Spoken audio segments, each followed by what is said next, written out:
Welcome back.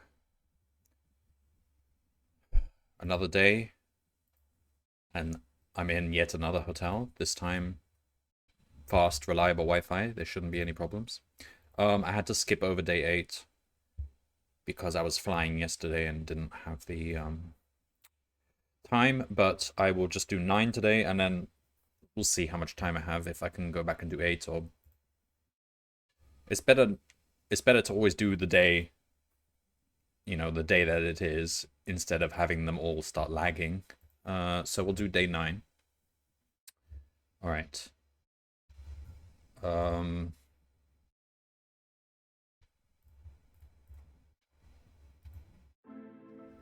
right, that's everything. All right, let's start. Day 9. You slide down the fire pole. Okay. A wiki for fire pole.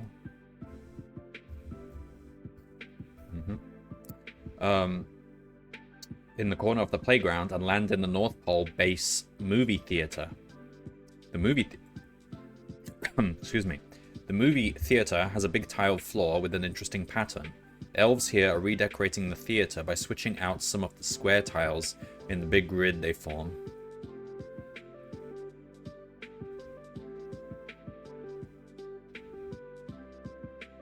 Some of the tiles are red. The elves would like to find the largest rectangle that uses red tiles for 2 of its opposite corners. They even have a list of where the red tiles are located in the grid.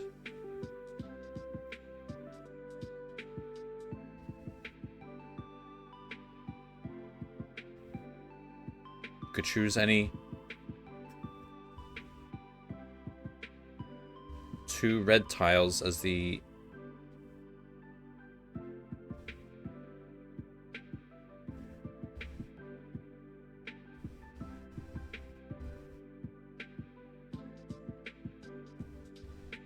Okay. We're choosing 2 red tiles amongst all the pairs of red tiles. We want the largest rectangle.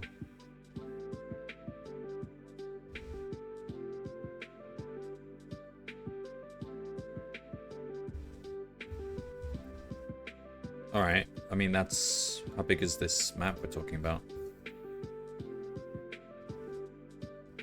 That's... Okay, we can do that with like a double for loop. I mean, we just iterate over all the red tiles. So... Let's do that then.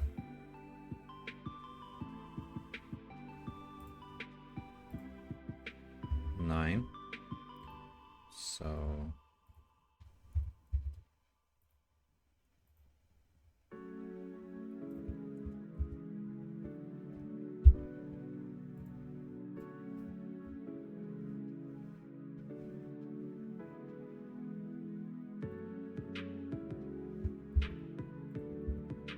Alright.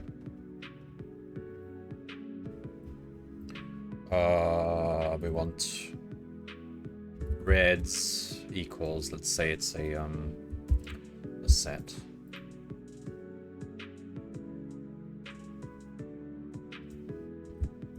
And we should put this, just put that there. Alright, so for each line,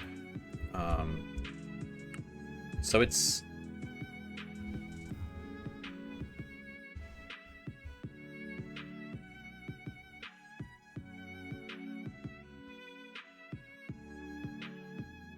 XY coordinates, right? Or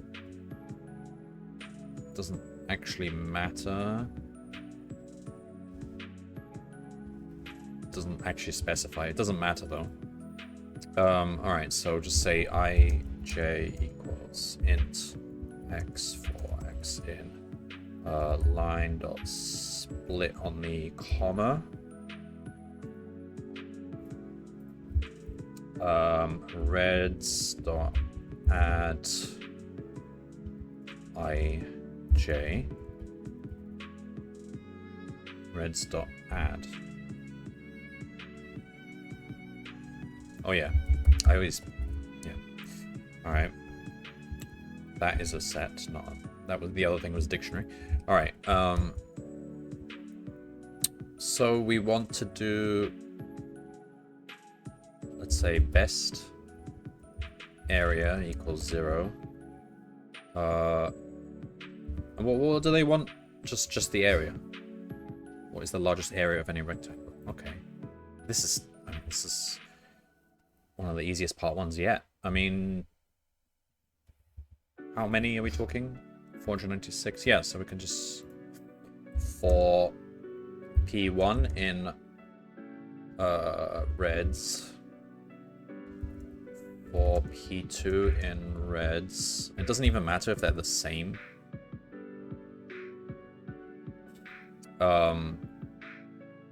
If so, area equals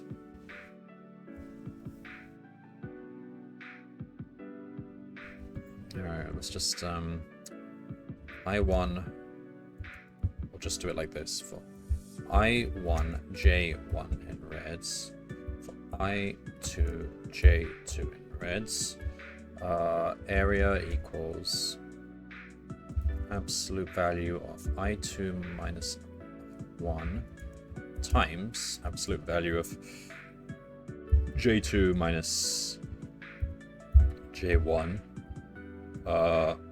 Best area equals max of... So just do it like this. Best area equals max of best area map.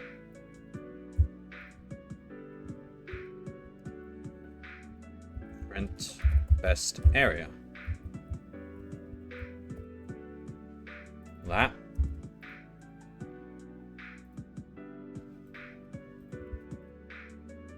It's wrong. I said it was the easiest part one, but I got it wrong, so... Just area. Oh, because it... Oh. Because you have to add one. You have to add one to it because it's including, how do I explain it? It's the outer rectangle that goes around it. So like, for example, hello Amaro, this one, my calculation will give 0, but it's actually, you add 1 to each dimension. Okay, so I just need to fix that. Did you do 8? I didn't have time yesterday, so I'll have to catch up on that. Possibly today, if this is an easy problem.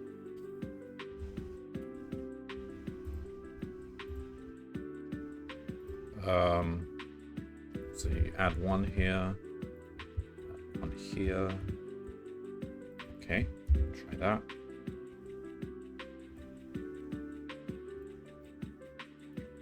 We're probably going to be timed out. Okay, that's correct. Part 2. The elves just remembered they can only switch out tiles that are red or green. So your rectangle can only include red or green tiles. In your list, every red tile is connected to the red tile before and after it by a straight line of green tiles. The list wraps, so the first red tile is also connected to the last red tile.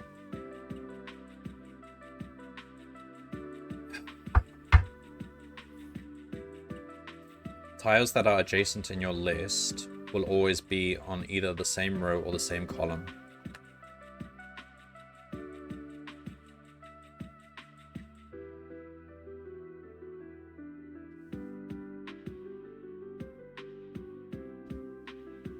So we've got line segments of green, essentially. All right.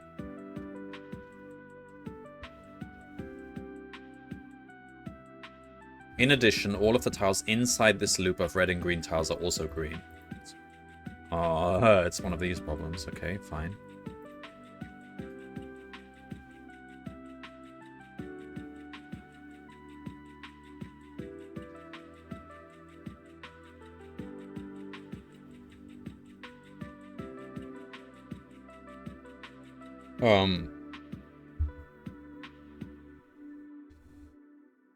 Okay. The remaining tiles are never red nor green. The rectangle you choose still must have red tiles in opposite corners, but any other tiles it includes must now be red or green. So it must be basically like convex subset something or other of this. Alright. Fine. This significantly limits your options. For example, you can make a rectangle out of red and green tiles with an area of... Alright.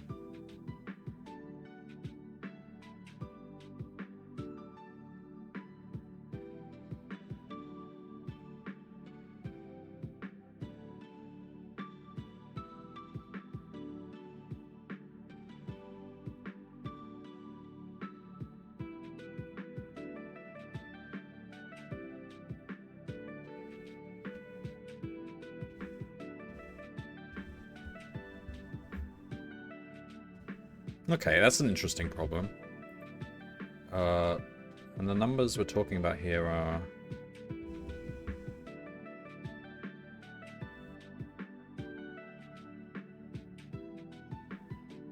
I mean, you don't need to store every individual green tile, you just need the line segments. These are pretty big numbers.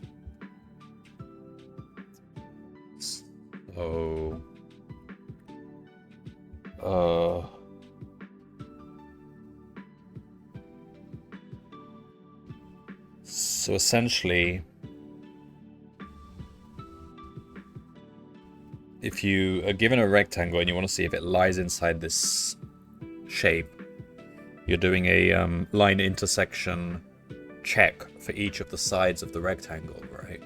You just want to check that it doesn't cross over a boundary. So that's the first check. So you know it doesn't cross from inside to outside or vice versa. But then you have to prove it's fully inside. So in that case, you do a point in polygon test. So you take a point arbitrarily inside the rectangle. And you drop a ray vertically or whatever. You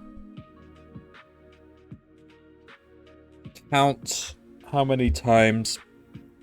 See, that might be a bit excessive though. We can work out at some point where the inside and where the outside is.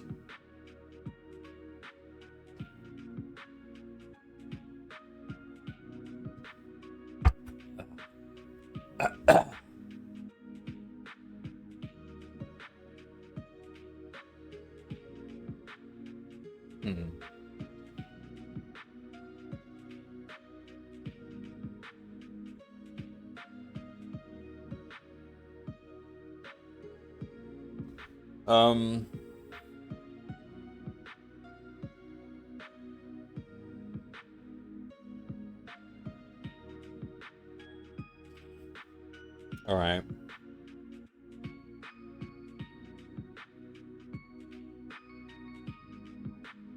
I mean, I just said it, didn't I? I just said what the solution is. I'm just... something's making me hesitate. That should just work. Well, the point in polygon test isn't going to be that long because we don't have to do drop the ray cell by cell. We just check how many lines it intersects, so it'll be like a for loop through all the lines.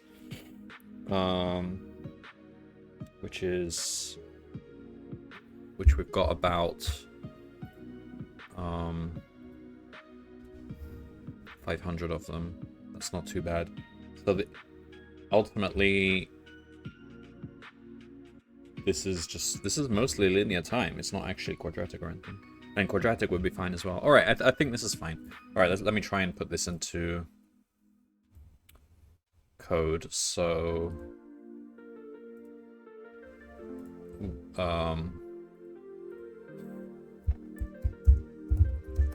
okay, so it's we want to store the line segments. So let's call this corners.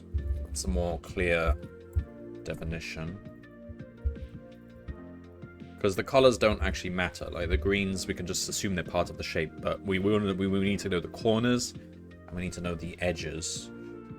And the edges go from corner to corner. Okay. So we want edges equals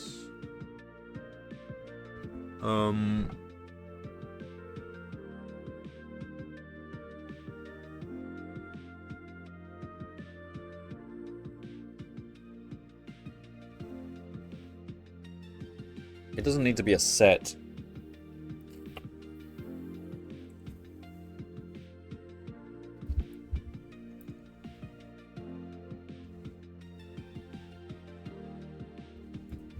Just make it a list.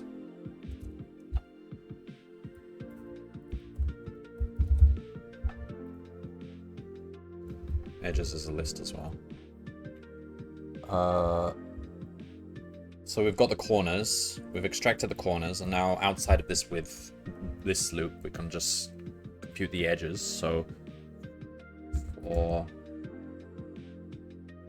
I in range, so for I, or iter,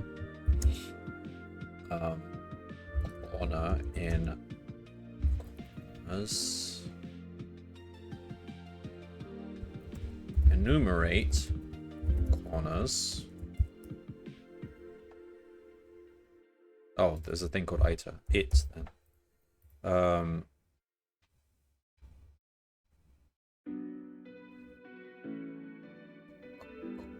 So an edge is basically a pair of corners. So we'll say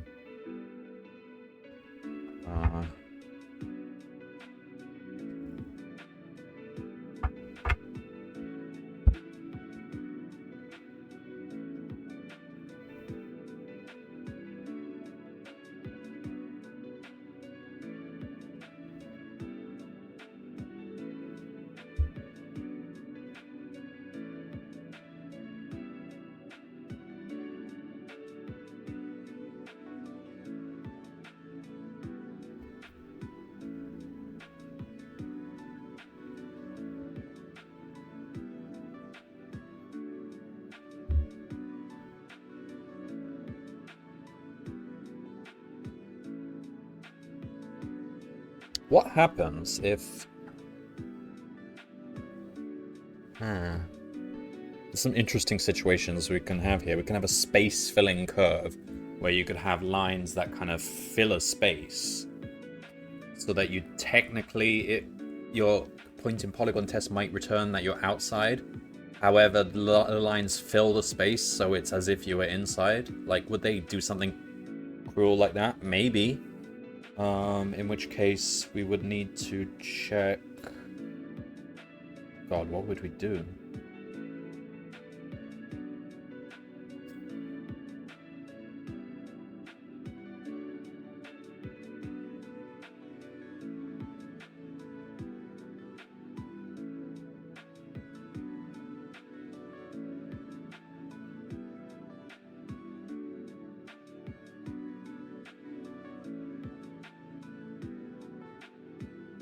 Like, we basically just never want any point in the rectangle to be in the outside. And...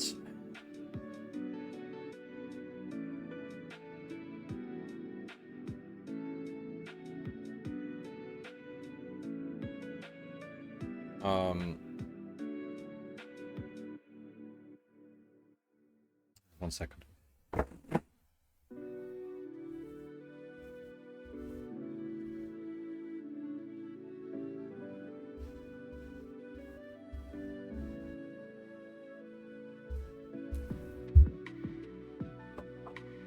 Alright, oh, okay, there's a few issues that come up here.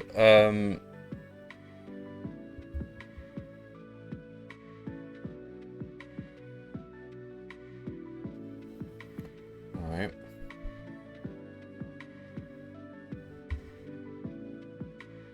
Hello, DJ. Playing with polygons.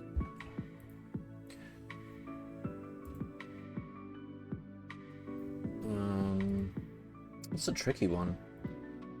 The solution I described, it could work, but I'm trying to think of a... Like, there's definitely edge cases that he could... Literally edge cases where he just has a lot of edges. close together to form a block of red or green colors. And then... Alright, what can I do right now? Well, let's store the edges. So we've got corners. So each pair of corners, there's an edge between them. Edge.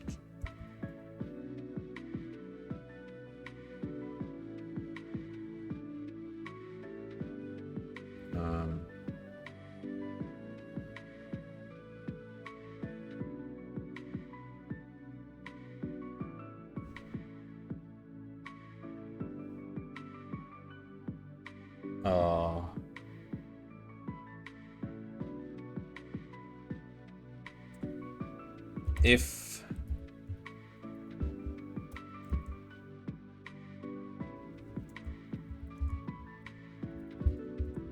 it's the last corner, edges dot append corner, and the next corner is 0. The first one. So the last corner pairs up with the first corner. Corner's 0. Else it's just like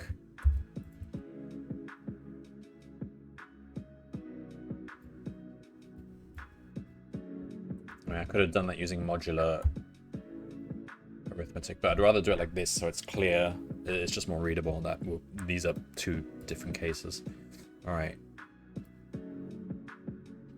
Print edges. I want to see what this looks like. Okay. So that's the list of edges.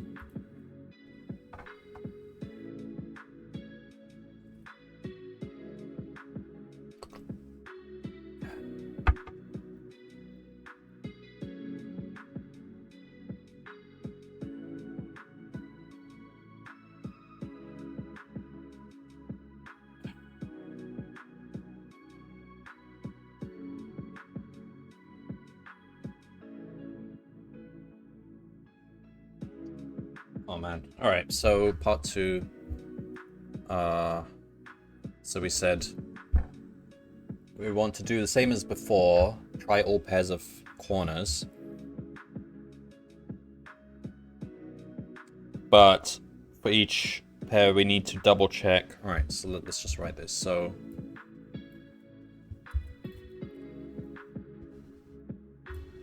we can say best area 0.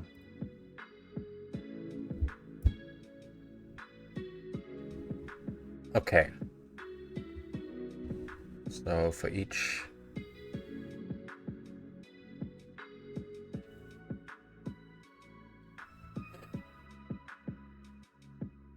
so we now have a rectangle.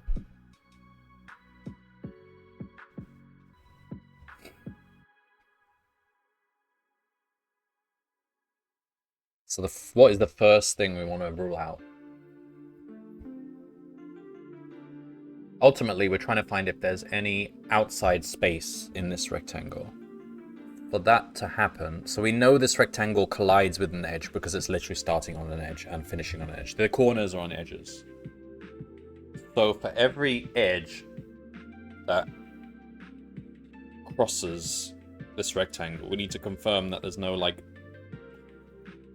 We can find this.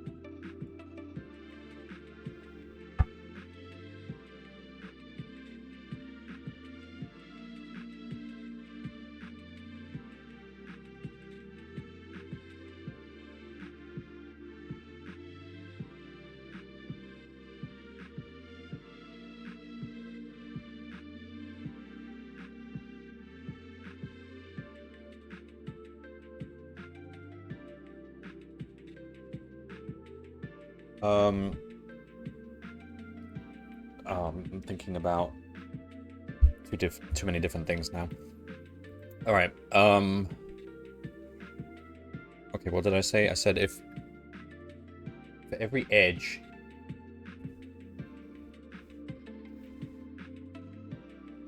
Okay, for a given edge, we can work out which side of it is outside and which side of it is inside. Like we can store that from the start. Like, okay, so this is a directed edge list.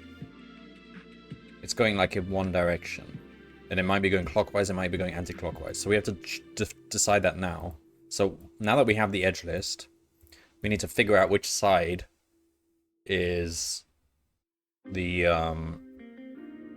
outside.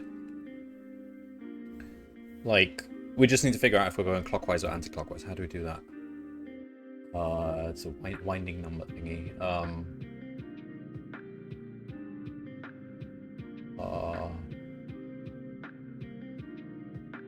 It's like...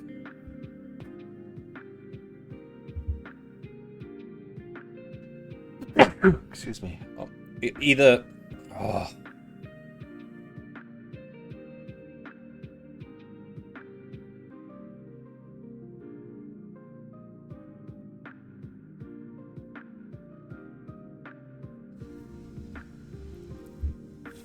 So either we count how many times we turn left and turn right, and that number tells us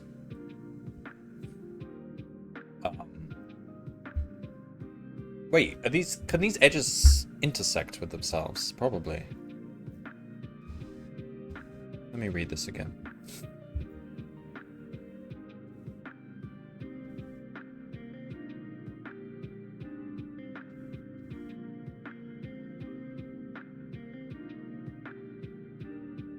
Nothing forbids that, so they could be an intersecting line, self-intersecting. I hope it's not, but...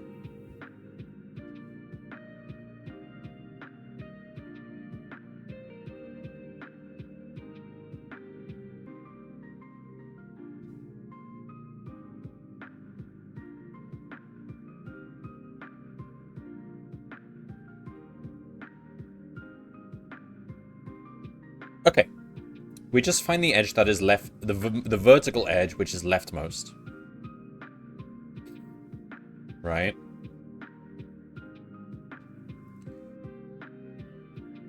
And any space to the left of is outside. And that immediately tells us whether it's clockwise or anti-clockwise. So let's do that. So we take...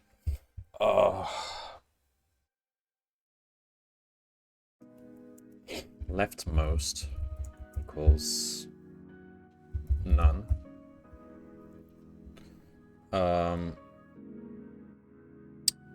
For edge in, I don't know, let's say for P1, P2 in edges, if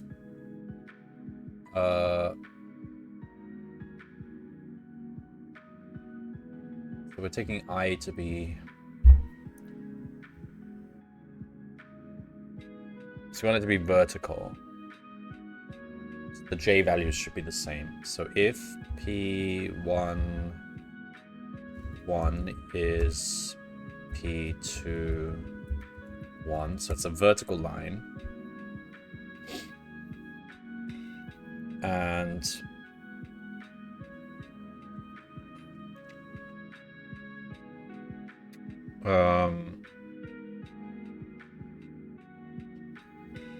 if leftmost is none, or P1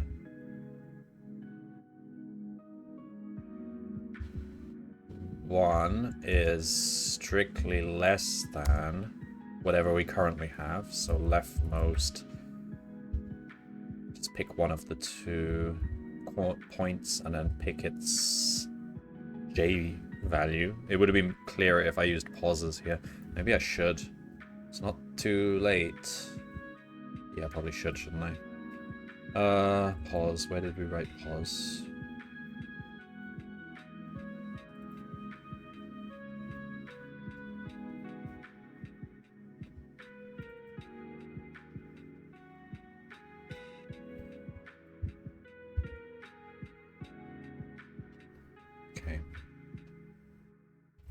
rewrite this using this.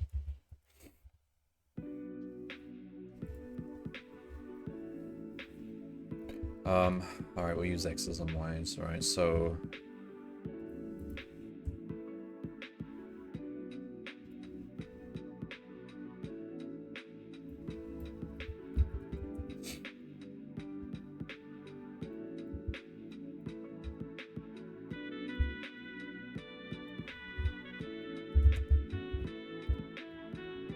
okay. So for t-corner and numeric corners. So corners, that's fine. Alright, print edges, and then here we want if p1 dot x is p2 dot x.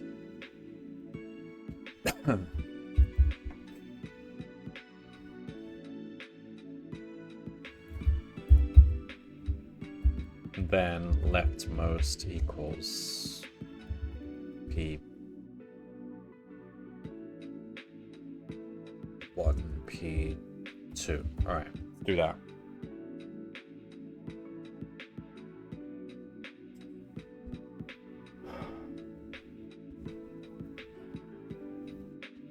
So at this point, we should have the leftmost. Let's print it. I just want to see what this looks like. Oh, this is going to break because we haven't done this down here.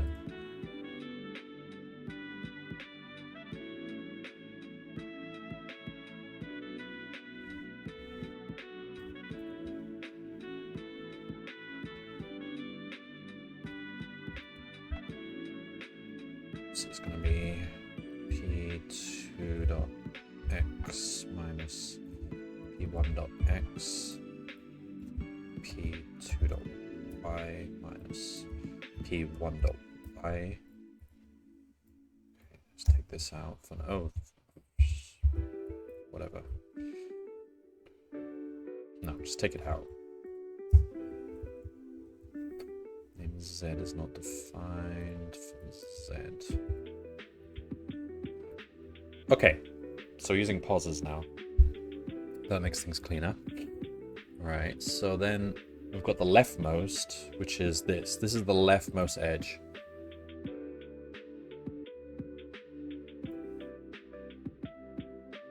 So what does that tell us?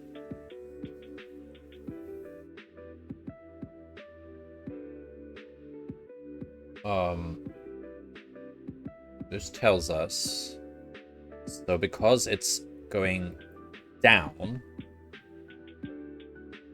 this tells us that the outside is to our right and the inside is to our left when we're walking along this directed edge. And that will therefore be the case for every edge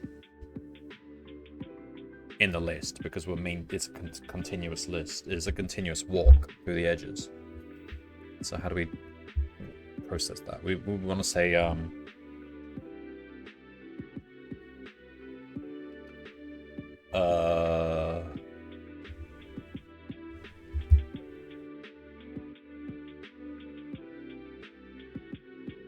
we want to say if leftmost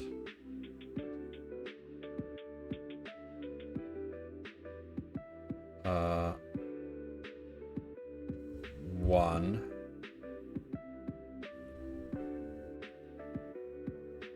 dot y is bigger than leftmost 0 dot y. That means this line is going up. Then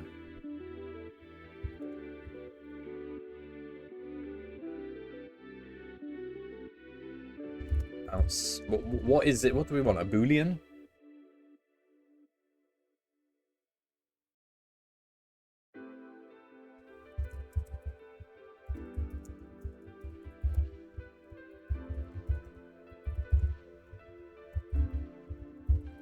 That's a weirdly named Boolean. I can't think of anything else. Outside left, it means on any edge in this list, if I put my hand to the left, my hand is outside.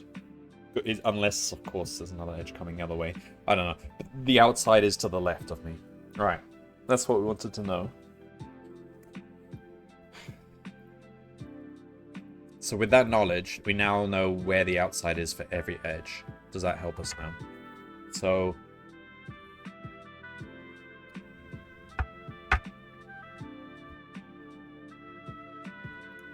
we now have a rectangle. We know that it touches two corners, therefore it does intersect with edges. Let's also say if P2 is P1. Continue. Oh, this is part 1. Okay, that's fine. Let's copy this.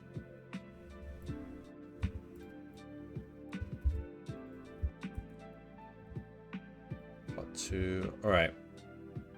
So now let's think. So we have a rectangle. We know the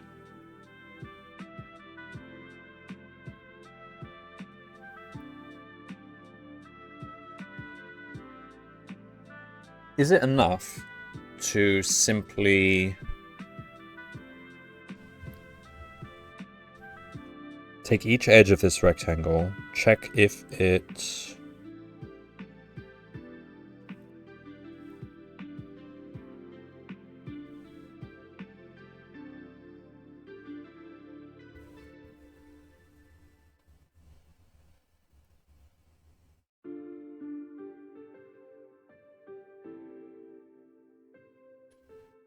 if we walk along the edges of the rectangle, and if every individual step stays in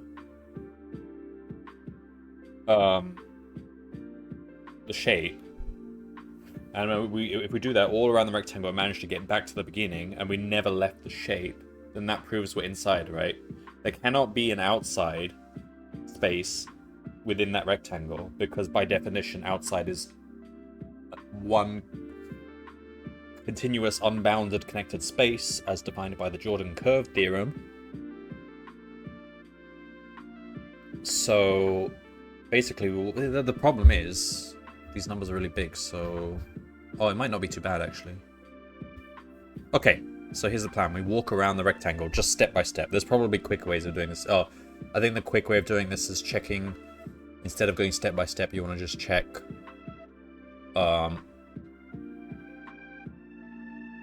I don't know. Wait, what would...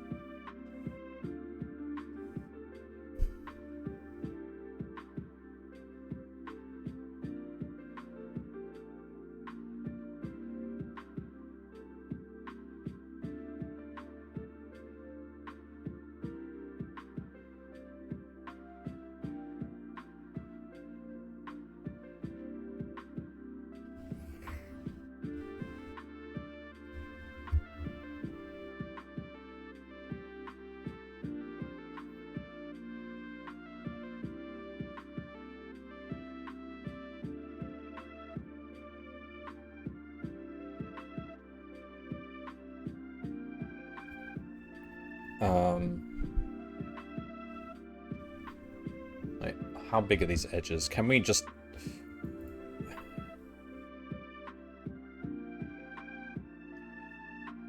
define... Hello, Slinky. Here we are a year later and still not using Rust. I mean, Python is by far the best language for advent of code. There's so many times where I'm so glad I used Python. Parsing, using eval sometimes comes up. Unbounded integers. Sometimes you have to add integers which are like 100 digits long.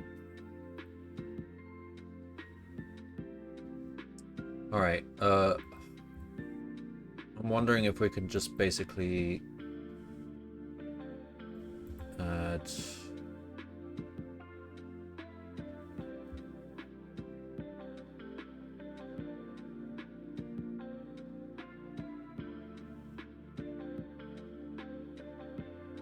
Can we just define a set of all points on all the edges. Like, are these small enough that we can just do that? Let's try that. If we just know the full boundary definition of the boundary, then it's easy. We can just walk around the rectangle and check if we ever cross boundaries.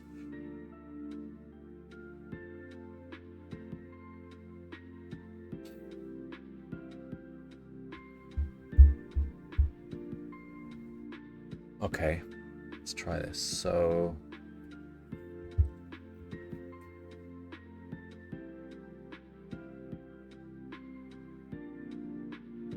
I need, okay, you know what? We need to whip out the big guns. We need Microsoft Paint.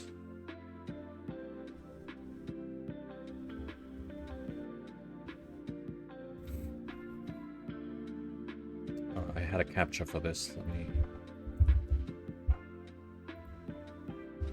I'm not gonna have time to go back and do day 8 today, so I'll have to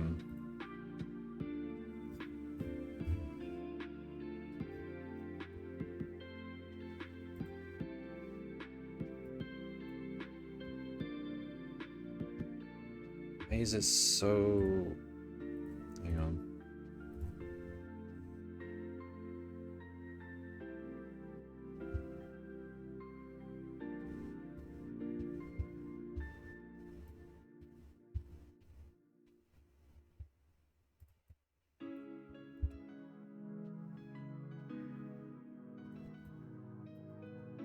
Okay. Oh. Okay, before I switch to paint, let's make it dark mode. Fill it black. Brown or something. Red. Alright, fine. Don't want to blind anyone.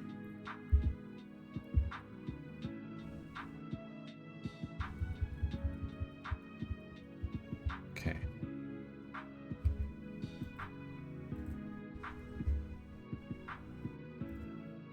There we go. Oh. Can we... Hang on. There we go. Alright, what am I trying to do here? So, let's say we've got this weird shape. It could self-intersect. I assume not, but they never strictly said anything about that. So, it can wind around, but eventually it reaches the beginning. So what we did is we took the leftmost edge and we said, because there's a direction we walk around this. So we always know that either if we put our left hand out, we're in the outside, or we put our right hand out and we're in the outside. So and to do that, we take the leftmost edge and check whether we're going up or down. And if we're going up, then we say, okay, our left hand is outside. And if we're going down, we say, okay, our left hand is inside. That defines which side is the outside. That's important. So now what we're doing is we're trying to take every pair of corners here. So let's say this corner and this corner. And draw a rectangle which meets those corners. And we're saying, is this rectangle fully inside? And so what I want to do is I want to say, well, okay, these two corners we know are on the boundary. So if we to walk around this rectangle, every step we take, if we leave a boundary, we may stay on the boundary, or we may leave the boundary. If we leave the boundary, we need to check if we go outside or inside. And if we step onto a boundary, that's fine. But every time we step off a boundary, we need to check if we've gone outside or inside. And we know every time, because we know which side is outside and which side is inside, because we've stored that boolean. So putting this all together, what we're trying to do is for each of these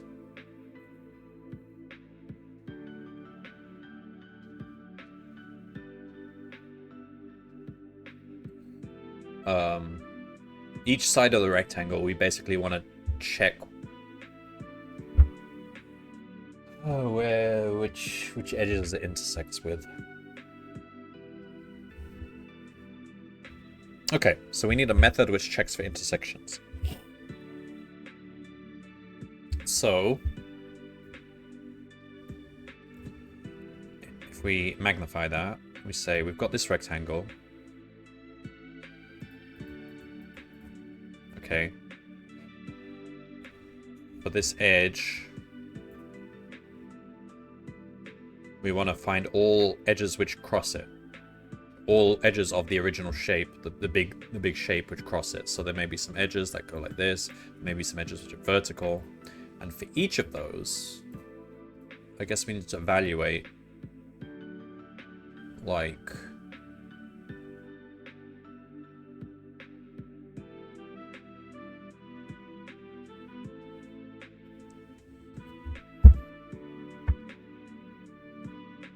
see, if you ever have an edge going perpendicular, you would probably, that probably means we've stepped outside, right? Because either this side is outside or this side is outside. But that's not strictly true.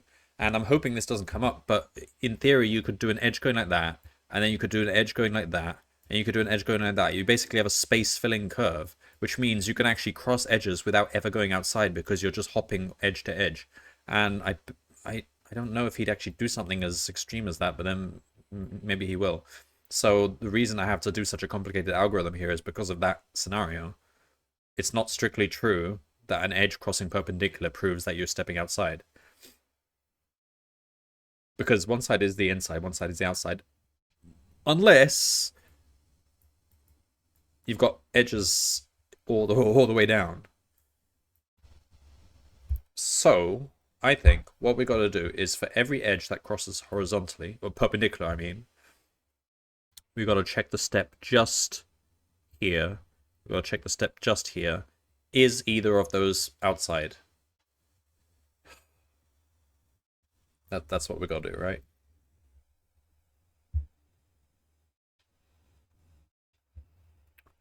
It seems complicated, but I mean, this is to deal with this weird case that I've come up with here that I think you have to. All right. And what if it's not, what if it's a parallel, not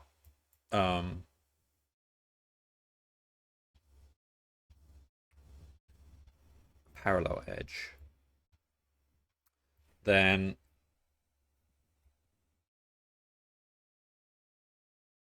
that's an easier thing to deal with, but we just need to check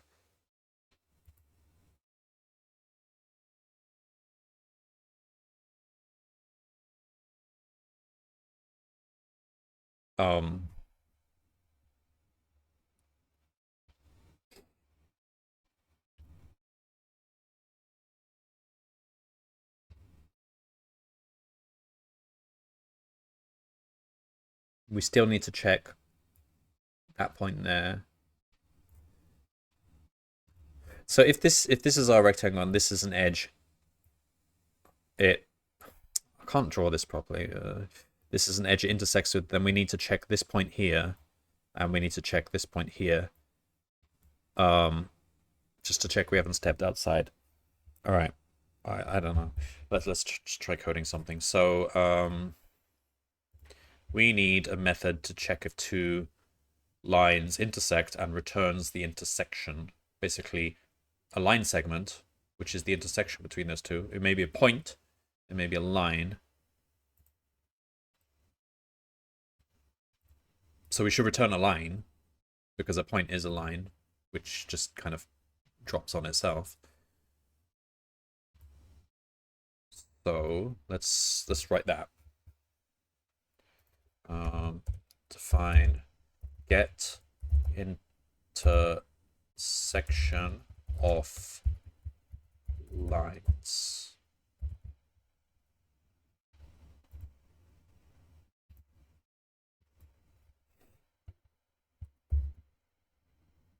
So it'll be line 1, line 2. So P1, Q1,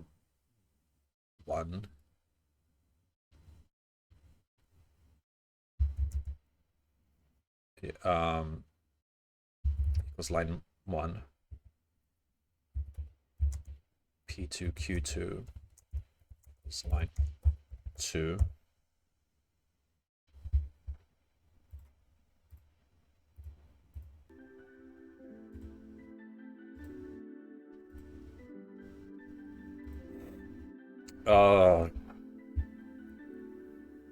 This, I can't be bothered to write this. Can we find this? Let's see if there's a nice clean Python method for this online somewhere.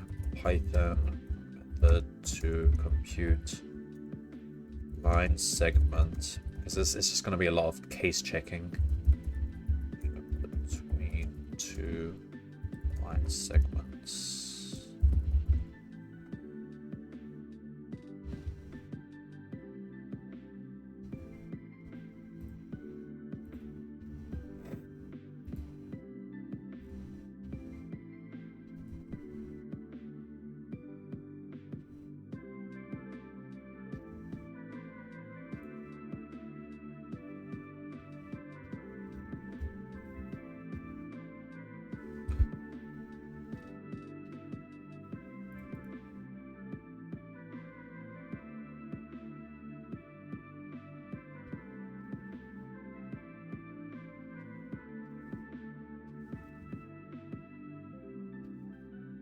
It's more complicated than I thought it was. Alright, well, I just want to use some pre-written code. I don't need to go back to the geometry of line segments.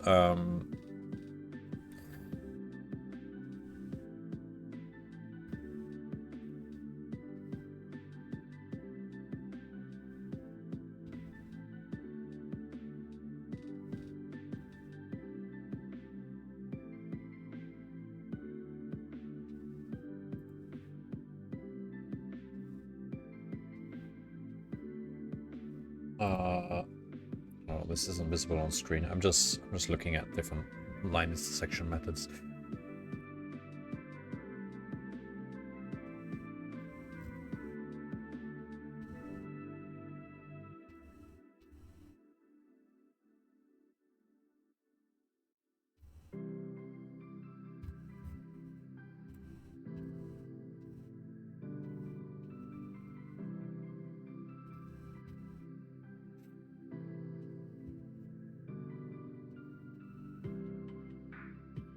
God, it's actually quite complicated.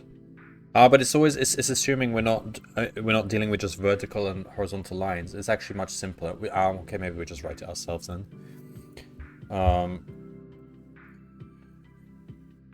Okay. If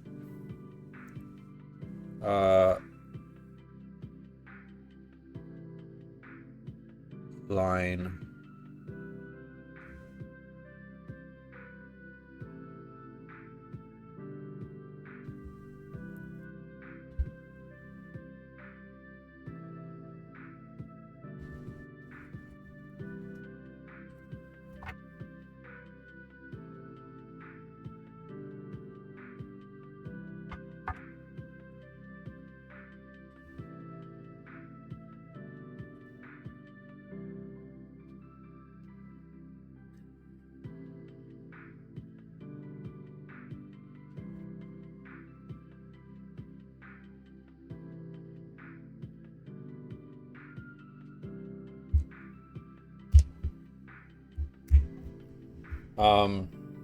if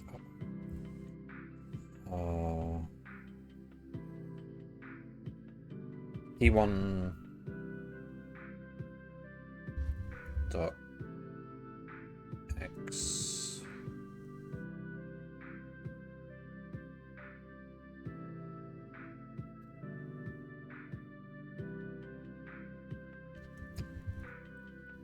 Alright, if it's vertical, we say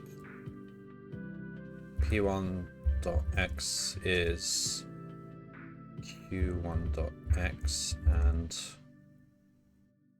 P2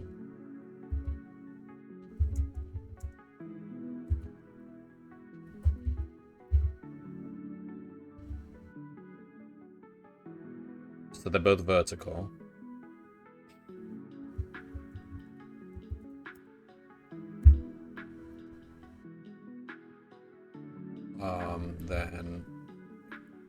if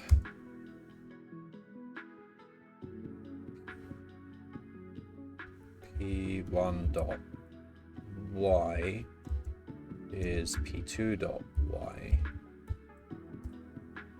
then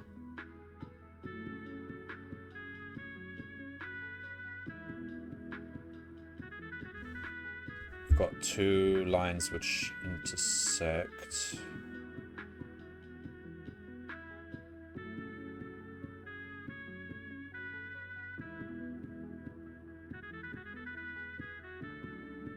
So that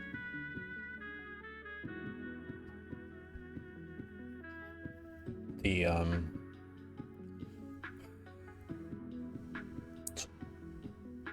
top of this line is going to be the minimum of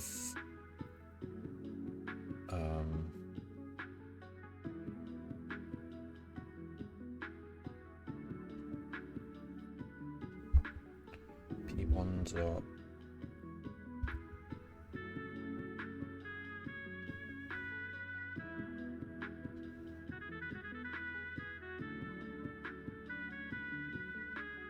oh, this is so confusing.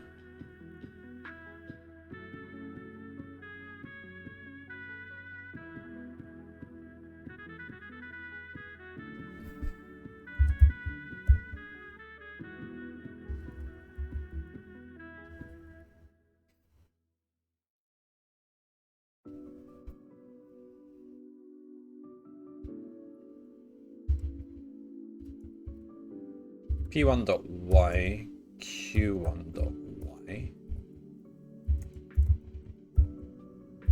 2 dot y, P2 dot y, Q2 dot y.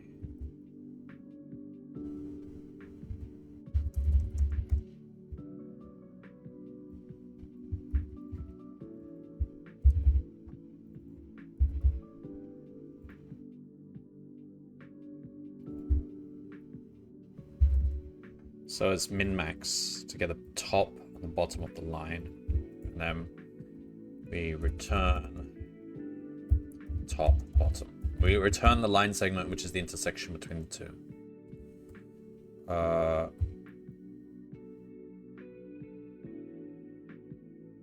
Else return none, because there's no intersection.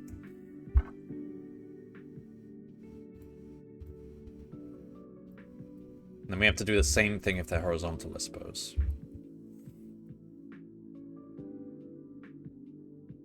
So it's P bond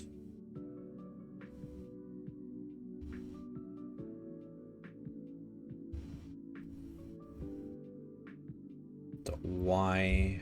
What's the y?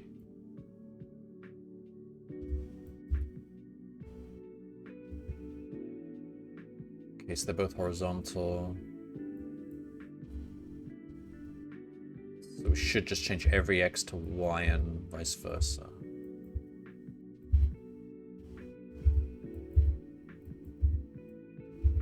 And top would actually be right, left, so be left, right. Okay. So that's those cases, and then so that's if it's horizontal, that's if they're both the same. Otherwise, they're perpendicular. How do you check if two perpendicular line segments cross? Check if two perpendicular line segments intersect. So use the cross product or something, don't you?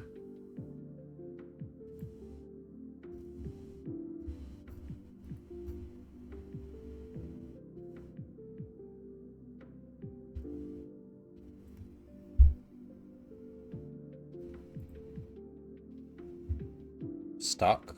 No, I'm trying to solve the problem.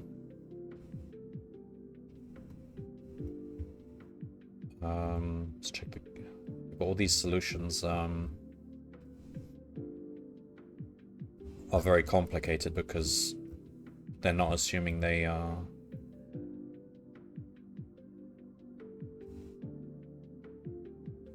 Oh god, this is huge. But that's how you check. That's how you check if lines intersect. You have to do all that orientation and collinear stuff. I could just copy it in.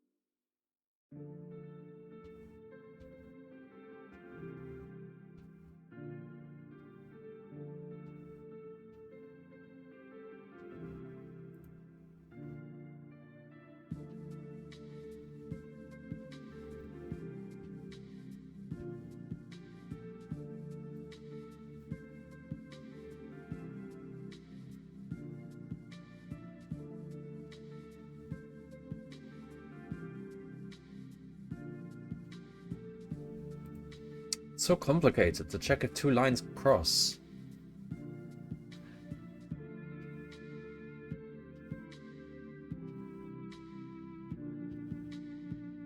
Wait, why couldn't we just check if the infinite lines cross and then check if those are on the line segments? Wouldn't that be easier?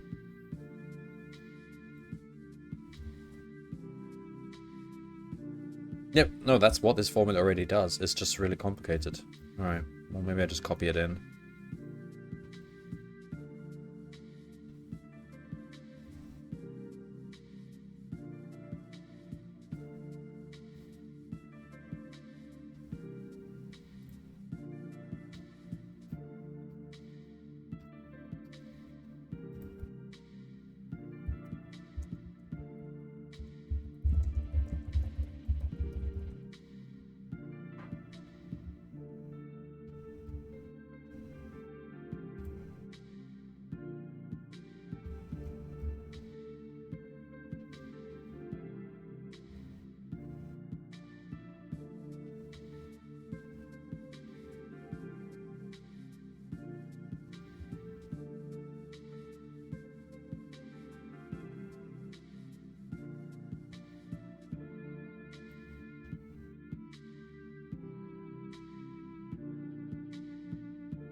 Okay, here's a method. Let's form Stack Overflow. Let's use this one.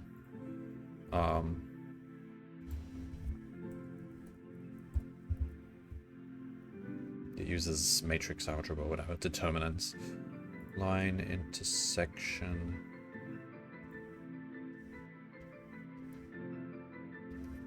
We need to be clear that this is just getting get point intersection.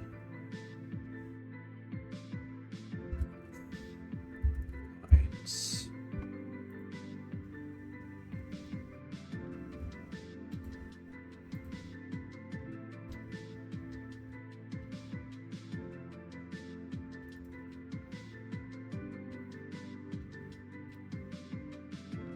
Oh, but it's okay. Now we need to change this all to X.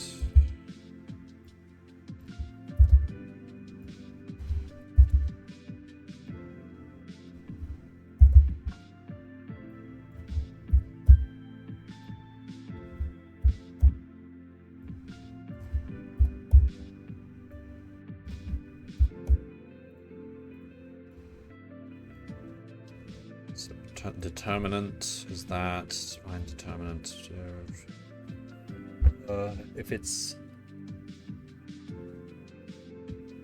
0, raise exception, lines do not intersect. Sure. Then we return none. Otherwise, we do that, return.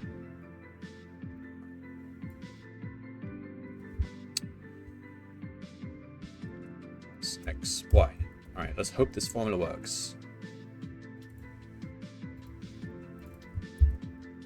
So now we do else return get pointer 6 and off line 1, line 2.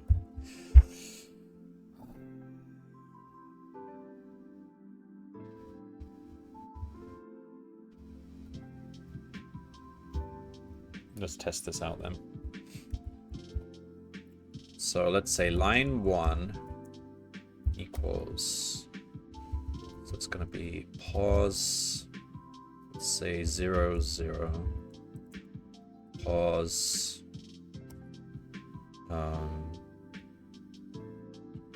0, 10. On line 2, will be, I don't know, 2 and 8. So I want to see if we get like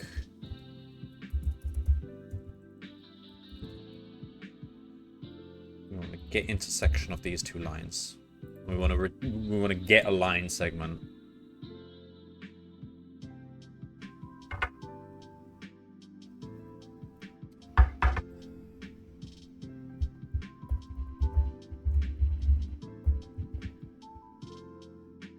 Alright, see what happens.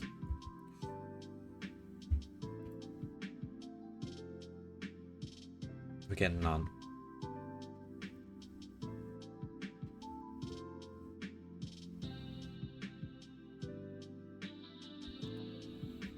If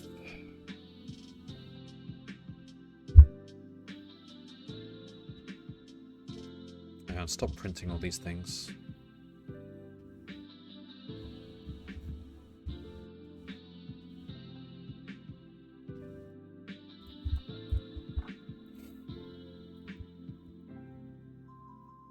We get none. 0, 0, 0, 10, 0, 2, 0, 8. These are both vertical lines. Oh, they should intersect. So we should fall into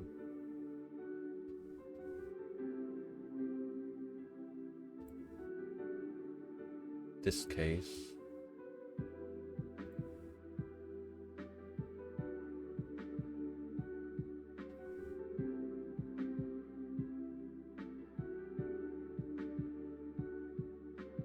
They're both vertical. P1.y equals. Wait, no.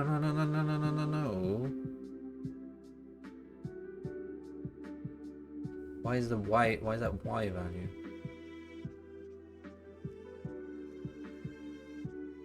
That should be x. That should be y. Okay, 8, 2. All right, looks like.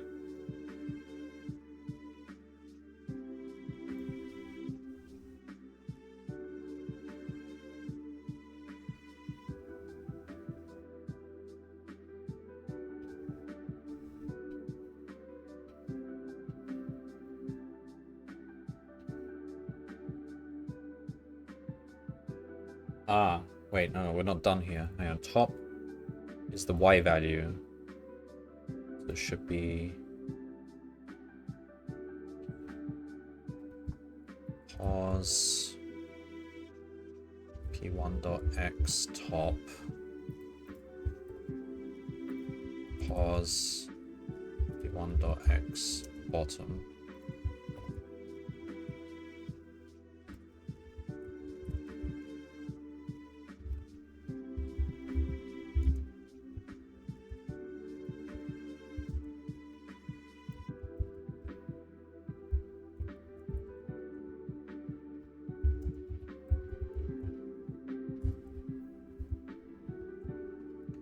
Okay, 0, 8, 0, 2, 0, 8, 0, 2. Okay, that's the intersection between those two. And if I change this to be like on the 1 instead.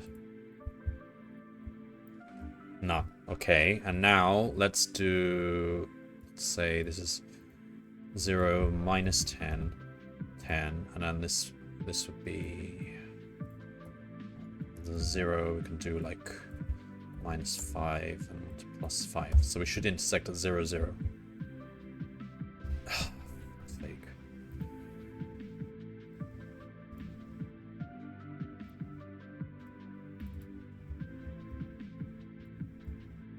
Oh. D equals det of line 1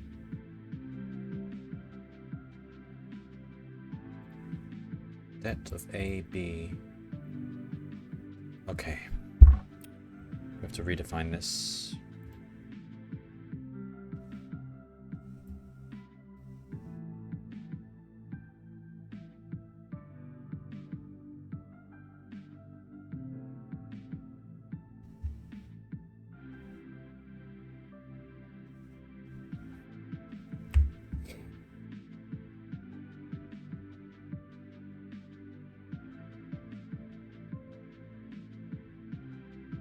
Xdiff. God, how complicated is it to check if two lines cross? Xdiff. Why is... What is this? That's not a vector. What is this?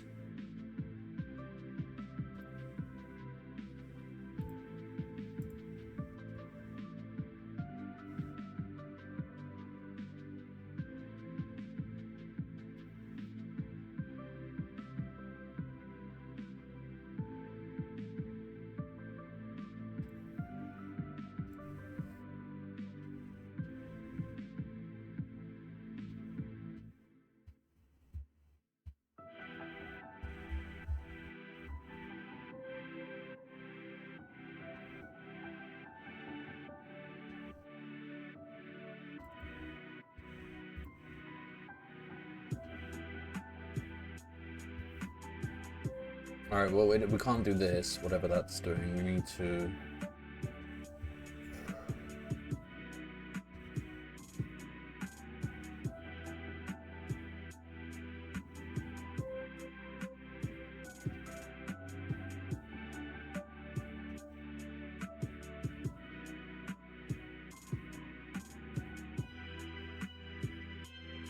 change that to say...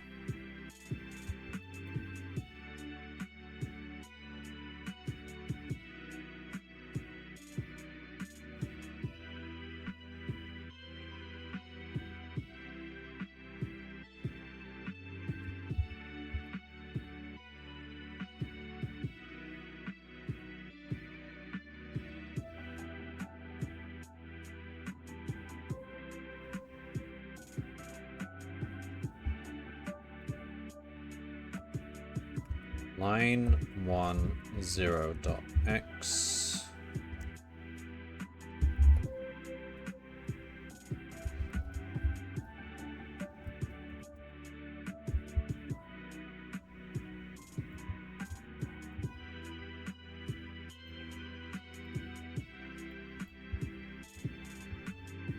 basically do that.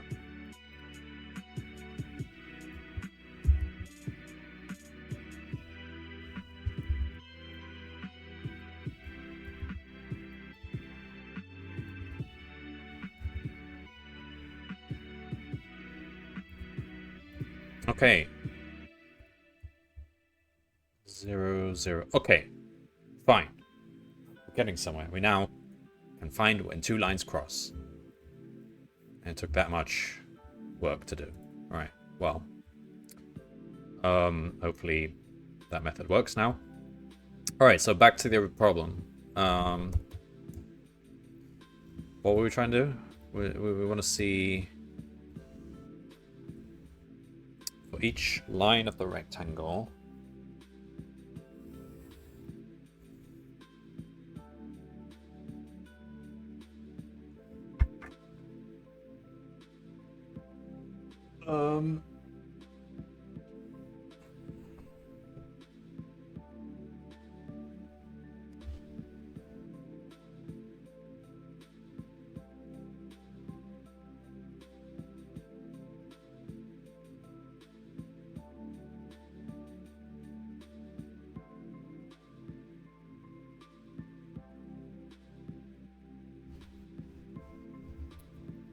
Alright, let's start by listing the lines of the rectangle. So, P1, P2,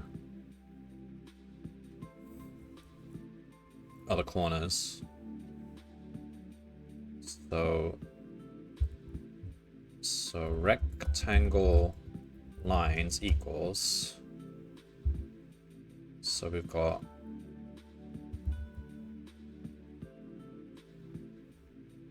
P1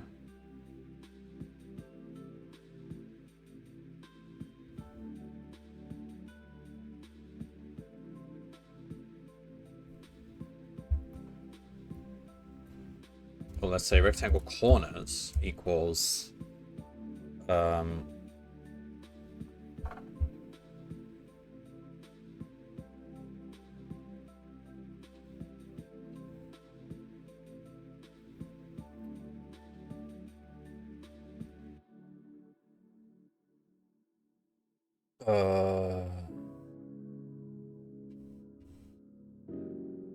so we've got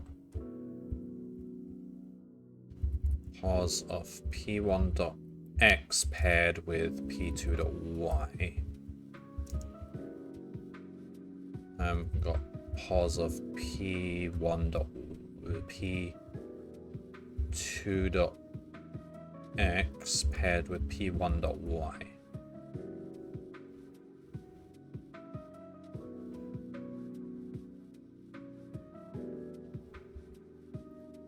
So we don't need that line. We just need to say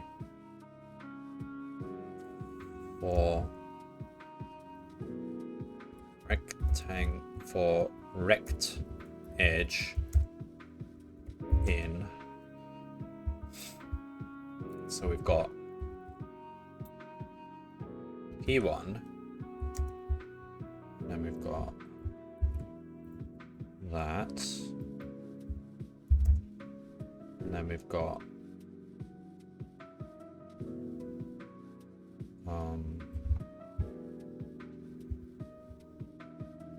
P1 going to the other one.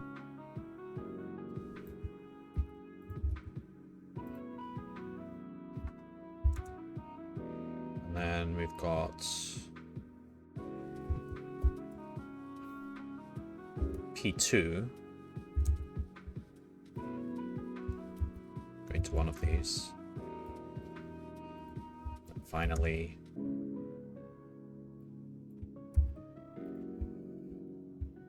P2 going to the other one. So those are the four edges of the rectangle. We don't need that line. For rect edge in that. Alright. For edge in edges. So that's like 500 different edges we're trying. So we've got a rect edge. We've got those are edges. Intersection equals get intersection of lines, rect edge with edge. Now, if intersection is none, continue. All right, so that's fine. That edge does not intersect.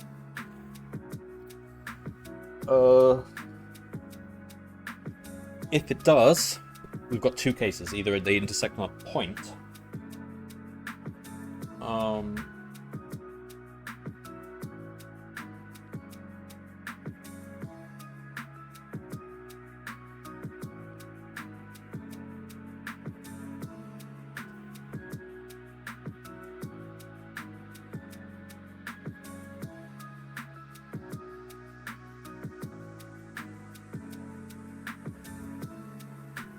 if it's a point, it will look like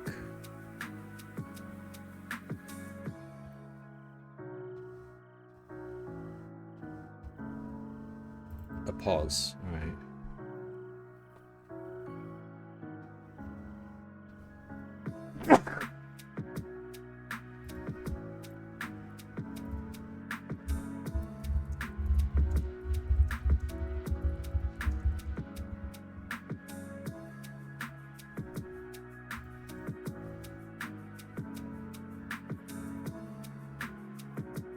if type intersection is pos, but it intersects on a point. What are we trying to do now? We're just trying to see if either point either side is an outside.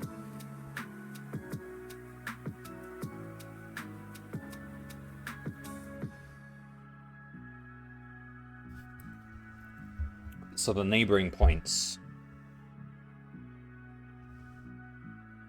How do we...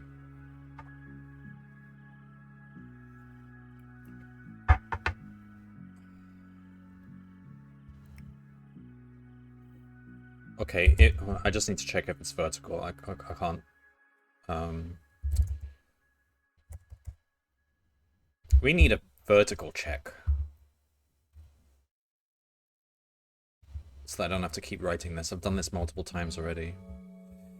Let's define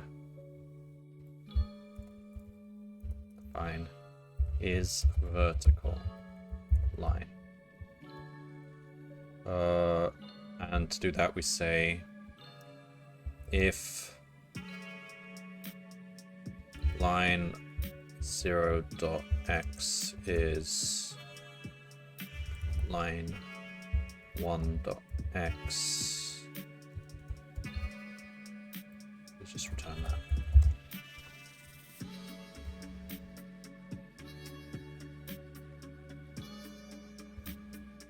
So where did we do this? Here somewhere. If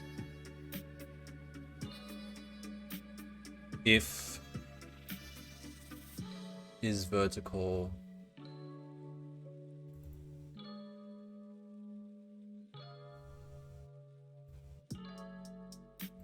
if is vertical line 1 and is vertical line 2.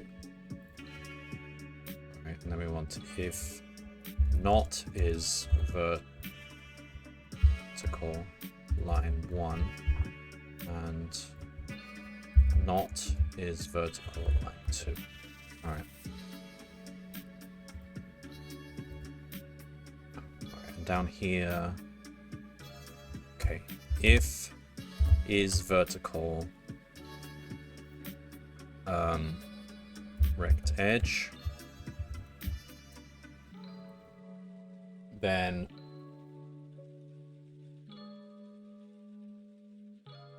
neighbors equals intersection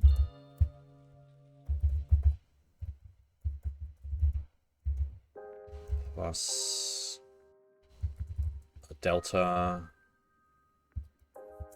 in the y direction.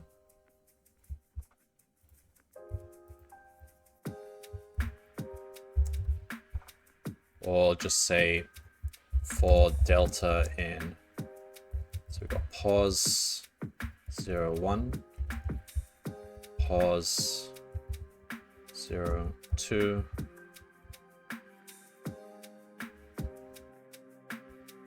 we'll just say deltas equals that. All right, and that's not even right. That should be -1. Else it's going to be -1, 0, 1, 0. Okay, so we're just saying what the neighbor points are. And the point is, oh God.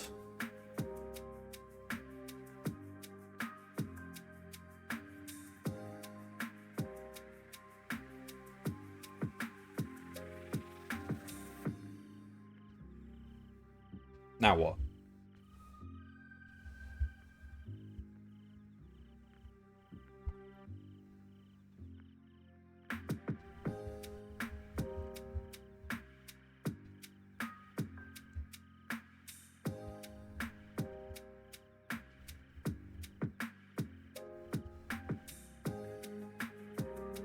This is all to cover this ridiculous case that I bet doesn't even come up anyway, but I'm trying to make my code fully correct here. So what we're trying to do, so we're crossing an edge, And we know that one of the sides of this is outside. So we know we're already breaking the rule. We're going outside. However, that outside point might be covered by a line, in which case it's not actually outside. So we want to check if... so we know strictly one of these is inside, one of these is outside, because we're crossing a edge. And that's how it works when you cross an edge. One side is inside, one side is outside. We want to check... We want to check which one's... God, it's so confusing.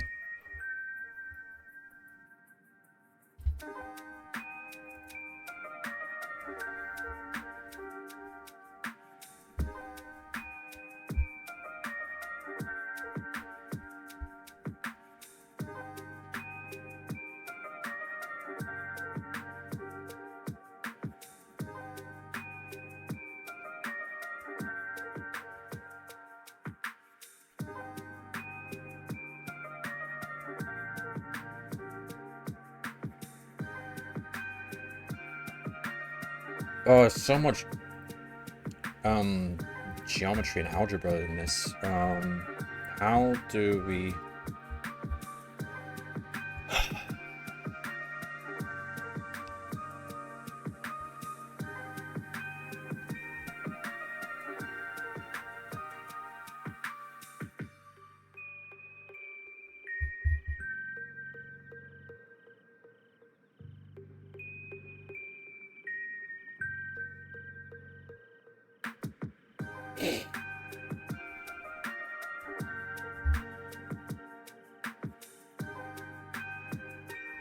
Alright. What we need to do is we need to drop a line going from the start of this edge up to this intersection point and turn left. No, not even left. We turn whatever this variable says. If it's true, then we turn left.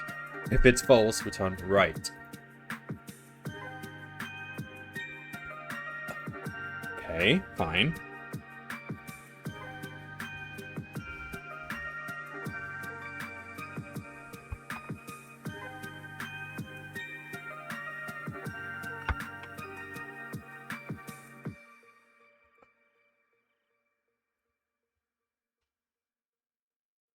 We don't even need this.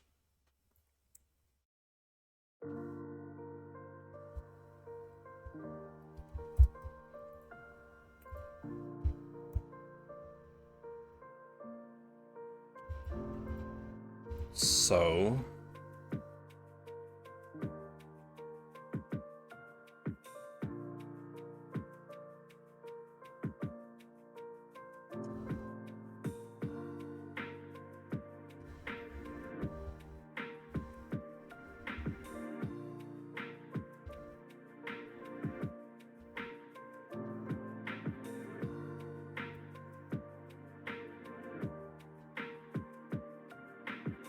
Use 1.5 hours so far.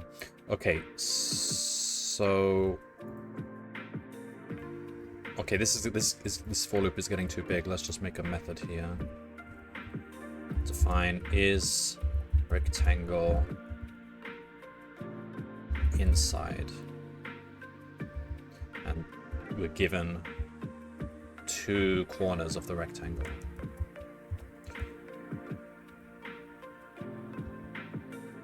So for P1, for P2, we want to basically take this out.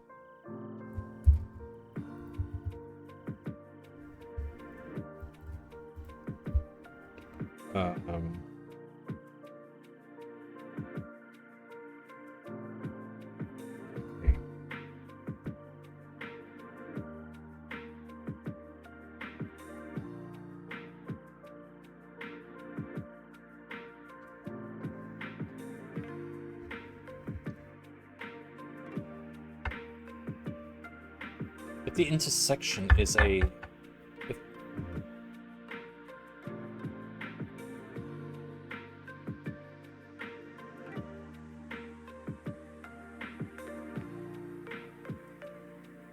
You know what? I've just realized we don't actually care about them being parallel. If they're parallel, then this is no not an issue.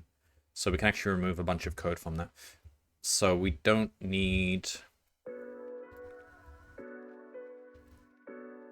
Okay, if type intersection is pos, we don't need to do the if it's a vector. We don't need to do the other case, just do this case. Alright, so let's assume that method is written, and we say if is rectangle inside P1, P2, then we just do the best area calculation we did before.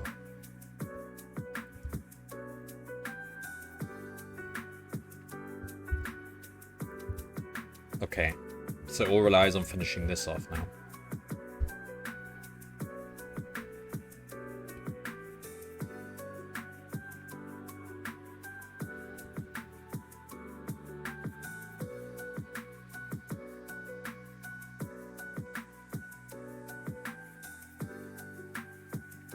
And if we get to the end of this loop and we never found an outside space, then we return true.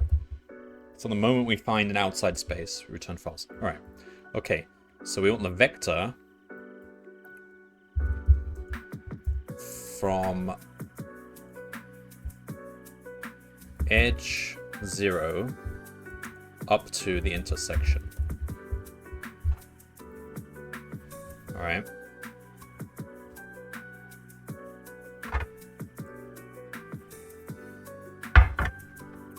And that is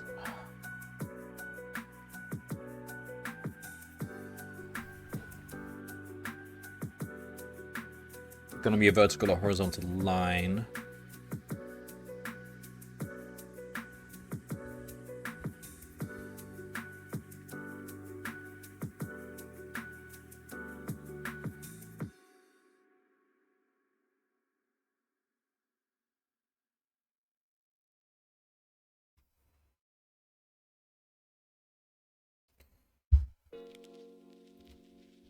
All right, this is what we're doing here.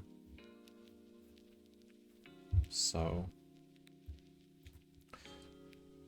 we've got a line, and we know one side is outside, right? And we've got this intersection point here. So we're saying if we walk along this line, and I know that outside is always on my left, then we're talking about this space just to the left here. And we want to check if that's covered. So what we need is the vector. Oops. And then we need to scale it down so it's like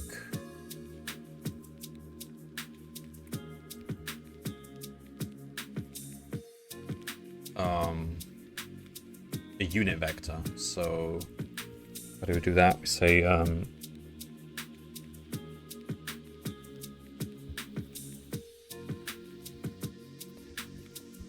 let's just make a unit vector method.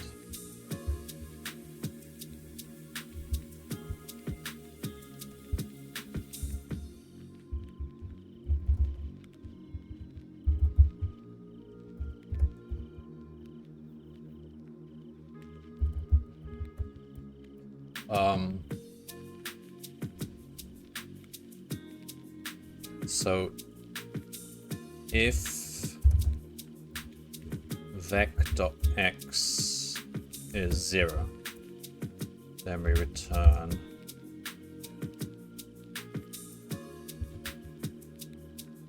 pos 0, and then it's going to be 1 if vec.y is greater than 0, else -1.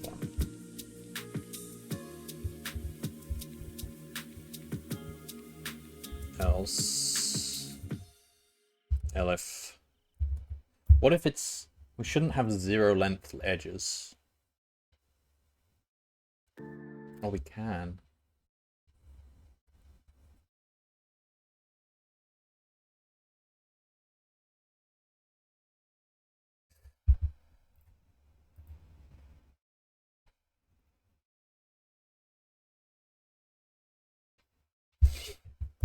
Let's hope that doesn't happen. No, it shouldn't happen because... Alright.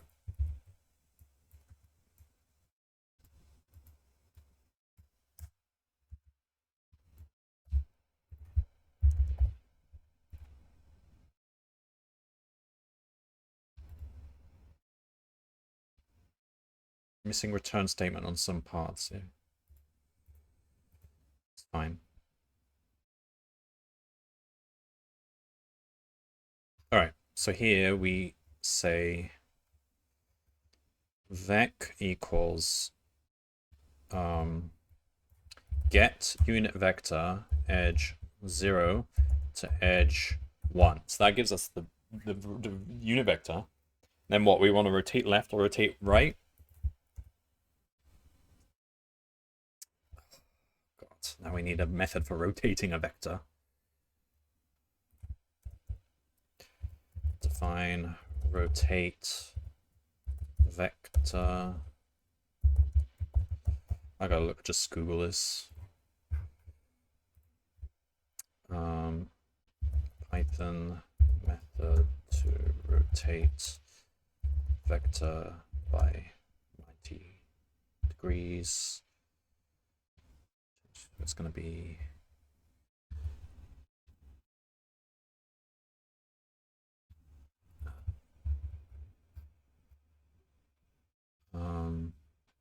you can use numpy for this, but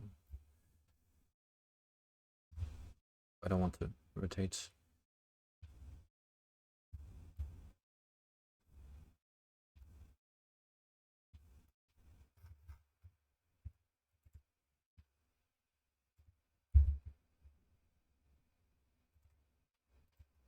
Okay, it's like this basically.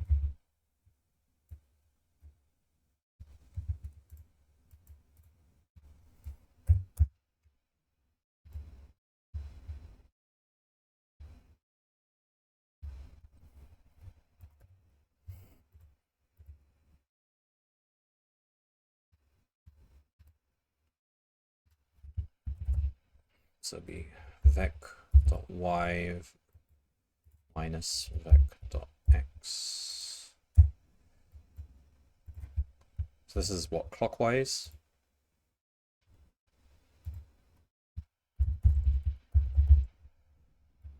Like that. And then if we want anti-clockwise, it'll be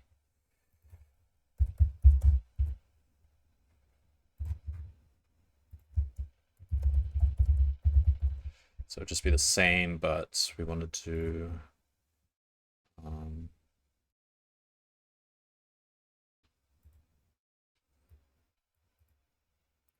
so be minus and just plus there, right? No.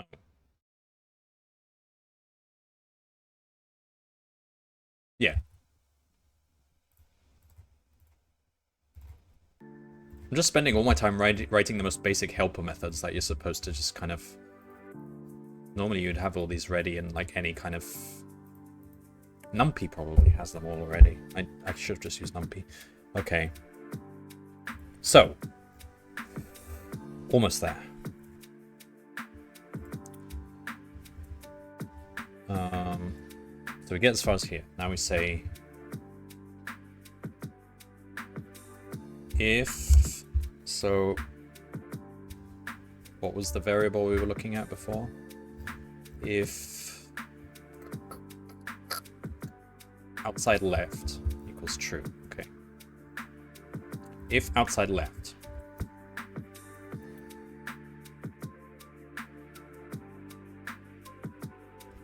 Outside point equals. So we're gonna rotate this vector to the left. So we do rotate vector anti-clockwise of the vec. So that gets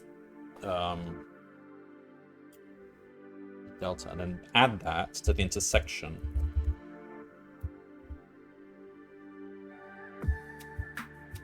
Else, it's just clockwise. Alright, what is the point of this? We've now got a point which we think should be outside. But, as I said, if we have a weird scenario where we have a space-filling curve or something, it could actually still be inside because it's on the edge. So... this is what we need the boundary for. Can we do this in a reasonable amount of time? Yeah, we can. We absolutely can. Right, let's do that. So,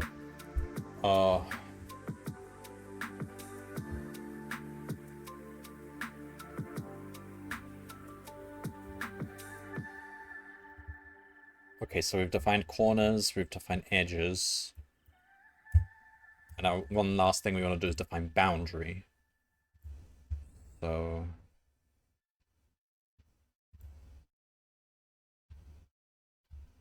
okay, now boundary equals set for edge in edges.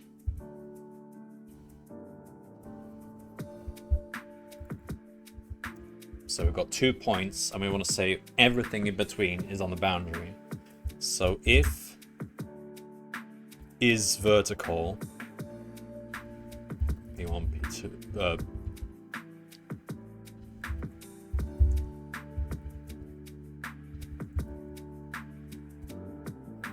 if it's vertical, then for y in range, starting from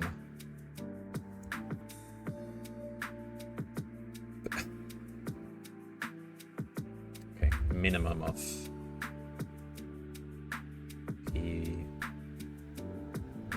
dot y, p2 dot y, and ending on maximum of p1 dot y, p2 dot y, inclusive. Boundary dot add, so it's going to be a position. P1 dot x and y. Else we have to do it like the other way around. So for x in range, minimum p dot x plus 1, boundary dot add x, p1 dot y. Y. Okay, will that run in a reasonable amount of time?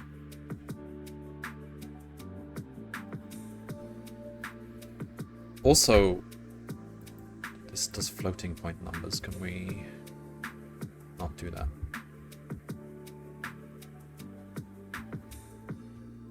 Can we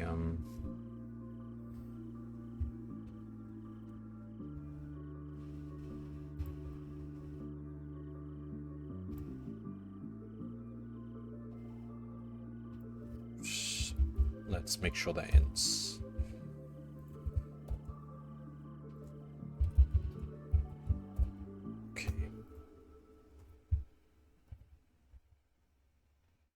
Unit vector, get unit vector to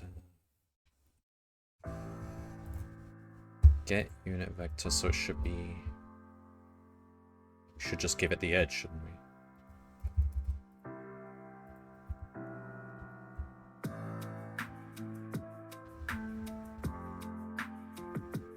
Tuple has no attribute x.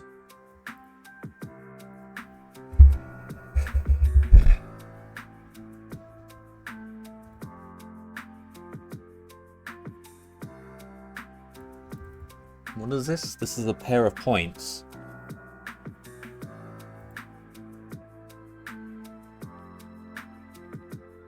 What? Why was I doing this? No, it's if vec 0 dot x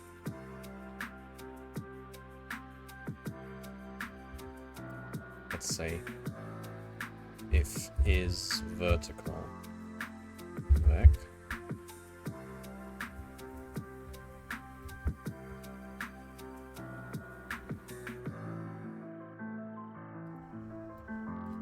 else. Okay. Tuple has no attribute X. What? Why did I do this? What?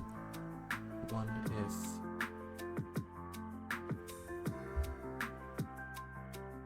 Ah. Vec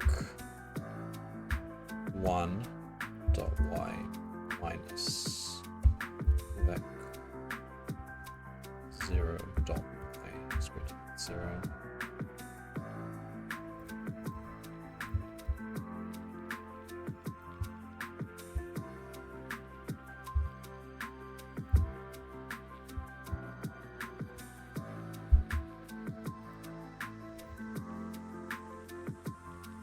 Okay, it runs, but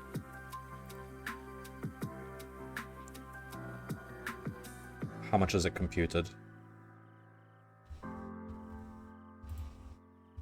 We're stuck in some loop here. Did it compute the boundary? Well, we did part 1. Here is where we're taking all the time.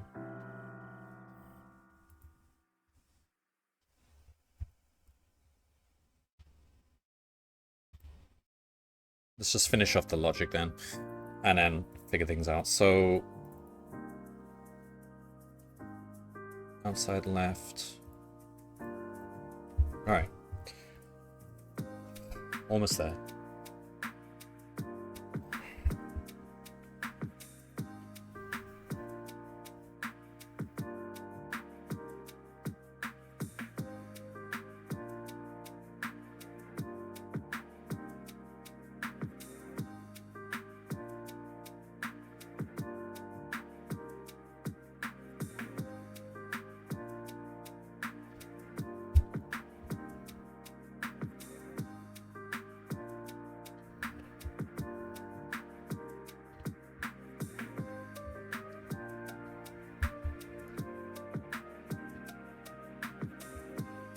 Now we need another method. We need a method to check if a point is on the line. Python method to check if point is on horizontal or vertical line.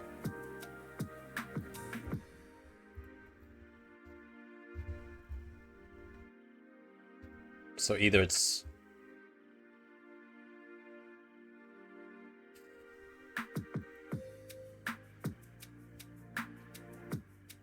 oh, just write it. So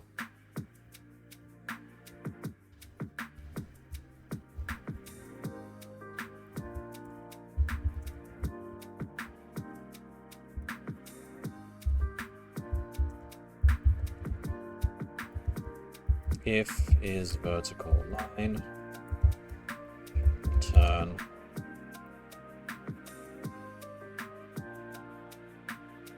e dot x equals line x and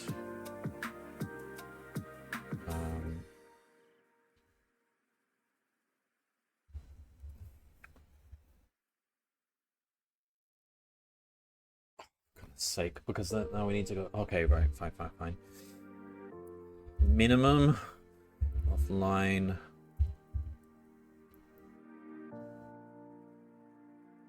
zero dot y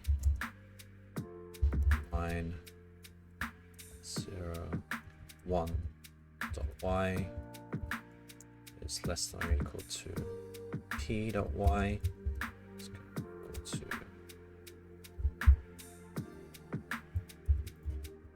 max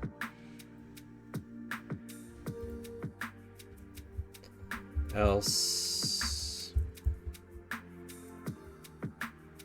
so it's that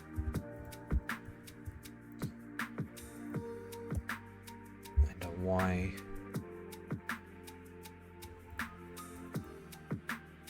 next time I'm using a geometry library for this is all like primitive stuff. We shouldn't be having to do all this.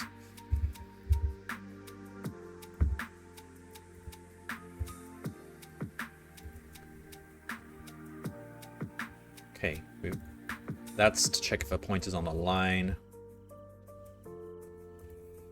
Okay, here's the big logic. If outside point, so let's say is point on line, outside point is on the rectangle's edge and not outside point in boundary, then we've just proved that this rectangle dips into the outside, because this is a point that's on the rectangle's edge and it lies outside.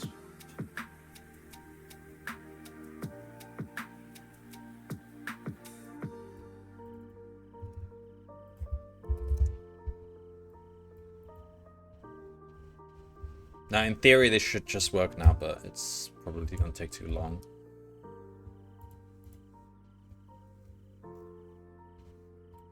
Let's get some measure of progress here.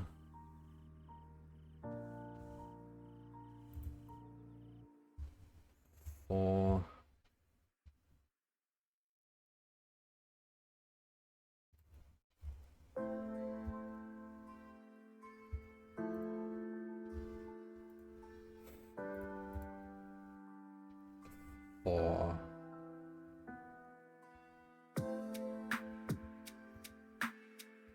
P1 equals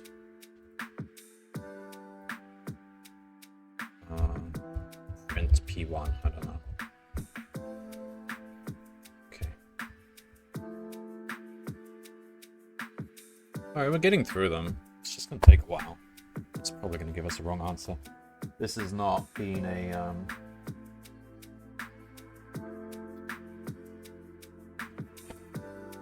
this has not really been a good day for me to do it anyway. I'm pretty tired and I don't have time to do day 8 today, so maybe I should just come back tomorrow with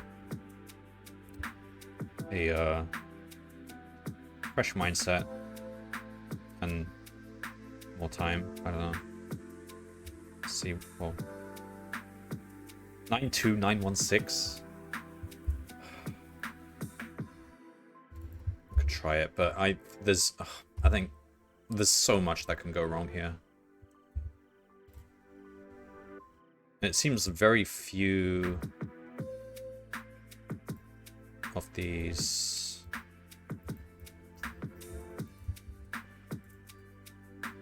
no, it's too low. Fuck.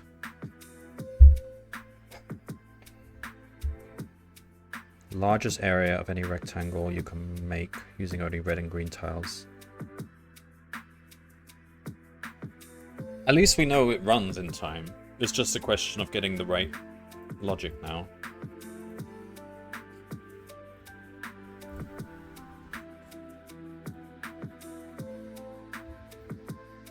Okay, so let's try the test example then.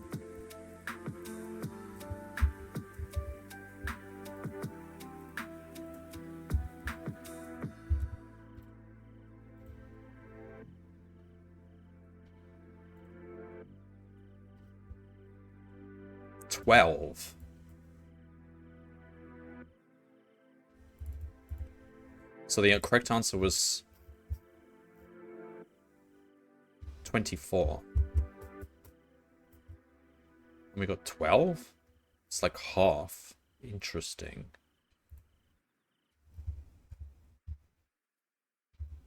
So the correct answer for the first part was 50.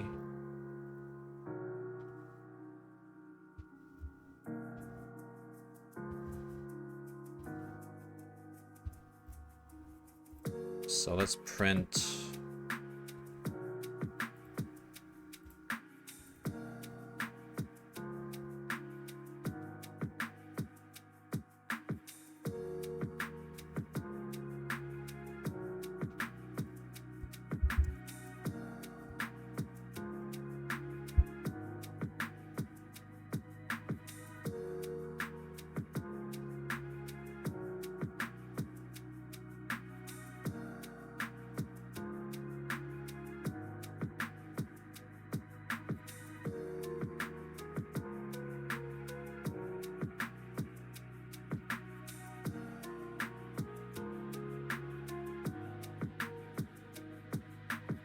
Amara, well, I wrote a whole bunch of geometry helper methods, which was a pain, and that took up most of the time. Like checking if a point is on a line, checking if a line's vertical, stuff like that. I should have just used a geometry library. Like NumPy probably does all this anyway. Probably should just use NumPy. I've written what I thought would work, but I know that there's probably something wrong with it. Testing it on the test example now.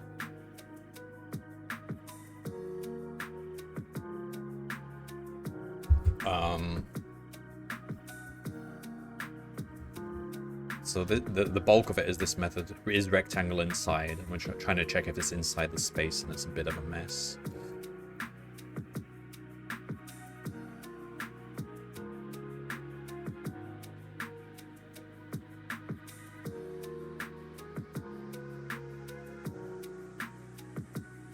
I think I checked for a line going from one end to another.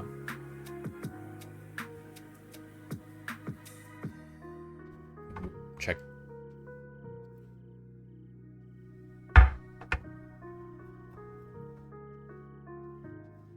Checked what?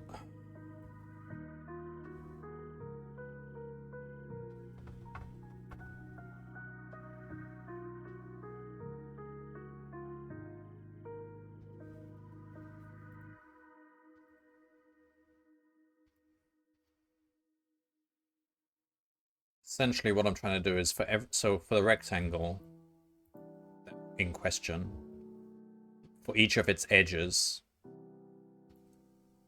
I want to look at all the, let's call it the polygon, this shape, whatever it is, all the edges of the polygon that intersect with it. I just want to look like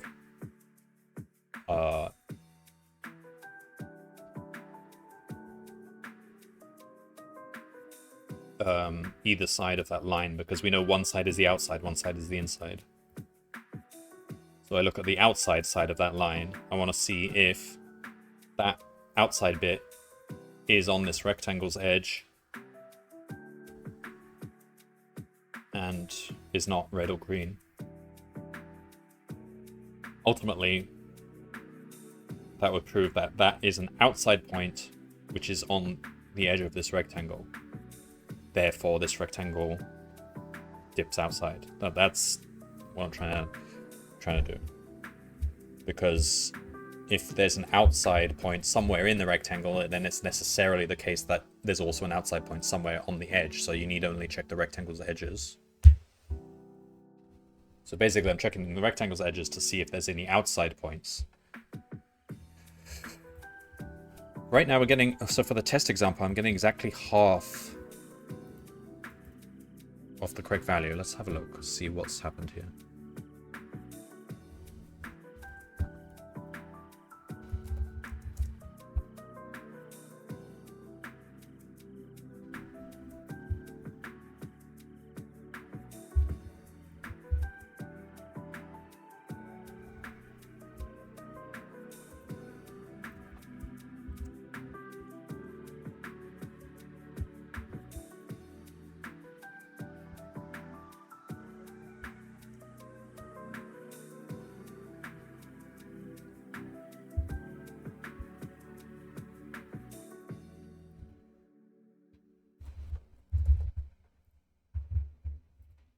Let's try that.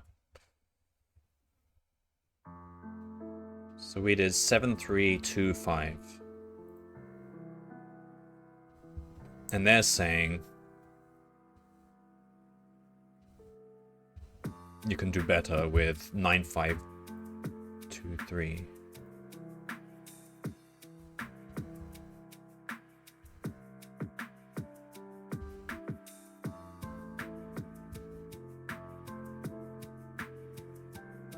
Interesting.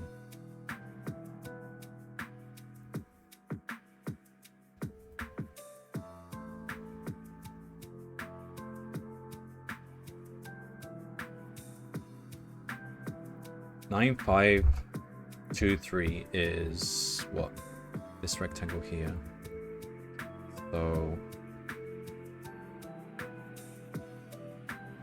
What? See, that's quite a nice shape. What? It's not weird in any way. Why did that not work?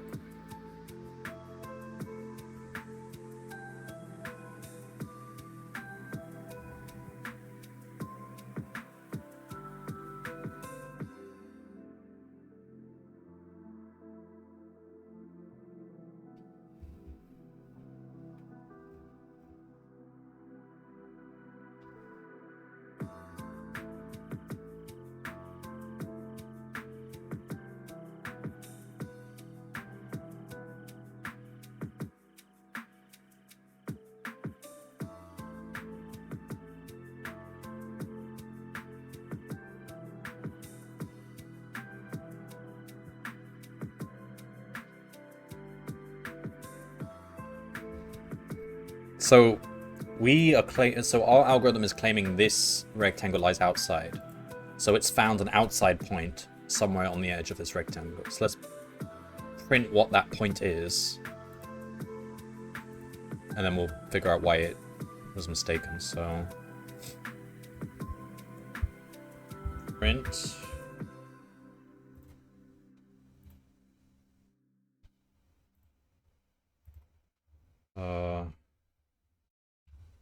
print P1, P2, outside point. Let's just see what it says. So, also stop printing so many things. Let's take that out. Okay. So we want to check 9.5.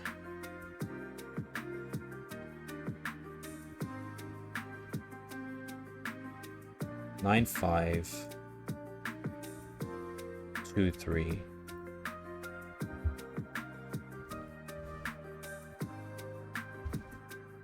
Also, we're doing. No, it doesn't matter. 9, 5. Here we go. 9, 5, 2, 3.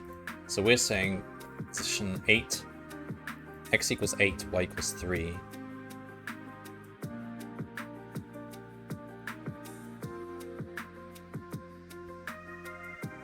Is an outside point. 8, 3.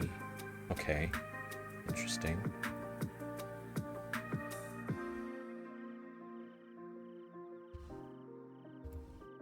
So 9, 0, 1, 2, 0, 1, 2. Wait, these are not.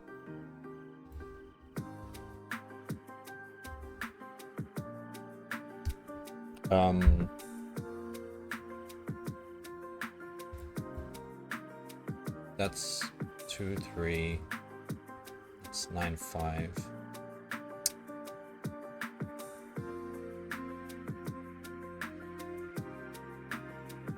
Basically, I checked for green lines.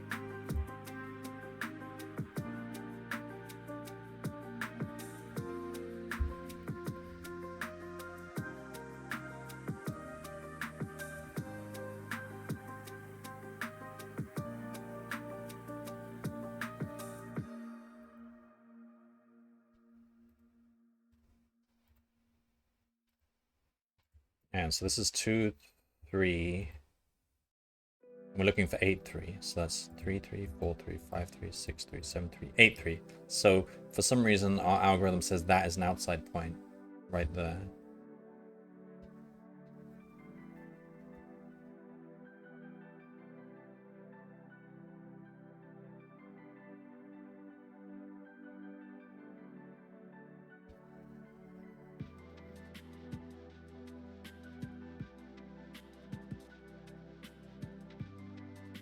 Our algorithm thinks that is an outside point, so it's saying this line here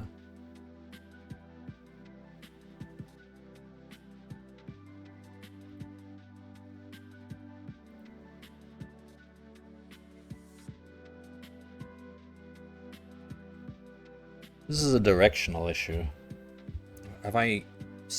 Maybe I flipped a line around at some point. So we know that we've got a direction of each of these lines, and it goes around in like clockwise or anti-clockwise or something. So we know always that the outside is on our left, or the outside is always on our right, or something like that. Maybe I've flipped it at some point.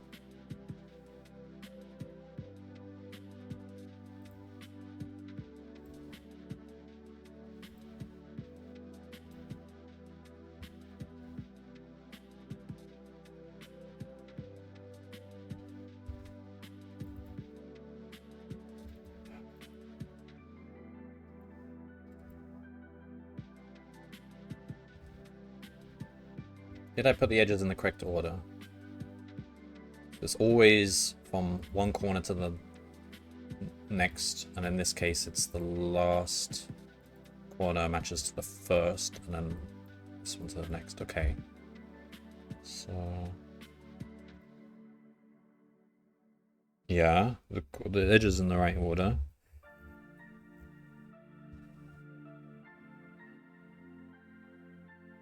So if outside left...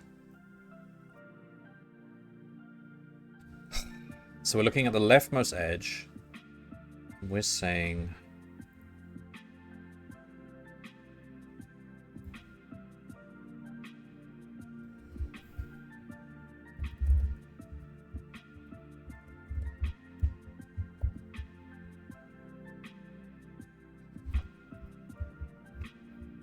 so we think false. So we think the outside is on our right as we walk around.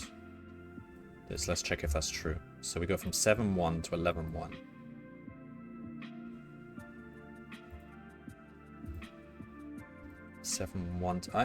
There's no... 7-1 is which one?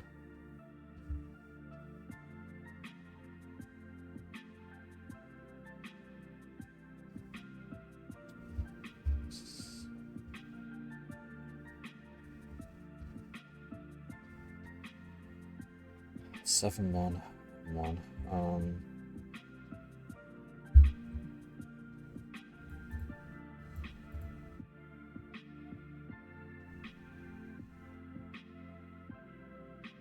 Is that 7, 10, 11?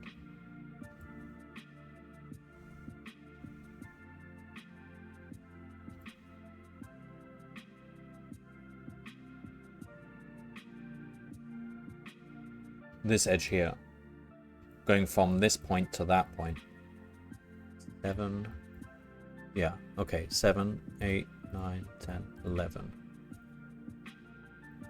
So we're saying false, which means we think the outside is, well, right. We've got it completely wrong. How did that happen? Hello, Peddler Stories. So we've literally got the opposite of correct here. False. So we're saying the outside is to our right, but it's very clearly to our left. How did that happen? Let's have a look at this again.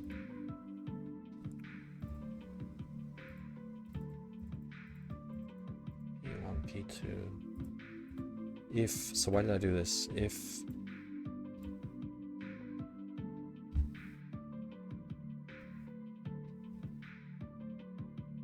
okay, make sure we're saying is vertical. Use is vertical whenever we can. All right. P1, P2.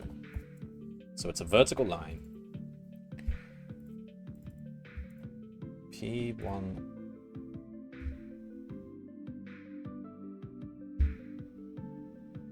Oh.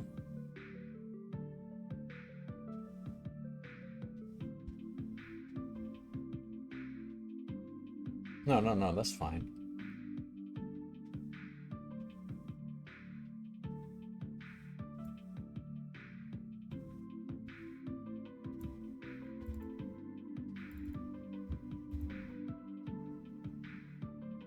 So this just takes the leftmost edge, which should be just the edge on the leftmost.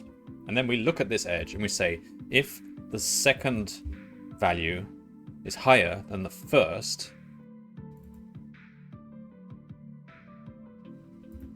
then we are going up. And therefore the outside is on our left, because there's no more edges to the left of us. That's correct, isn't it? How did we get this the other way around? But we get false here.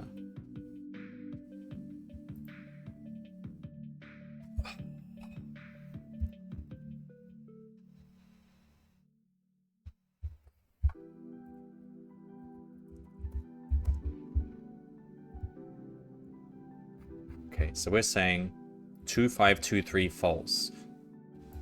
2, 5, 2, 3 false.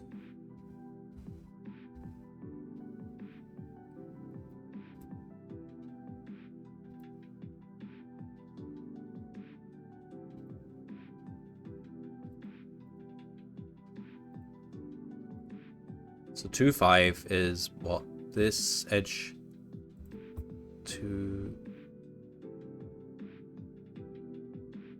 That's 2, 5, and that's 2, 3. No, or 2. What? Oh, because they're doing it y increasing in the other direction. But okay, we were using Cartesian coordinates, so it shouldn't really matter. It's just flip. Hang on.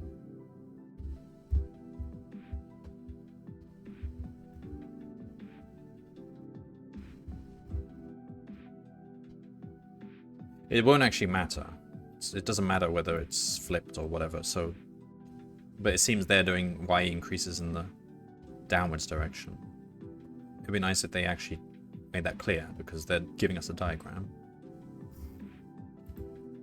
Alright, well, we're saying the leftmost edge is...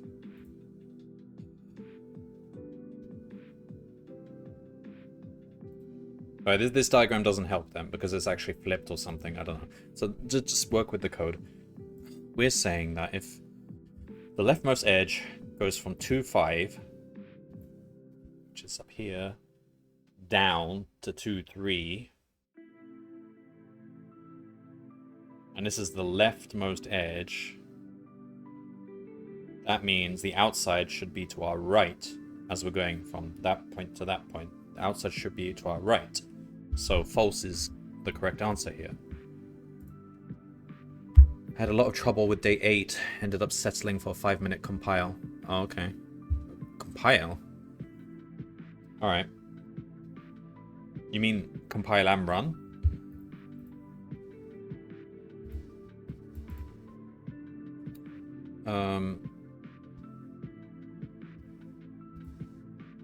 So this still looks correct to me, so why have we...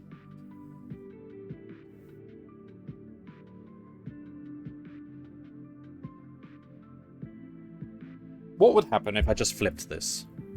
Because apparently we've got the wrong Boolean here, even though I thought it should be correct. What happens if we flip it? 8. We get an even worse answer. Okay. Fine.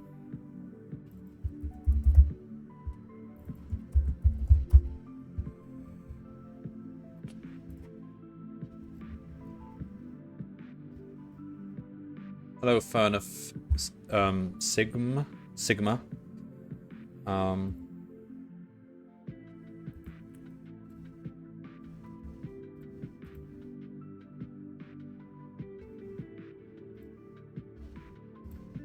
Okay, we're gonna have to... Okay, so this... I've been led astray by the diagram, because the diagram is not... It's not representative of the way we're doing it. We're doing it with Cartesian coordinates, and they're doing it with, like, computer graphics coordinates or whatever. So, that's what's throwing me off. So, we are saying...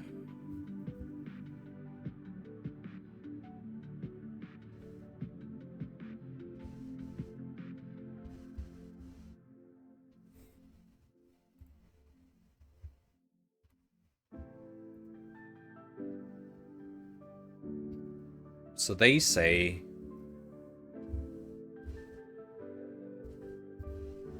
that the best area you can get is 9523. And when we try 9523 here,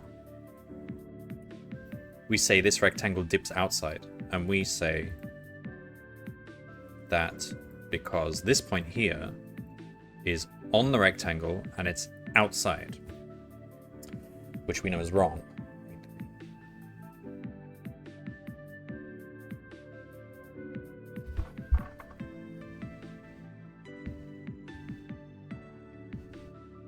What is the challenge today? I can post the problem.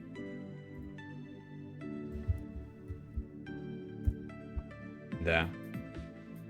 That's the problem. Although if you haven't completed part 1, I don't think you'll be able to see part 2 on that site.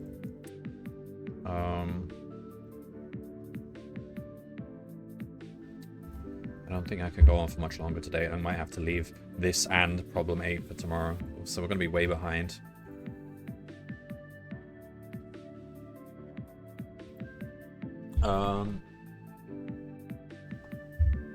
Okay, this is probably not too hard to debug then, because we've explicitly said something very, very wrong here, that line there. It's saying that this rectangle, even though this is a big rectangle and it's size 24, and that should be the right answer, that should be the biggest rectangle, we're saying it violates the rules by having a point outside.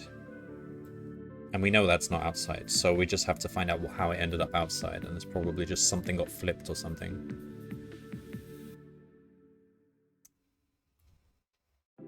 So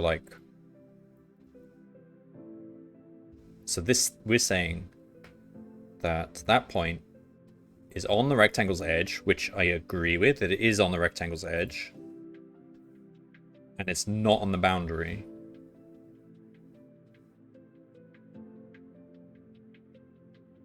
Which I agree with. It's not on the boundary. So we agree with that statement there, but we shouldn't have got to that point. So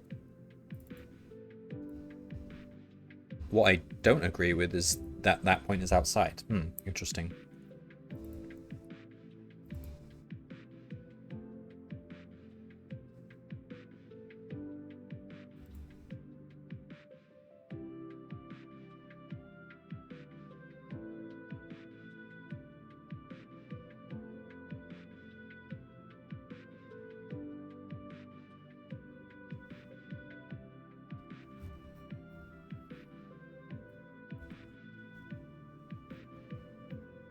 Did I get my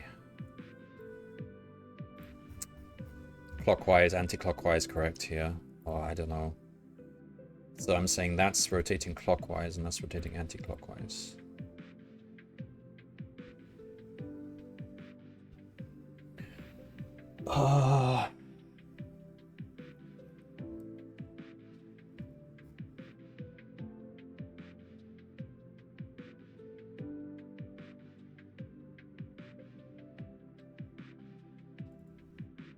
So for this shape, we know that whenever you put your hand out to the right, you're outside. That's what we've decided, and that's correct. We've decided for this particular shape, the outside is to the right. So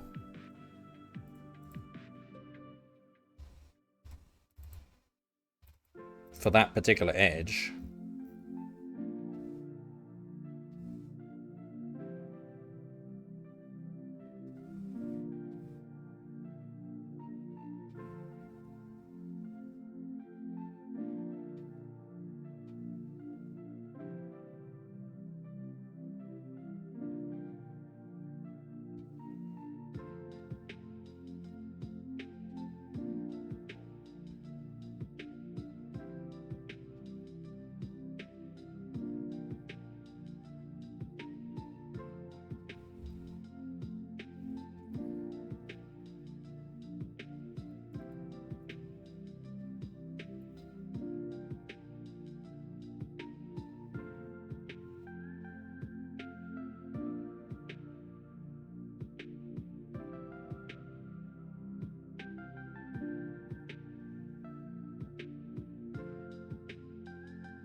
Let me just print the edge. Because I'm getting confused here. What's the edge that we're talking about here? 9523. Okay, 9523. Okay, so this line here. The edge is 97 to 95.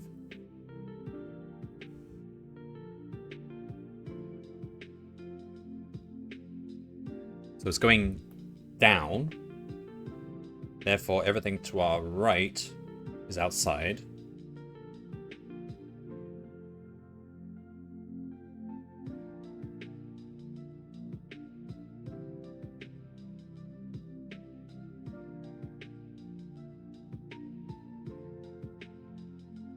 So 8-3.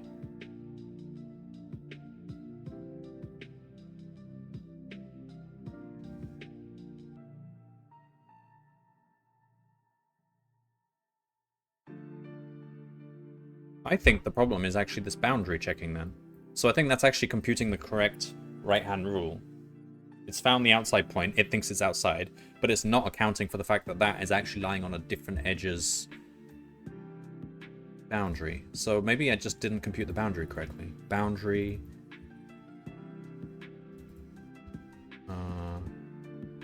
Let's print the boundary then. 8-3. Print boundary. Is it like empty or something? What's happened here? F10. Where's the boundary? That's the boundary.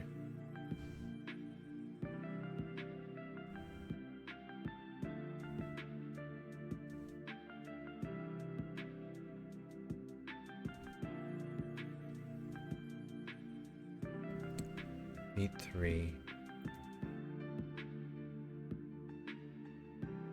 Oh, I can't. This diagram is confusing because it's the wrong way around. Alright, so we're saying 8-3. We're just going to have to do our own diagram.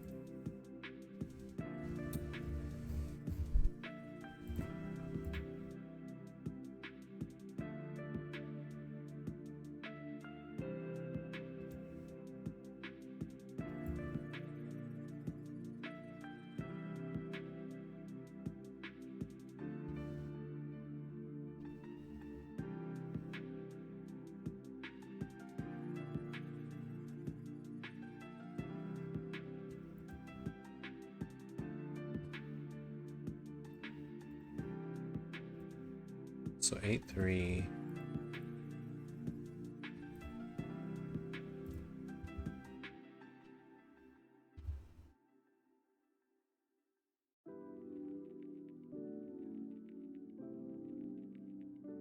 Should not be on the boundary.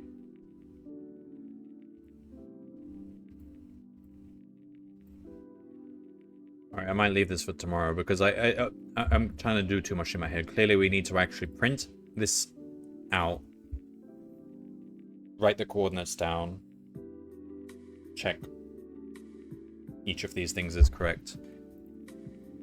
And if I can just debug that one line, that's probably the source of the issue. So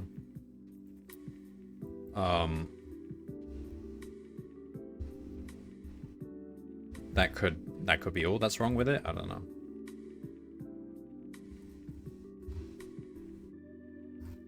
But I can't do it now. I don't have time and I'm pretty tired and tomorrow will be a better day for it. That means I'll be 2 days behind tomorrow. That's not good. I'll just have to try and put in lots of time to finish it all off.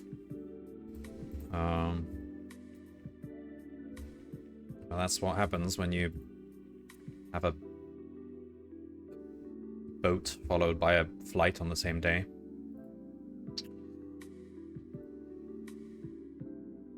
And then I'll get on to day 8, which apparently is harder. I mean, I think what I've done is not actually that complex now that apart from the fact that I had to do a million different helper methods for all the geometries of point on a line and line intersection and all that stuff.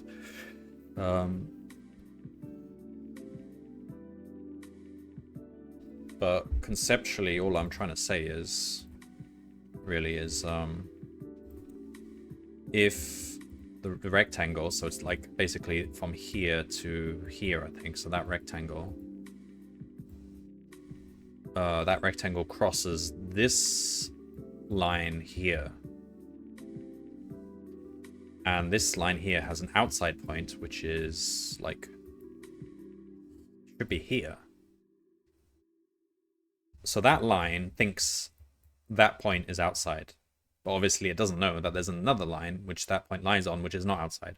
But from this line's perspective, it thinks that's the outside, that's the inside. So on our rectangle, we cross that line. So it remains to look at that point, which we think might be outside, and check whether it really is outside. If it lies on some other line, then it's not, and we're safe. What's with the sad emoji? You wanted to see me finish? I spent a long time writing a lot of geometry methods, so that slowed me down. I should have just used NumPy. I mean, it's not too late to switch to NumPy. I think NumPy just does all this stuff. Or Sippy or something. And the whole reason I'm doing this overly complicated way of doing it is because there is a weird edge case that I think could be, in theory, be in the input, but I wouldn't be surprised if it's not. Maybe he's just given a really nice input, where you can just have a space-filling set of edges which go back and forth like this, right? So you could have a rectangle which is completely covered by edges,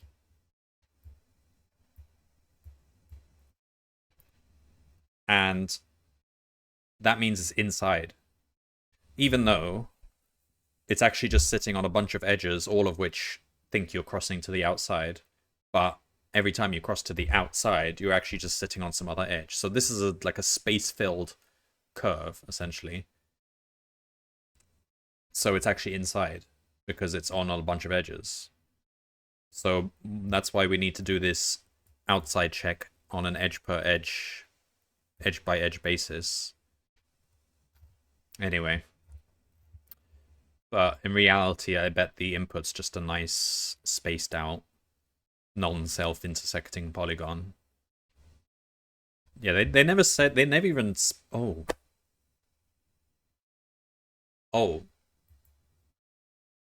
Could that be the problem? Yeah, but no, the test example is non-self-intersecting, isn't it?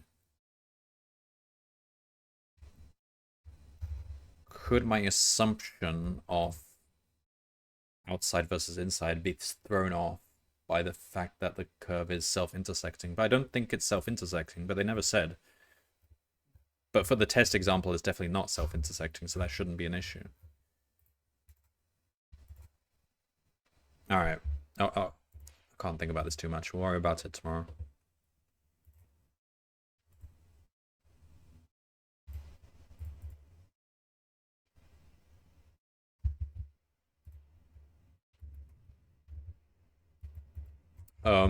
Yeah.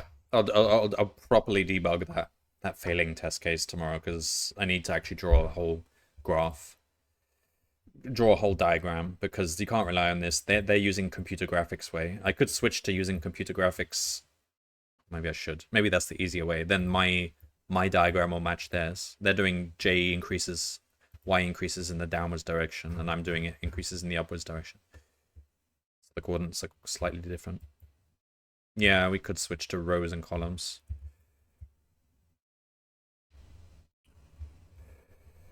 Tree the hex hog triple trouble tomorrow. Yeah, you know how much I love hex hog. Speaking of which, are there any more hex hog races coming up? There was only gonna be one, wasn't there? And that was the shuffler, and that's done.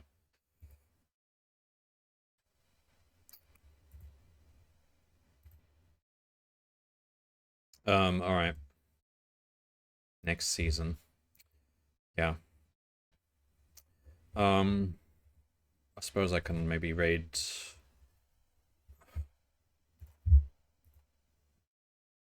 somebody who's doing this problem. I don't like raiding when I haven't solved the problem. I think I haven't earned my reward. Alright, I won't bother today. Welcome back to Advent of Code 2025 day 9 part 2. We're in the middle of this problem which I paused last time. So oh god.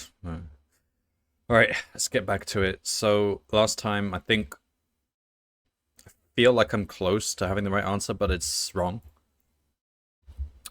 Let's start by first changing, instead of using Cartesian coordinates, let's use the same system they use, just so that we can actually print this diagram and have it look the same. Let's do that.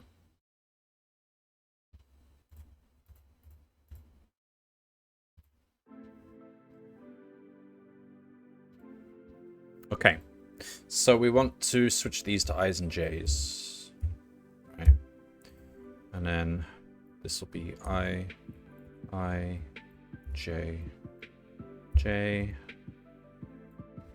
I, j, I, j.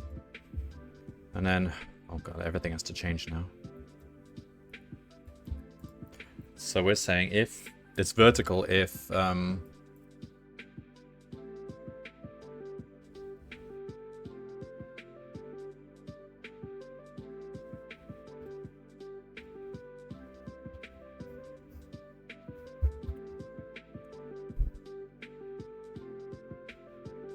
the j's are the same.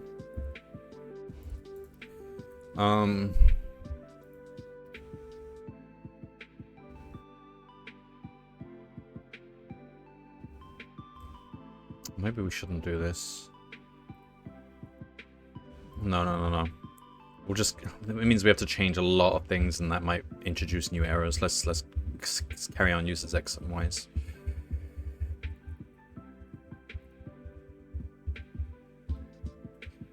Okay, so the problem we have is that I'm not getting the right number here. So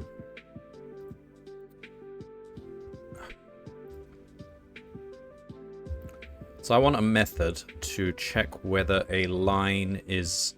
Okay, so let's have a look at all the methods we have so far. Is vertical, that's fine. Get unit vector.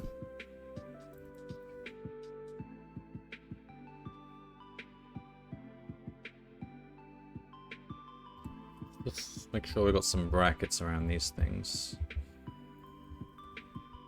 Just in case.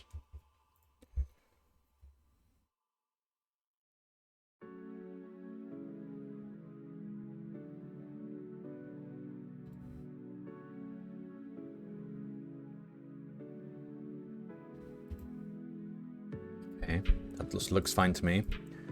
Oops, rotate vector clockwise. Rotate vector anti-clockwise. So yeah, okay. Is point on line.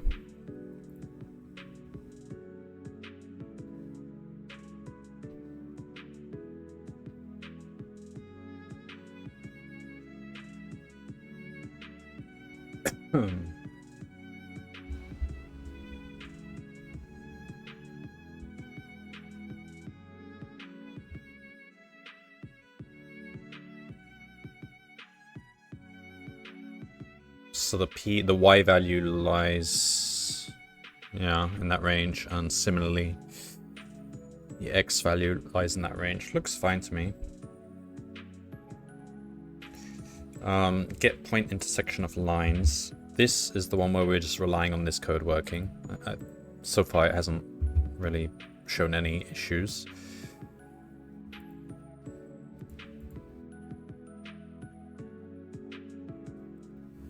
Get intersection of lines.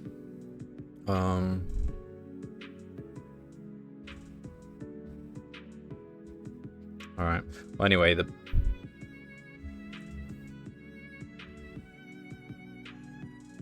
So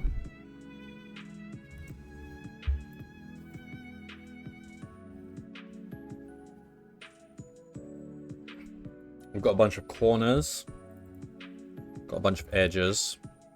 We're storing them, and they're like directed edges. So, and then this little piece of code here computes the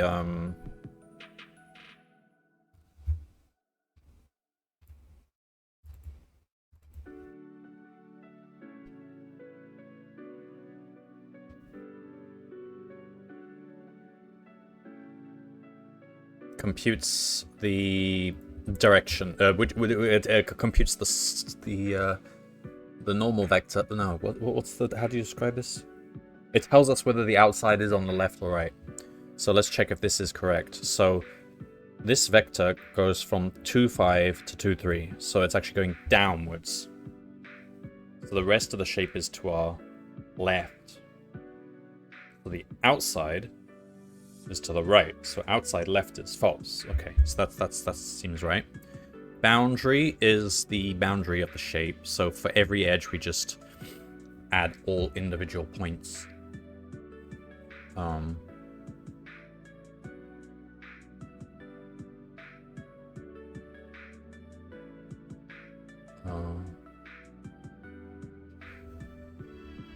Yeah.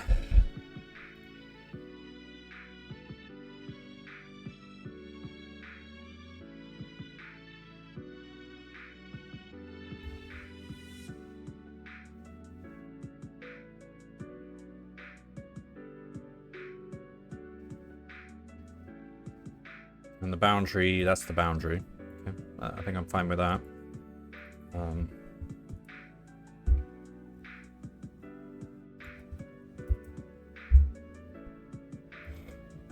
Best area equals 0. All right.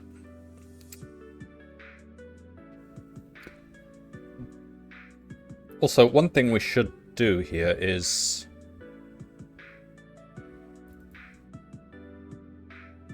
Oh, this is part 1. We don't care about that. So now this is the key method here. Is rectangle inside the shape? So we're saying a rectangle defined by this corner and this corner. They're two different corners in no particular orientation. We're asking, is this fully contained in the shape or on the boundary, or combination of both? It has to be a combination of both, because we know it touches the corners. So to do that, we check each edge of the rectangle. We should really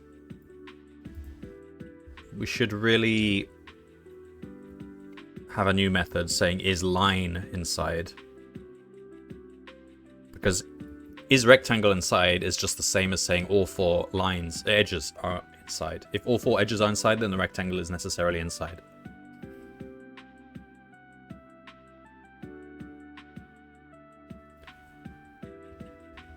We should probably change that. All right, and then that's something to fix. And then best area. So we have the P1 in corners, the P2 in corners, if P2 is on. Okay, so we check if the rectangle's inside. And if it is, then compute the area. All right, let's compute this outside. This will be a time save.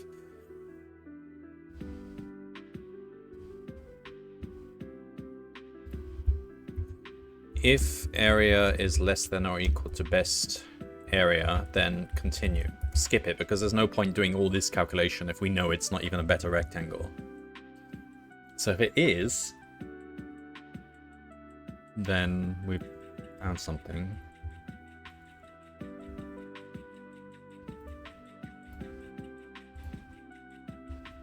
Okay, that will mean we don't compute as much.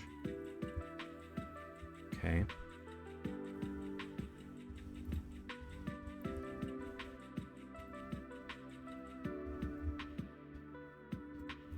Right, now I want to say define is line inside. And the line is defined by 2 points, P1, P2. And we want to check if the line is inside. So it's basically this code here. Just copy it in. So for each edge in all possible edges,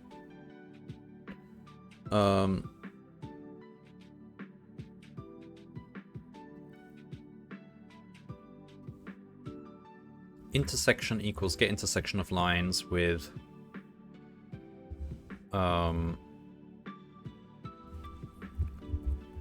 P1, P2 edge. If it doesn't intersect any... If it doesn't intersect that particular edge, we skip it, that's fine.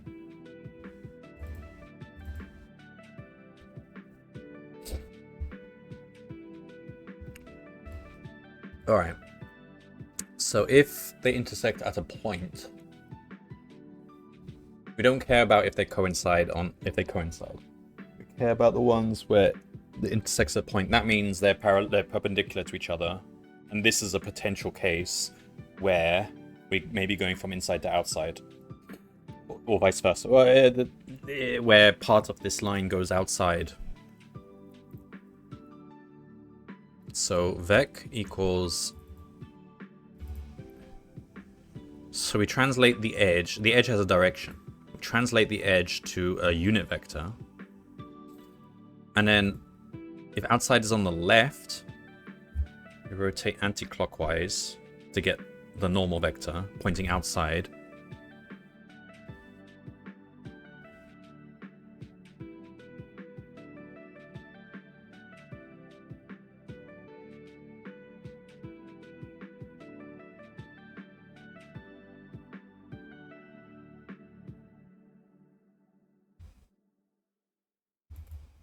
So this is an outside point, we believe. Otherwise, we go clockwise to get the outside point. Now, if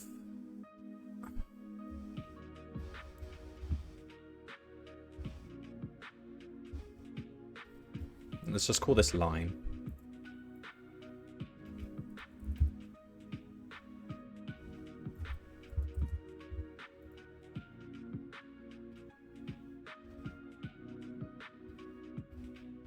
So if this point is on the line, right, because it,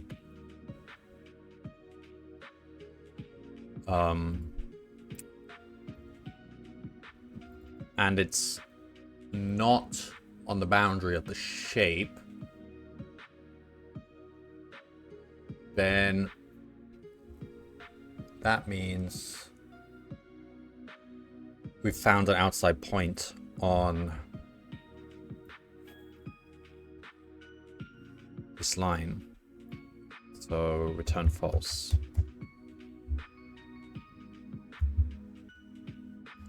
Otherwise,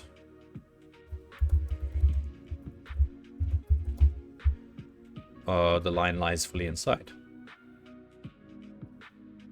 Oh, no, that's okay. Otherwise,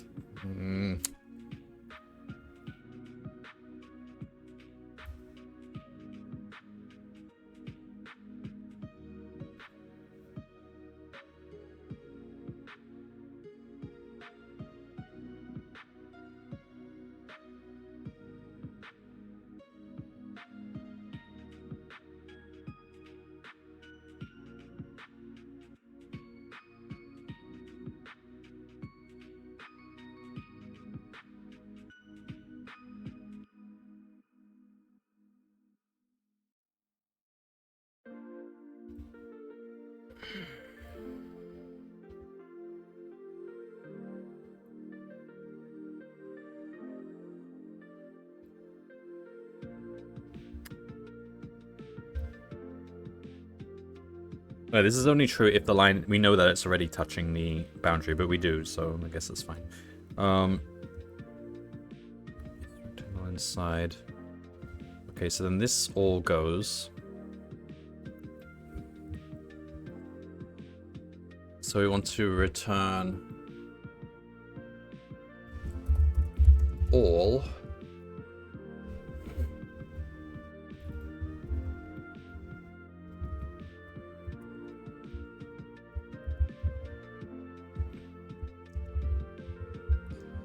All these rectangular edges in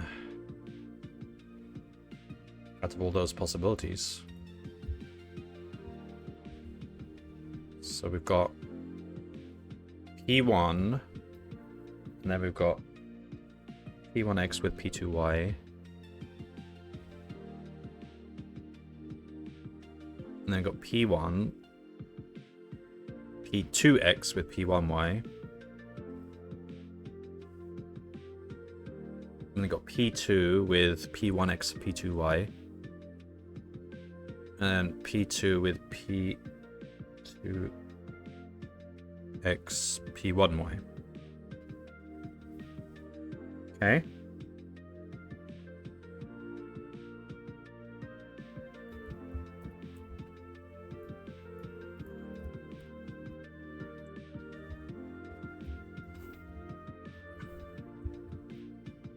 Still 12. Okay.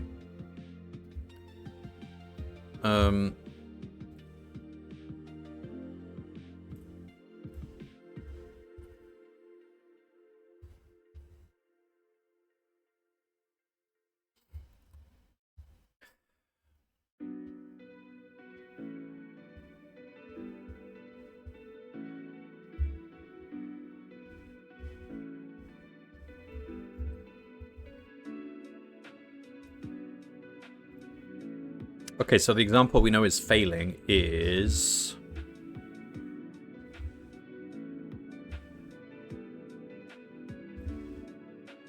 9, 5, and 2, 3.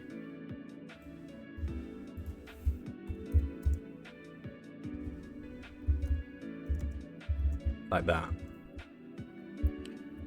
Let's test this separately then.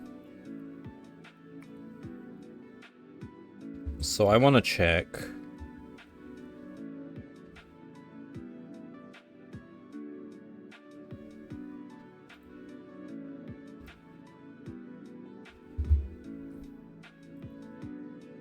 if 9, 5, and 2, 3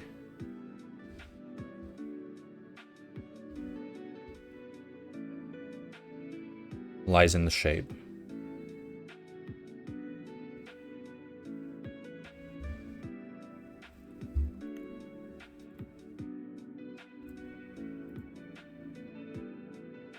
The answer should be yes. So let's print is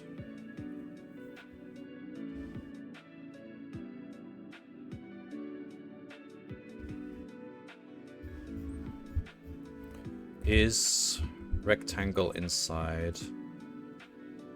Right. P1, P2, pause, 9, 5, pause, 2, 3, P1, P2. The answer should be true. It's false. Okay.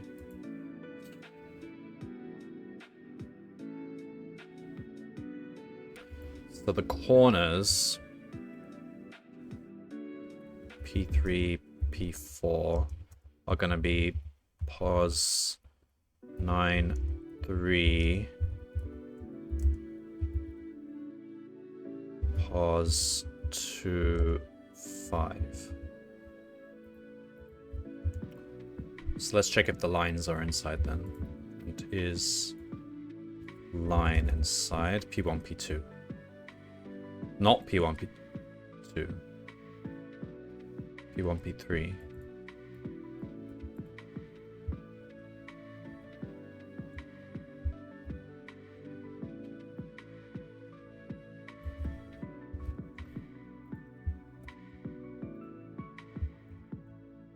True.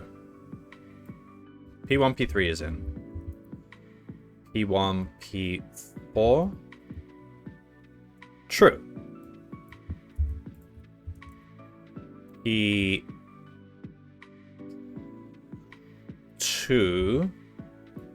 P3. False. P2, P4. True, true, false, true. So we got one false. So that's the wrong one. They should all be true. Okay, that's good that we've narrowed it down. So for some reason, we're saying 2-3, 9-3 lies outside of the shape.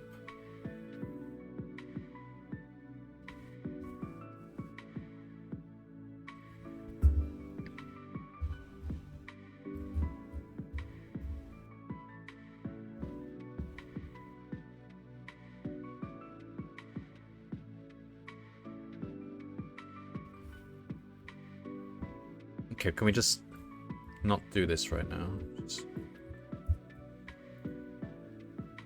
Alright, so now... don't worry about these.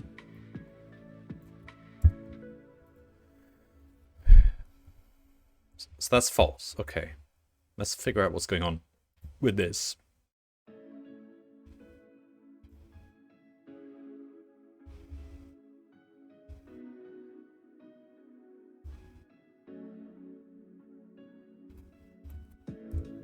Print outside point. So it's saying there's an outside point. 8-3. Why is that? Print edge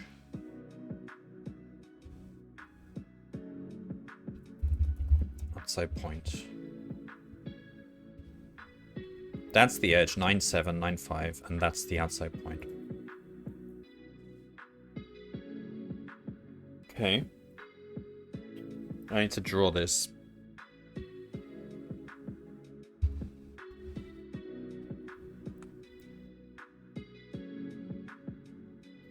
So 9-7, 9-5, so that's a vertical line going down.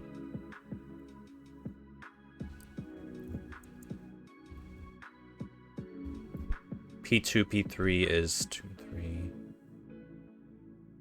Is a horizontal line. This is a vertical line, so they intersect. Alright, fine.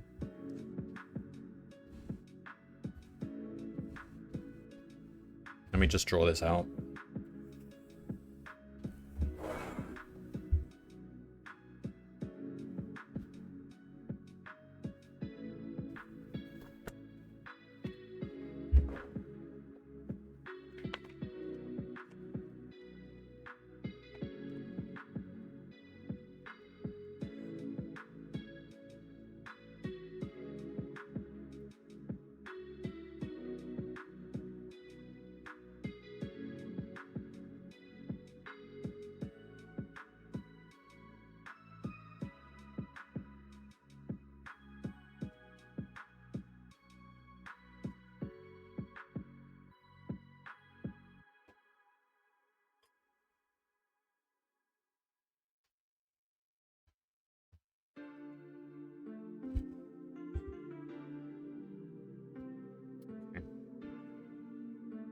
Alright.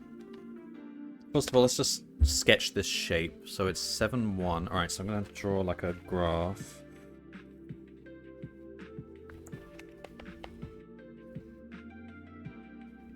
Okay, so... Or can we... Do I have any software that can do this? Oh, whatever, I'll just draw it.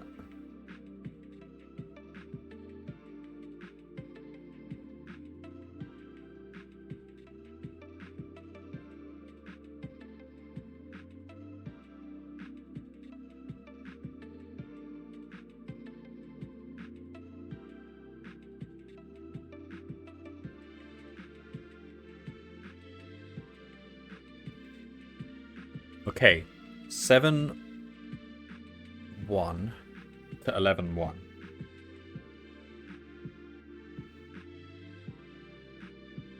Okay, so that goes to the right. 11, 1 to 11, 7. That goes up. 11, 7 to 9, 7. That goes left.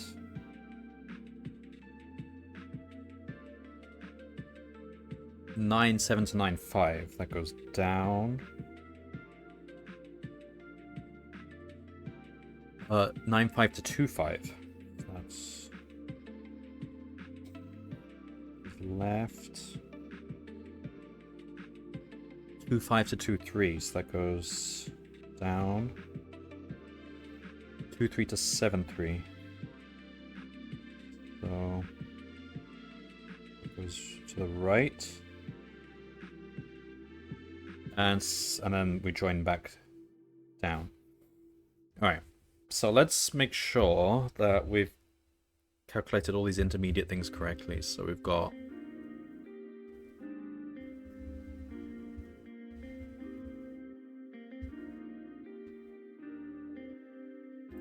so print leftmost outside left. Let's check if that's correct. So we're saying 2523 is the leftmost. 2523, correct. We're saying outside left is false. Correct. So outside is to the right. Yeah, outside is to the right. Okay. What else? Check, we've got the boundary correct. No, we don't need to check the boundary.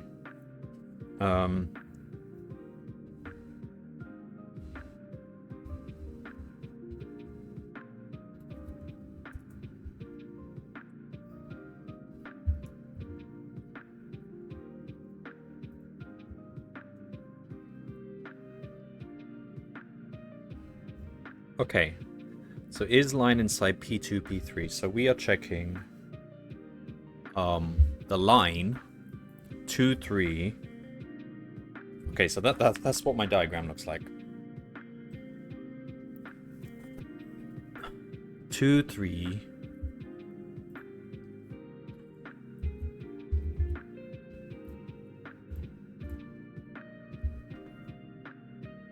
Two, 3. And 9, 3.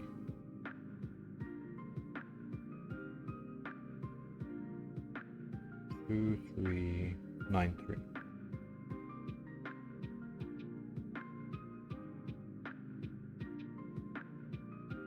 Okay.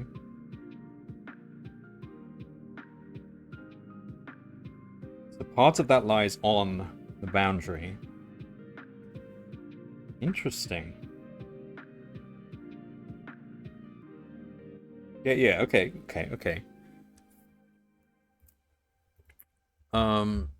As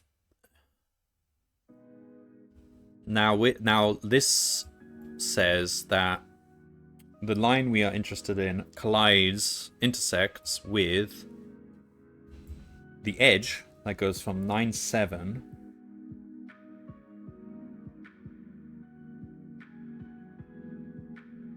to 9, 5. No, it doesn't. What? It should be 7, 3 to 7, 1.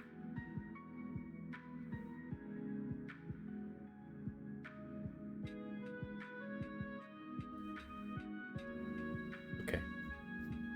So basically, our intersection code is wrong.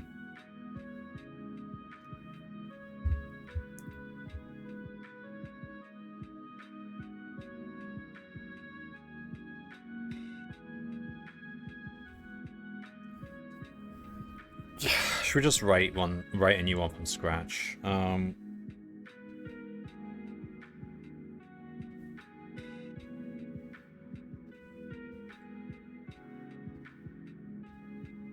don't like this. Okay, let's not use this one.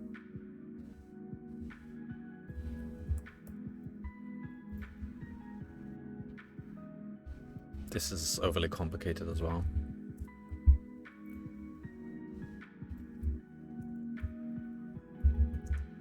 get crossing point.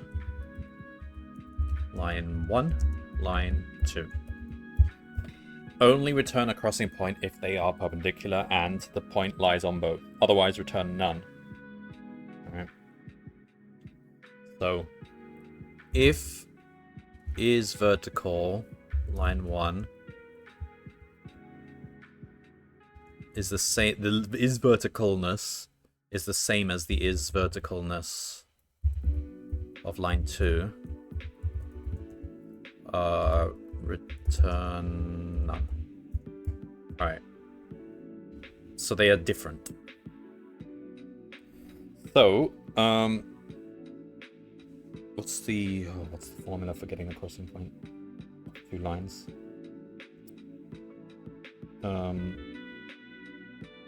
You take the one that's horizontal.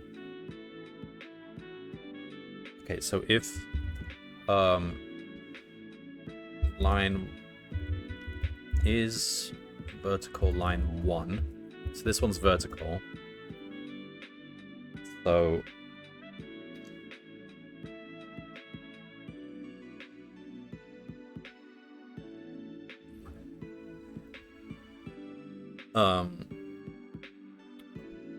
P equals, so the crossing point will be the x value of line 1. So line 1, take some arbitrary point of that and take the x value.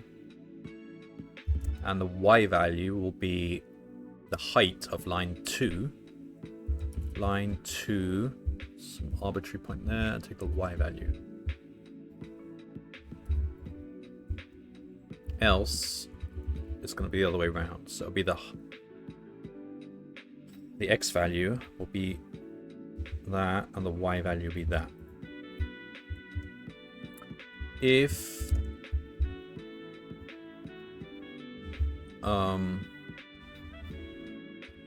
is point on line P on line 1 and line 2,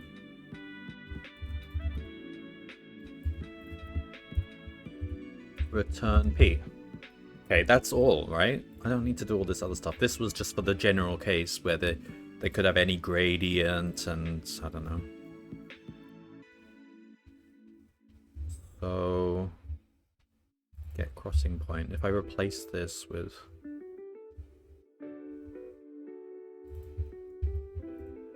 that,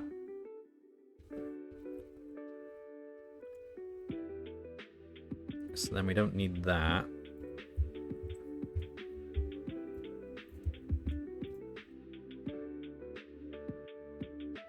So it intersects. All right, try that again now.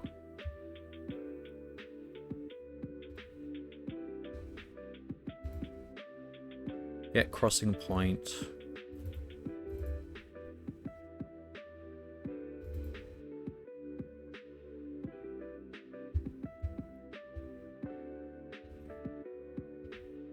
Tuple object has no attribute y. What?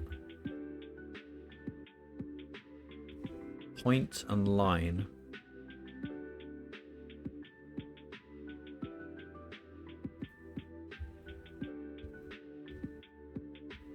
Oh, that's not a pause.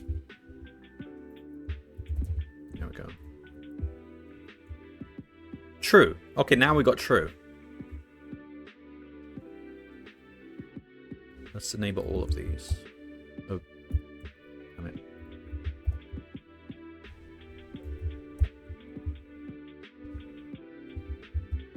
So these are all true now. Alright, let's go back to the original problem. 24, that's the correct answer. So was that the problem? The problem I was just using something I got from Stack Overflow, which was to compute the intersection of points, and it was just trash. And because we know they're always vertical and horizontal, you can write a simpler crossing point method. Well, we'll find out. First, get rid of a lot of these print statements. What are we printing? Because there's going to be too much printing.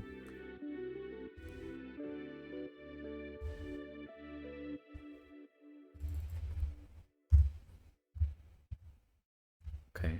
50, 24. So that's correct for the example.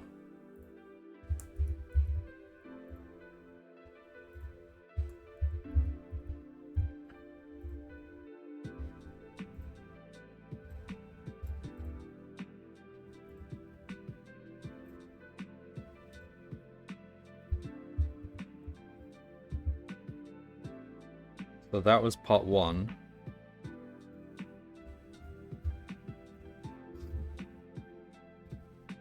And part 2 is going to take a while.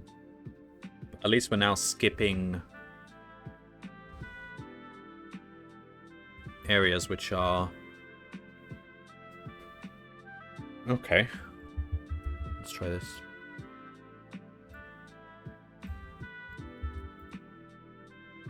No, it's too low. Fuck. Now we're in this situation.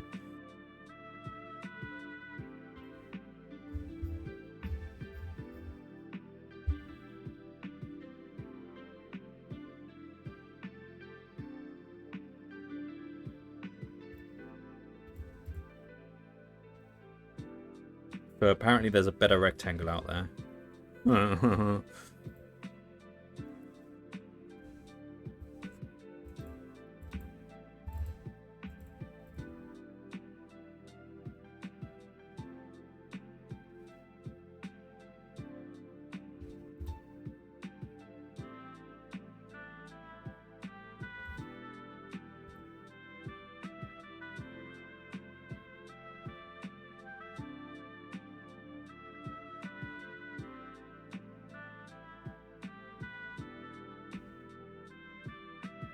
So...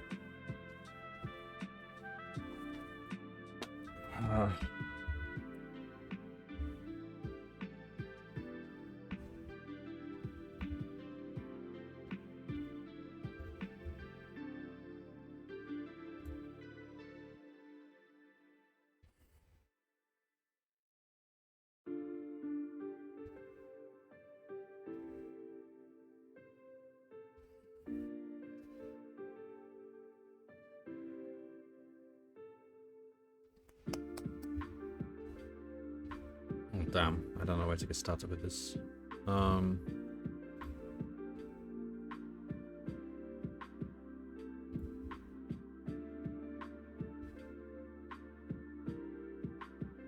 It's gonna be some weird situation, isn't there?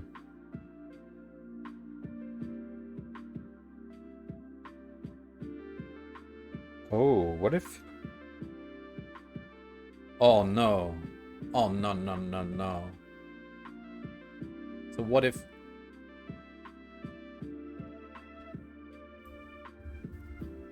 There's a situation where... Is it always...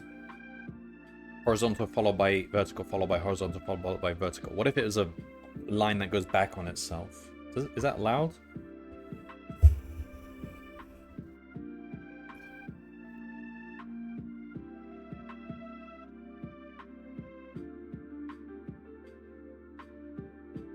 I don't think so.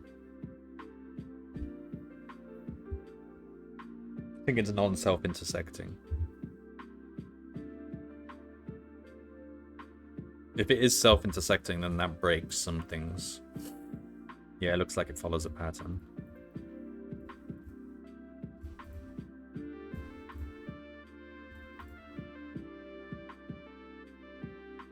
Okay.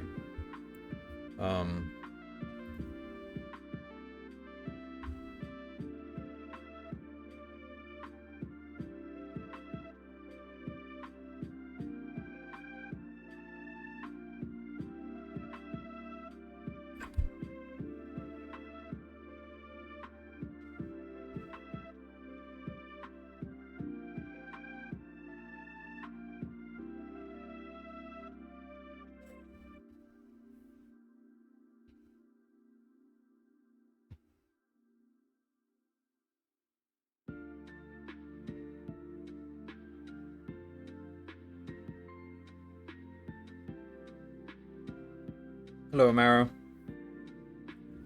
Trying to fix this polygon thing. Well, I've got it working for the test example now. Doesn't work for the big example. It's too low.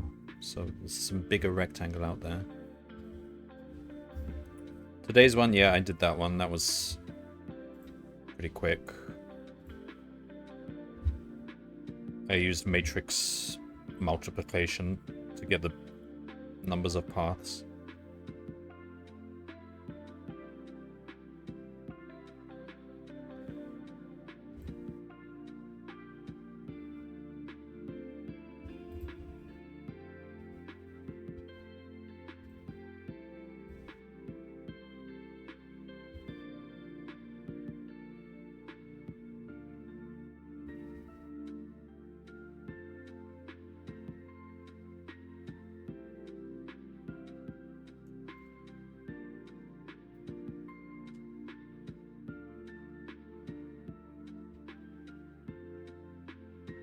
Alright, where do I begin now?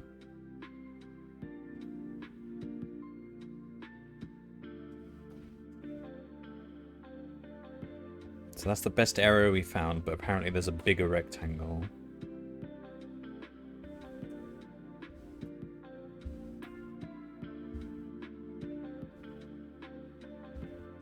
So we don't need to iterate.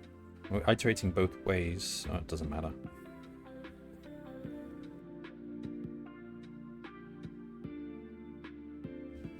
I think, well, clearly there's something wrong with this, isn't there? So we've got the right edges, have we? So a rectangle lies inside the polygon if all four sides lie inside the polygon. That's what I'm saying.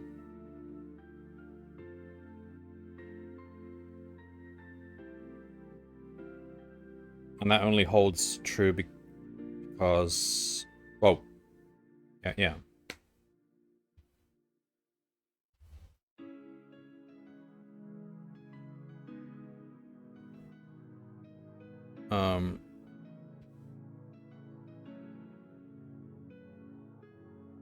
Oh my, hang on, that's not true.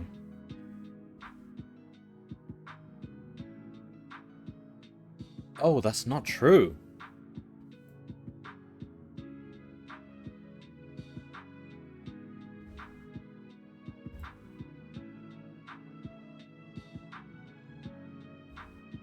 I need Microsoft Paint to show a counterexample here. Oh.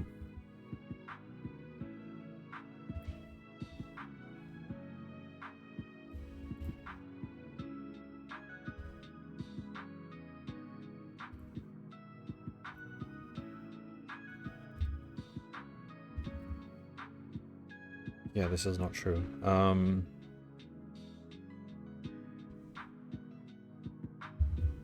you could have, so you've got your polygon, right, whatever. And then you could have, like, this.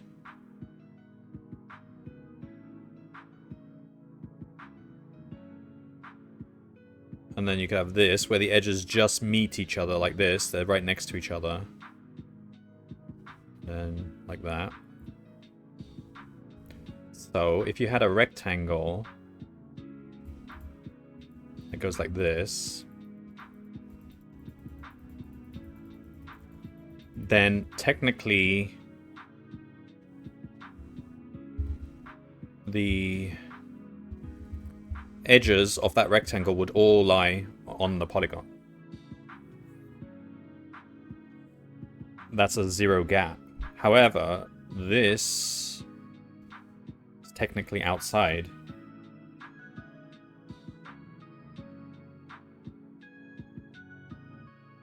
Wait, what happens in that situation? I don't understand. Does that mean we color this green or red or what?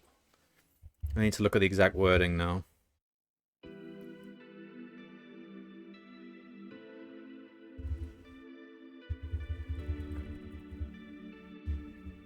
How do we actually color?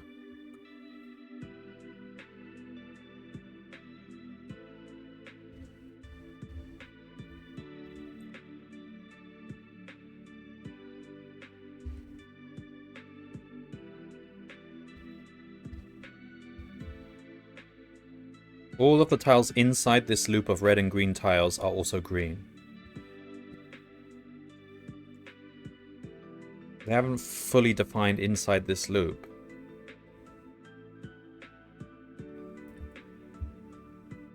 Like, I've just drawn something which is a loop. It's non-self, it doesn't technically self-intersect. It's actually non-self-intersecting. That space, is that inside the loop or outside the loop?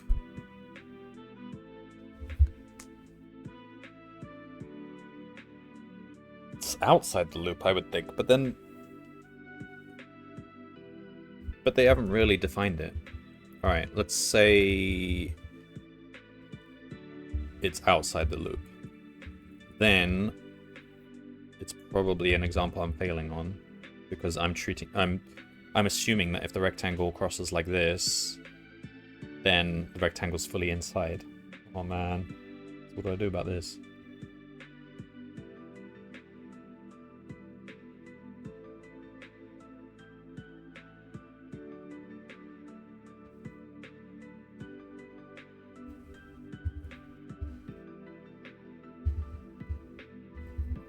Okay. Maybe this edge approach doesn't even work then, because you can't rely on edges.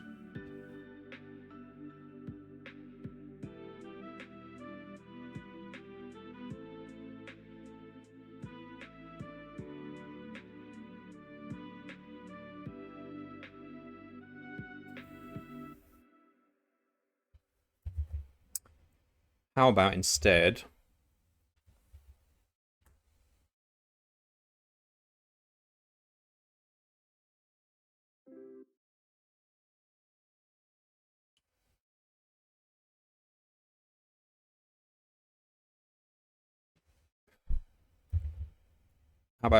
we just... We've already made a boundary, which contains all the points of the boundary. So how about we just look to the outside point from every single point on the boundary. So it's like the outer layer, which is one space out. And that's all the outside points. And we say any rectangle,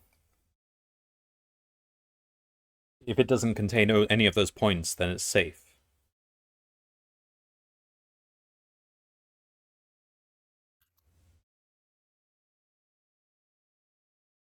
Would that work? And then we don't have to worry about all those intersections of lines and stuff, which doesn't seem to work because of this counterexample. How big is this boundary?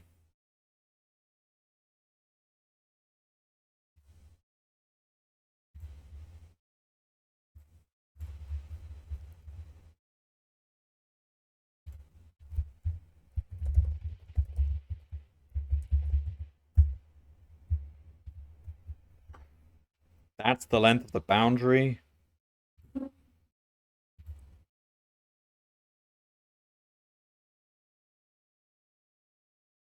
$500,000.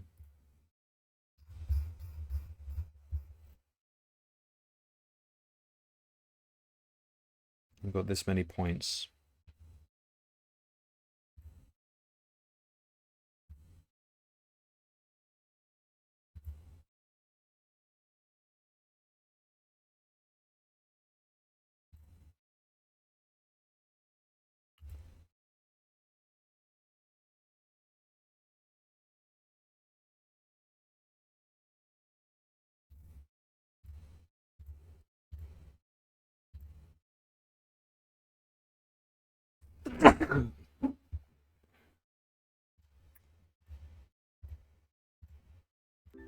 Okay, I'm not sure that would work then. What else? Well, how would I detect this then? Like, what?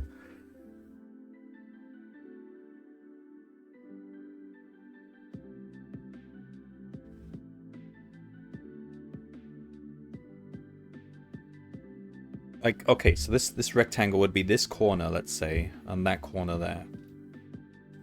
That contains an outside space, but the boundary of that rectangle is fully within the polygon.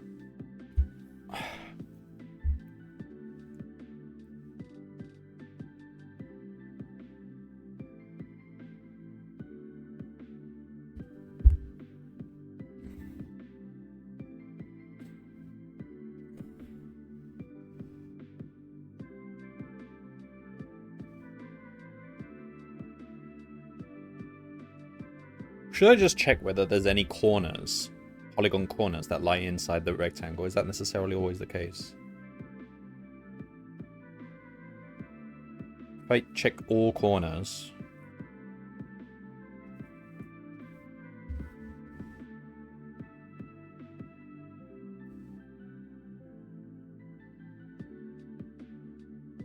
No, that doesn't prove anything.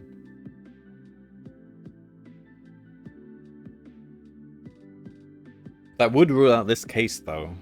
Hang on, let's think.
Let's see what happens if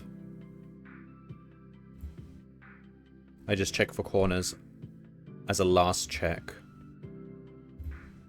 Like, if this is the edge case that's throwing me off, then maybe... Okay, so we get as far as saying, is line inside... Alright, so we've said this rectangle is inside, what we actually mean is... this rectangle is either fully inside or fully outside, but it doesn't cross over between the two. That's kind of what we're saying. Well, no, that's not. Oh, what?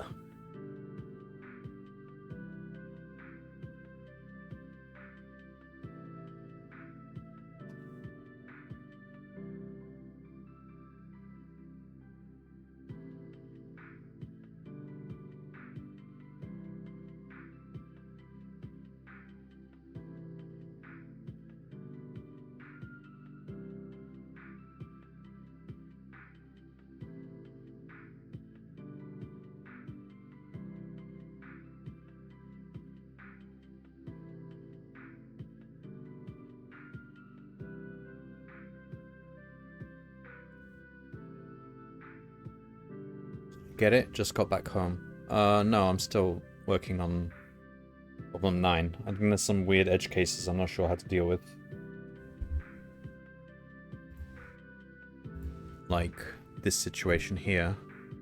I've always been assuming that if the boundary of a rectangle lies on the polygon, then the whole rectangle must lie on the polygon. That's not true. Because you could have this situation where like two parts of the polygon just touch, then this dotted line is a rectangle. Each edge of that rectangle lies fully on the polygon, but there is outsideness inside that rectangle. So that's a weird case. So I need a clearer definition of whether something's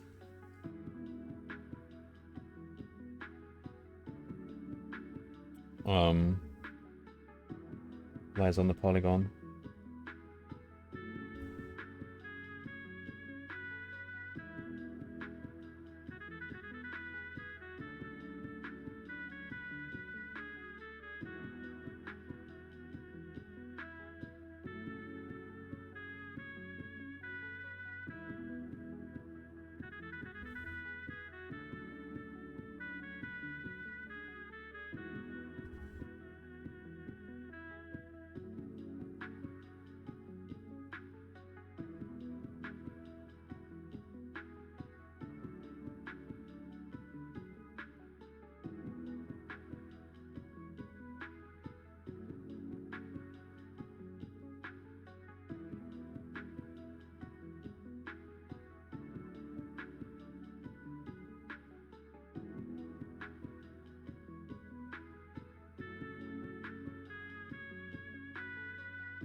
Let's try tweaking this method then.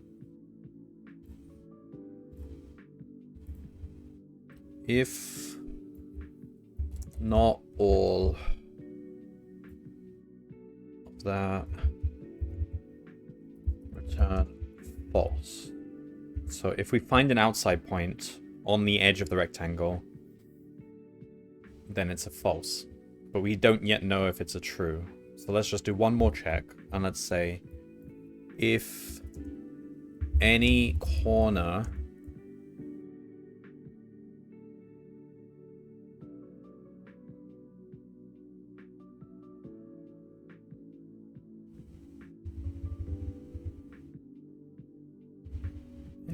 oh, we need a method here now.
I just loop through each pair of red tiles as in part 1.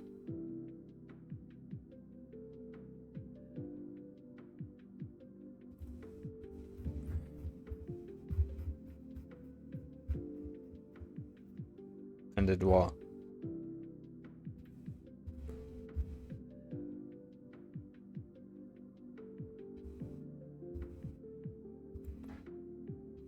Yeah, I mean, I'm doing that. I'm looping through each pair of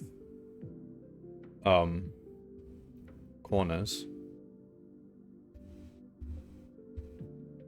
Question is just how to work out if the rectangle lies inside the polygon.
A loop for each rectangle, checking for boundary segments.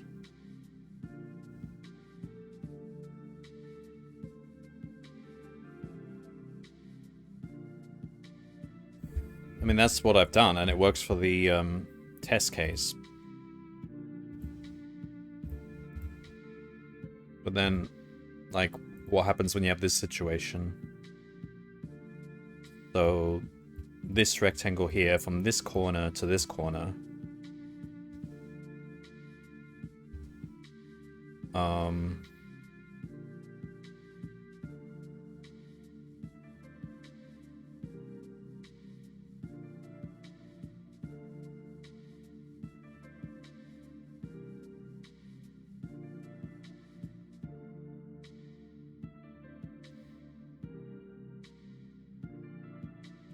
every edge of this rectangle lies like on boundaries or fully within the shape.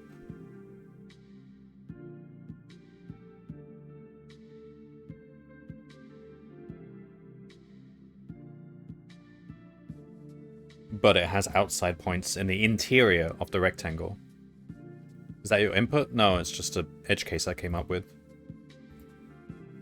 But I need to count for it, I guess.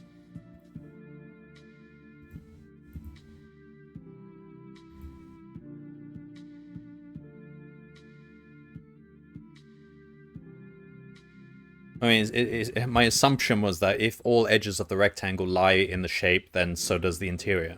That was my assumption. This counterexample proves that that's not necessarily the case. Because my check was just, for each edge of the rectangle, check whether it's on the shape or not. And that worked for the test case.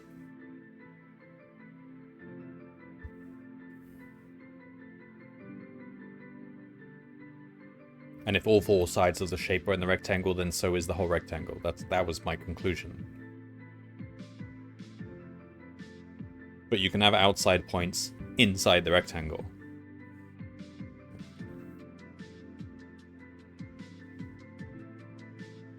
Without crossing its boundaries.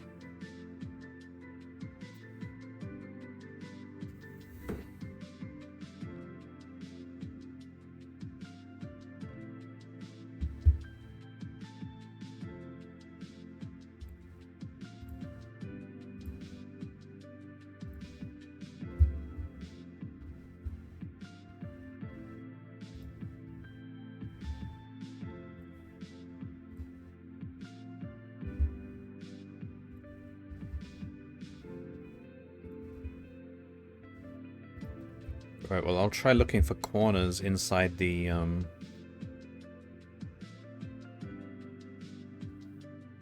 rectangle. Corners.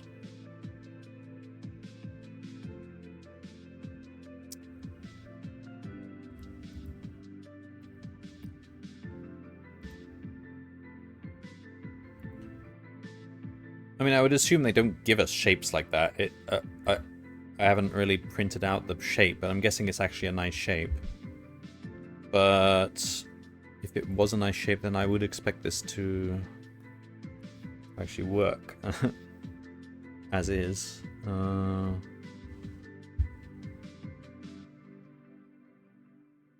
mean, unless I've just got some issue with this crossing point.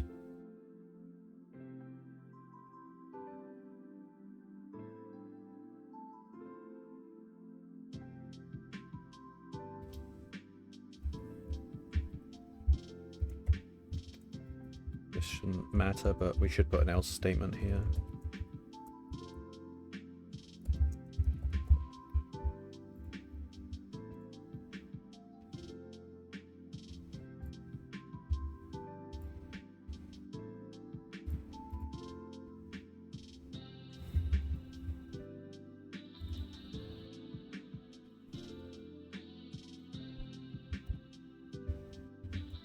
Let's see.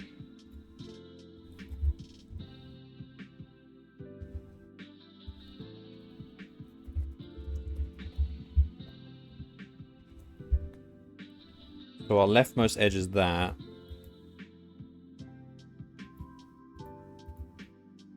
And we're saying outside is to the right. Wait, no. Yeah, this goes down. Okay. So the outside is to the right. Okay, that is, so that's our pointer to the outside.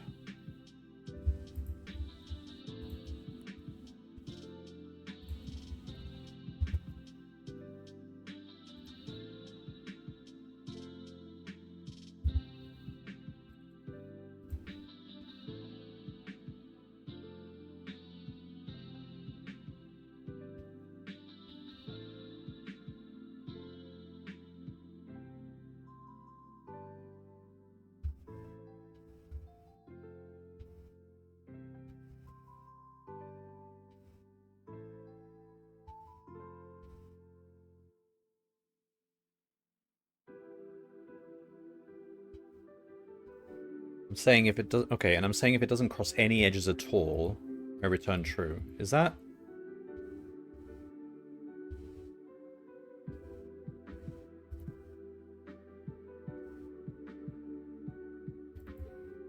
I mean, I don't think that's even possible. It can't, because we know the line touches at least one corner, so that statement's never going to get hit. We should remove that because it's not even technically true. If it was just a floating line somewhere, it could float outside. Just see if that breaks it. So you think your part 1 may be the problem? Part 1? No, part 1's correct.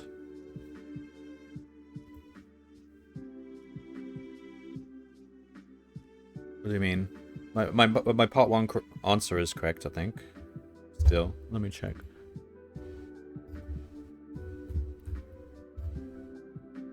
Four, 7, 4, 4. Yeah. Well, that's part 1. I'm not touching part 1 really. Ooh.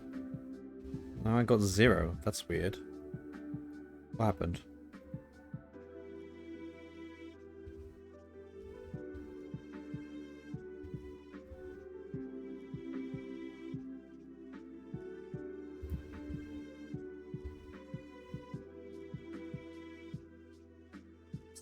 So I think we just never found...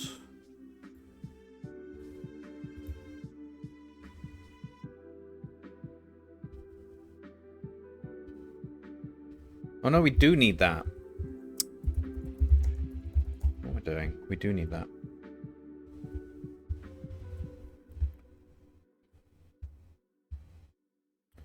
Okay, so I'm saying for each edge,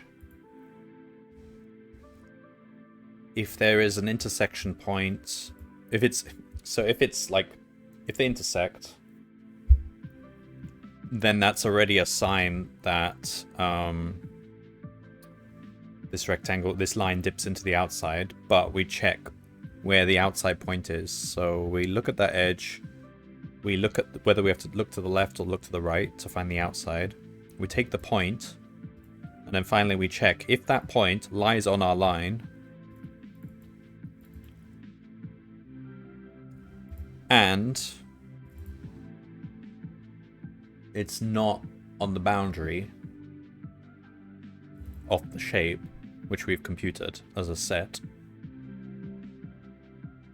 Then we found an outside point which lies on the line. And if we get through without finding any such outside point, then we've returned true.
So it's too low. That means we've missed a rectangle that's inside,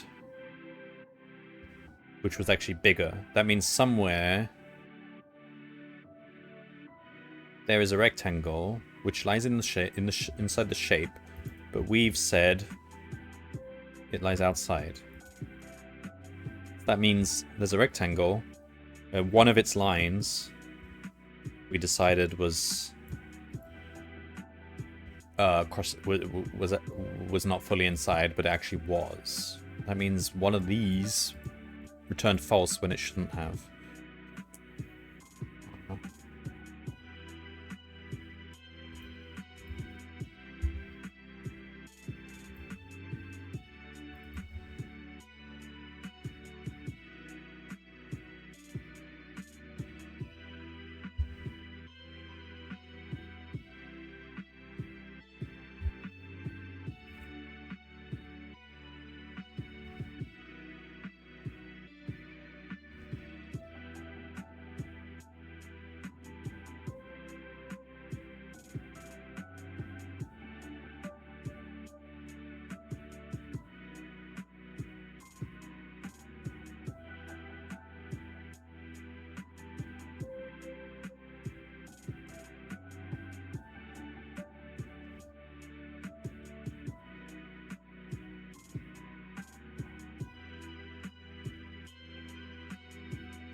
What if I just take this condition out?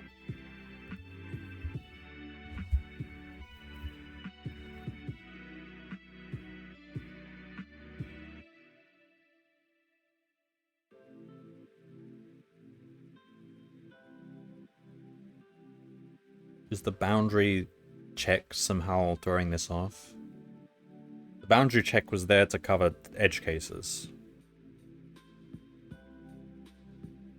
It's a bigger number. No, is that smaller? Oh, hang on.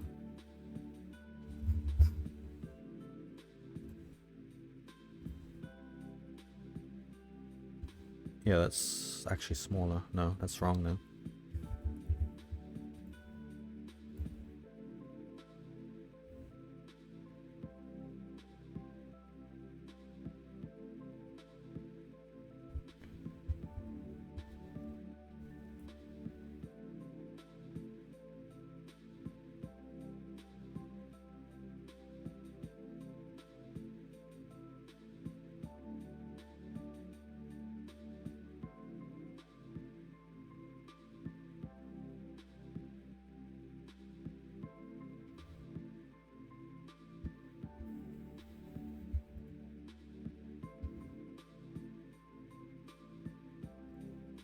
If rectangle x1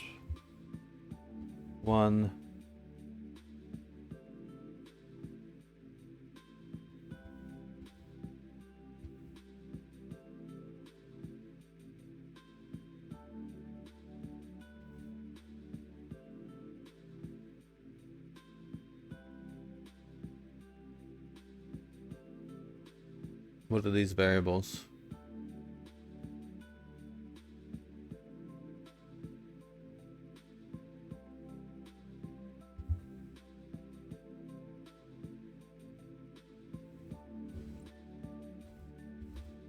So you're checking if the two lines intersect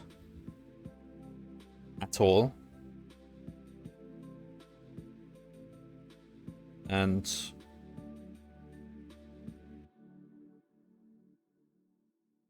the intersection point is strictly along the line and not on the corner, because it will always intersect with the edge on the corner anyway, because it's a corner. So you're saying if it's strictly on the line.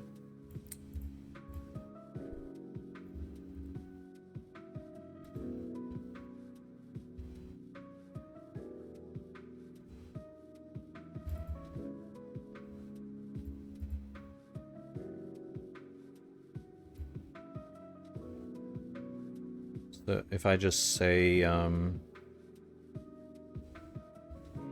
just omit the corner, the edge at the points. Alright, well, I can try that. It's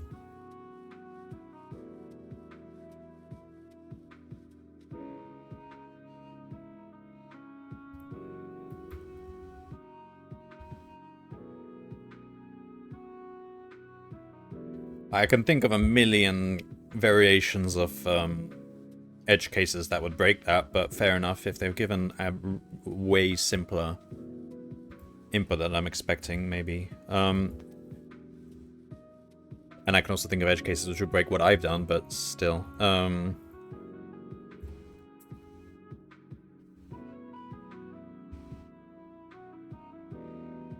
So you don't even find a point that lies outside and prove that it lies outside by checking if it's on the boundary or anything like that. You just basically check if there's a crossing point on in the interior of the line.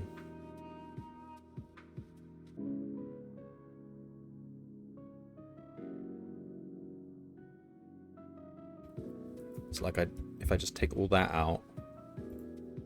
So I found an intersection point. And the point is on the line. Well, no, we know it's on the line. Oh, no. Okay, change this condition. So we found... So, intersection point of that edge is strictly not either of the endpoints of that line, is basically what I'm saying.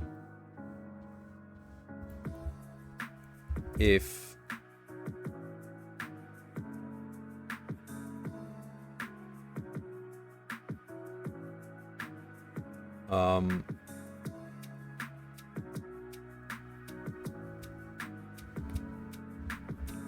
Intersection is not equal to the first endpoint, and section is not equal to the other endpoint. Turn false. Let's try it. If it's just a really nice shape, then I don't know why what I did didn't work, but maybe there's an edge case which is actually fixed by this and not by what I've done.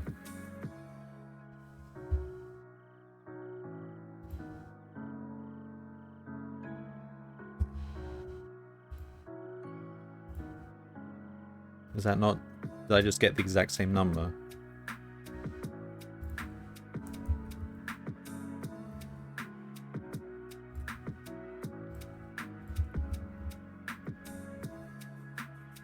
No. That's the same number, isn't it? It literally didn't change. Huh. Interesting.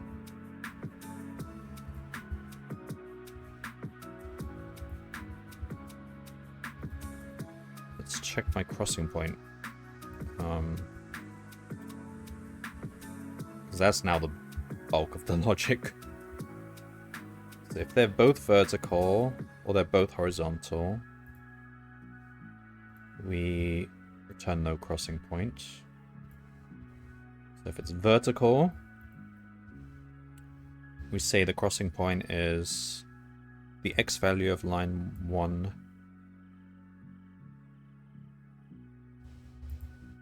the x value of the vertical one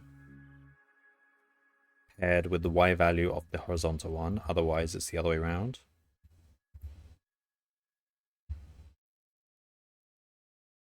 Yeah.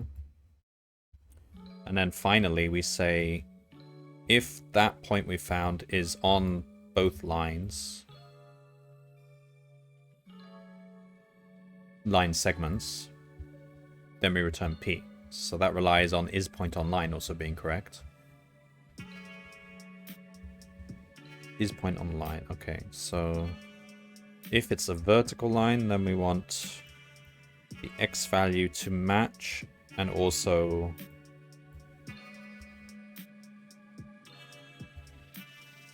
the y value to be between the y values of the endpoints inclusive. Okay.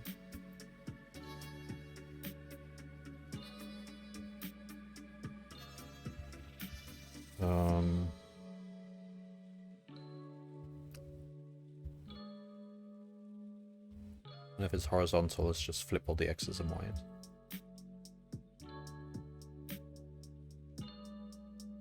Okay. We're not even using these clockwise, anti-clockwise things anymore.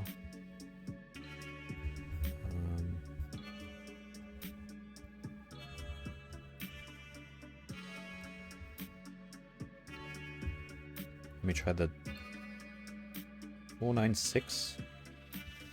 Is that right? Should there not be like 500?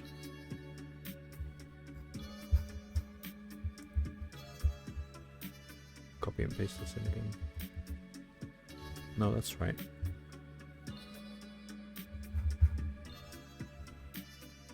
Yeah, I mean, we've got the right 97602 97602 50292. Okay, yeah. So if I go back to the test input,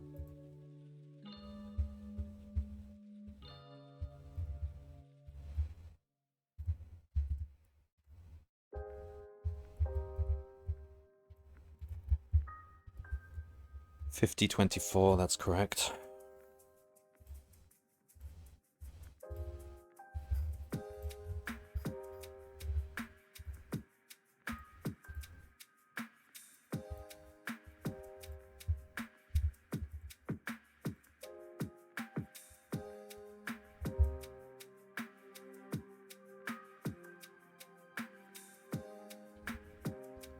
So not even using the boundary. Let's just comment out all the things we're not using then. Not using the boundary. Not using all this stuff, leftmost. We are using corners and edges. We're not using vector algebra.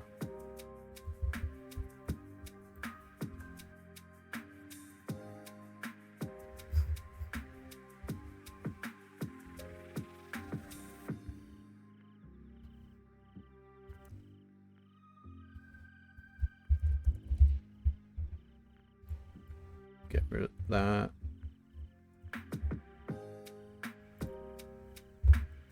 So we want all lines to be inside for the possible rectangular edges, which are P1 to that, P1 to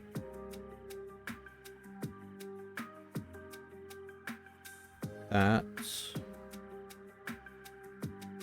P2 to that, P2 to that. Yeah, that looks right.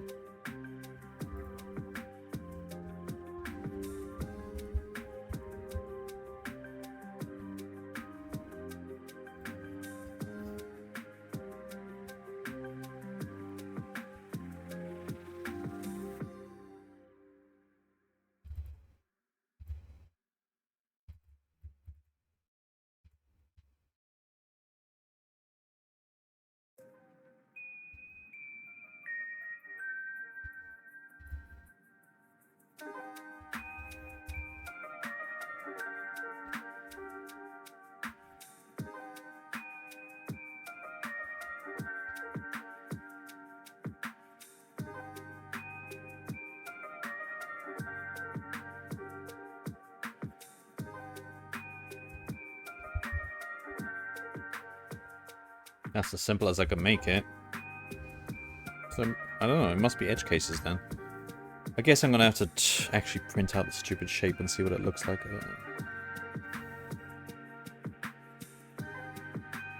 It's not a rounding error or something. Well, like, what I'm doing now is not using any... It's all strictly integers. Get crossing point.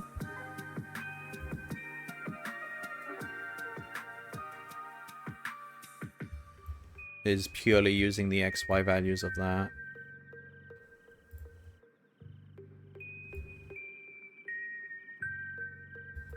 No, it's all integers only.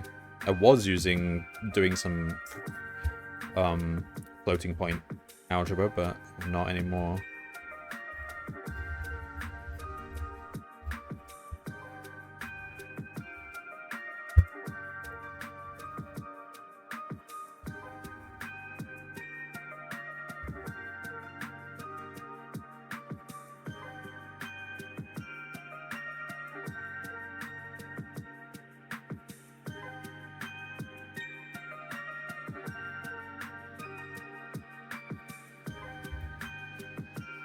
Give you my input to confirm if it's an edge case. No. I don't need to do that.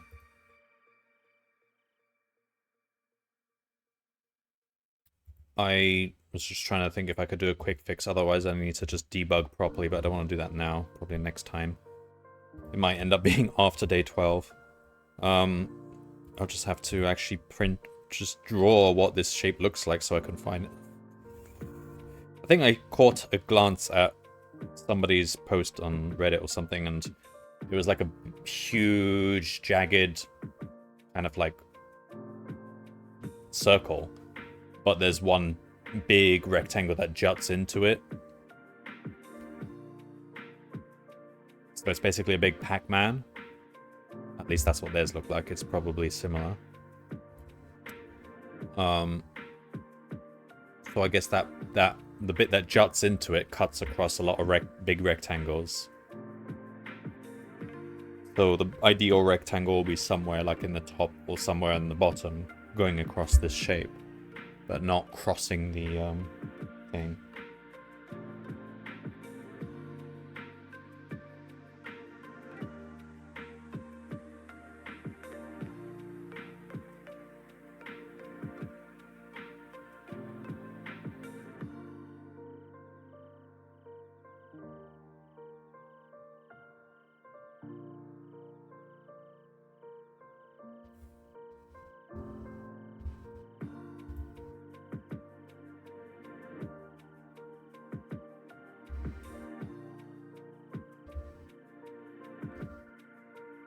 This really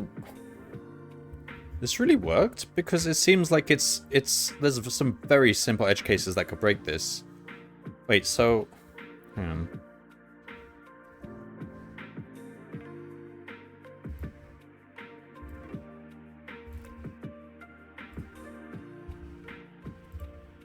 Let me clean this up. Oh my gosh.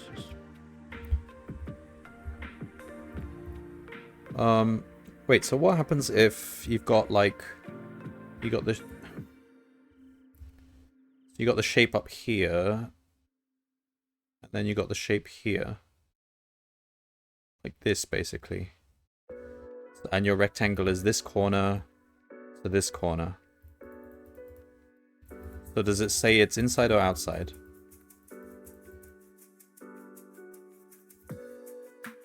It says it's inside, doesn't it? According to what you did.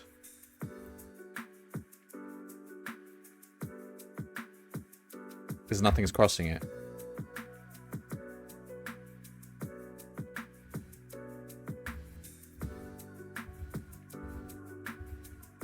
But that case seems so easy to come up, it's barely even an edge case. That's just like a very normal case.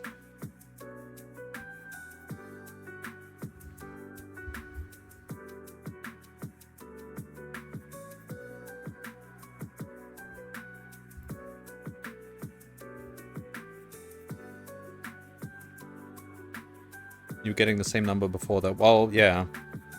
So it might be that case doesn't come up, but it's either that or the logic I was using just wasn't really that correct. I don't know. I was doing stuff with normal vectors and stuff. I don't know. But it seems really, really generous then if they don't even have an example like this, because I don't even consider that an edge case. That just looks like a normal occurrence to me, because you can draw a jagged shape and have lots of things like that. I suppose the rectangles just aren't even that big in that case. I don't know.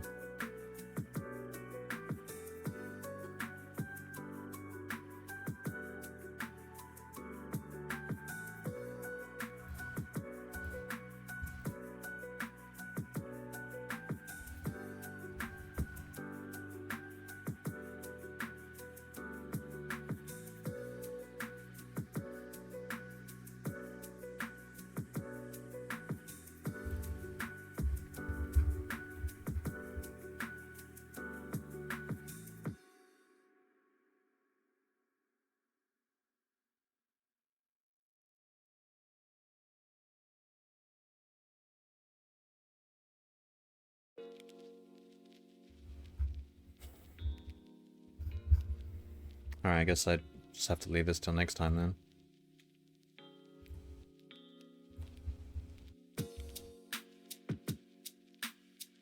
What is the best rectangle we found then?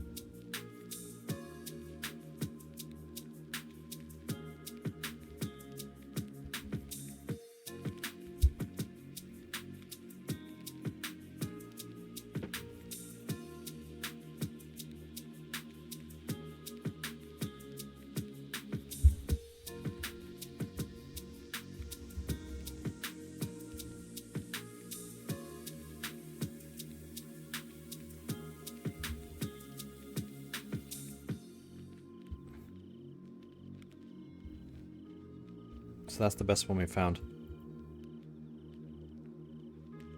It's probably something I can actually just figure out by eye when I've actually drawn the diagram, but is there a way I can quickly draw the diagram? Well, I'd have to just put in the, I'd have to get some library matplotlib or something. I cannot be bothered to do that now. I suppose day 12 is not going to be, well, we'll have to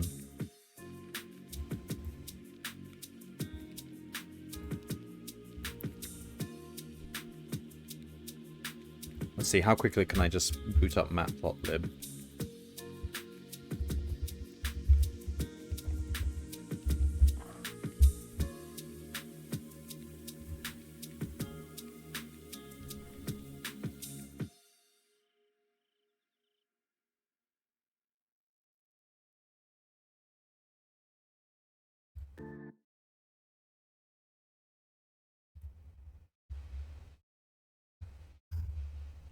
So for each edge, let me Google how to use matplotlib. Plot shape edges in matplotlib.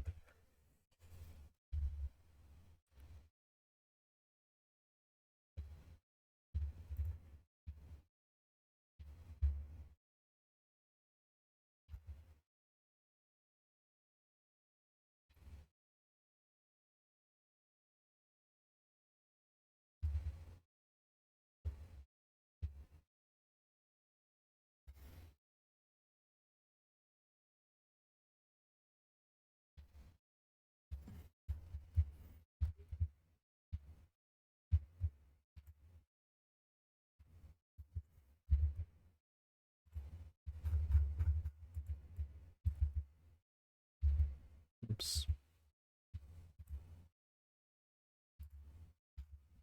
So for each edge,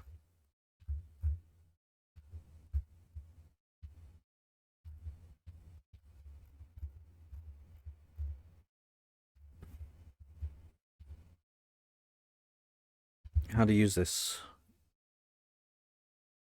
We need the x coordinates as okay.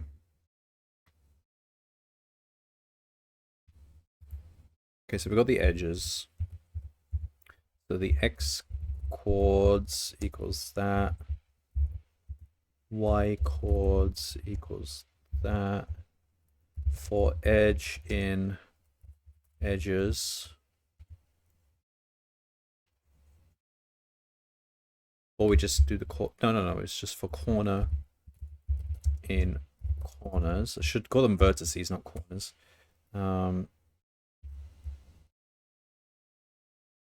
X chords dot append corner dot x,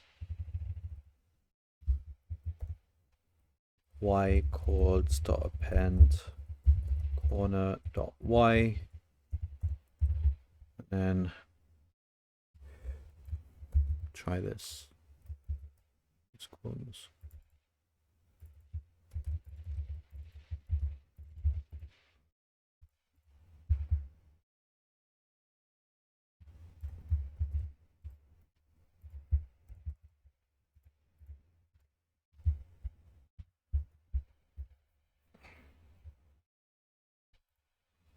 There we go. That's the shape.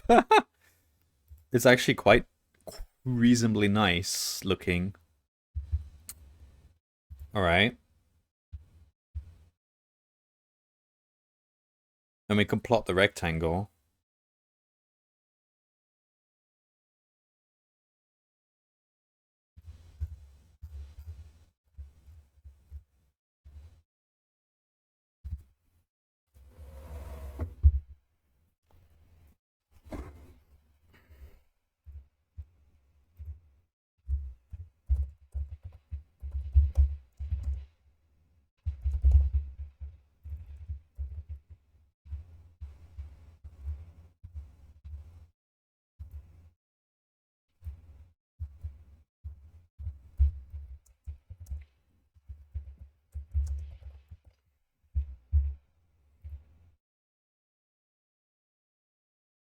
Yeah, it's actually not, it doesn't look very tricky at all. Like, it doesn't have any, except that one big thing. All right, let's see what our rectangle looks like. So we want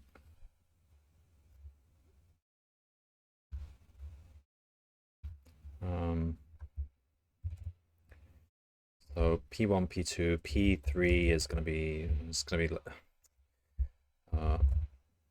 was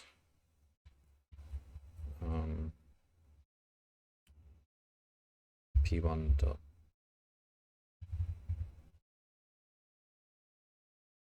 p1 dot x, p2 dot y, p4 equals pos of p2 dot x, p1 dot y.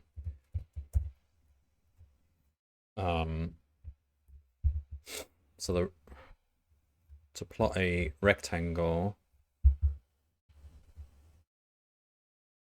so it's going to be like something like this code. Okay, can we? There we go. Patches dot rectangle. So x, y. What is?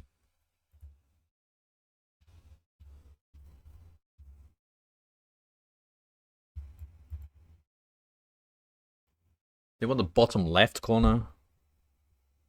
Okay, fine.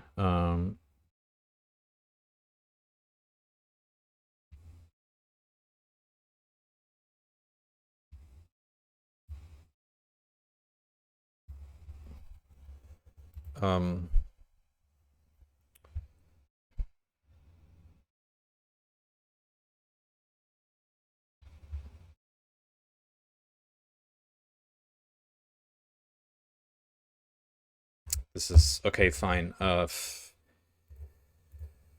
Bottom left. Okay, just sort. So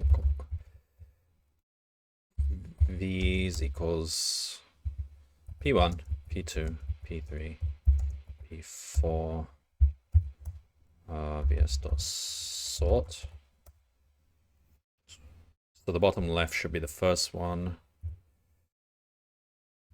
Equals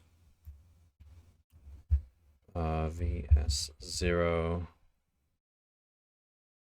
x, vs0 dot y. Width will be vs minus 1 dot x minus vs 0 dot x. Height will be vs 1 dot y minus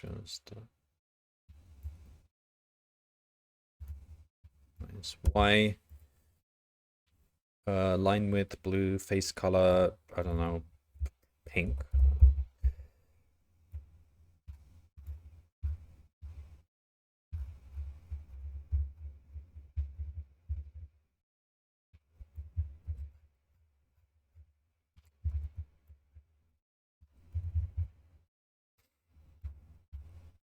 Okay, we need to plot the rectangle. So we've got a rect.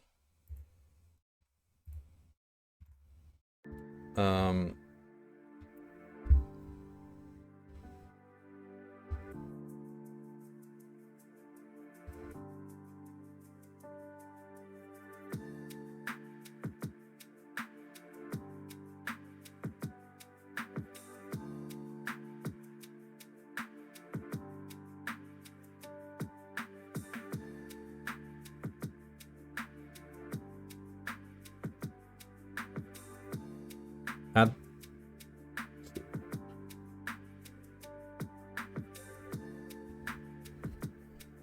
How does this work?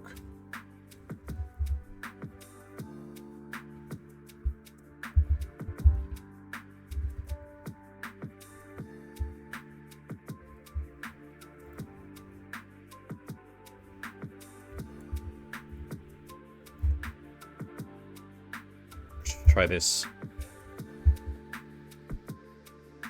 So this is the initial plot, and then plot it again when we've got the rectangle pasted.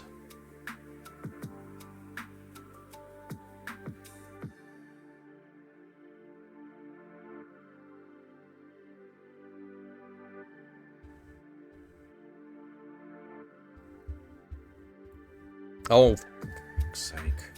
Need to define less than.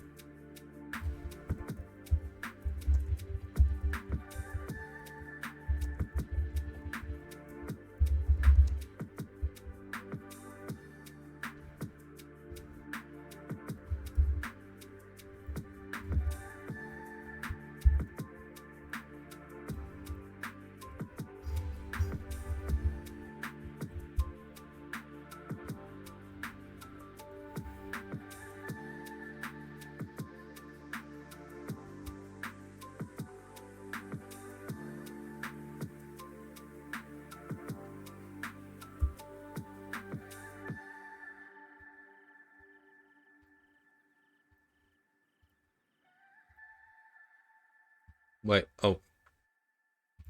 I just closed it. It was empty. Is this plot or subplots? How do I...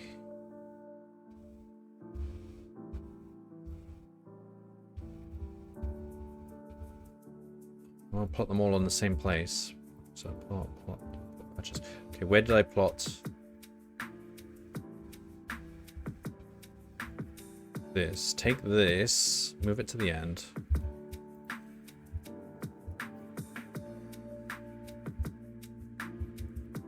Move that there. We plot. Okay, don't show.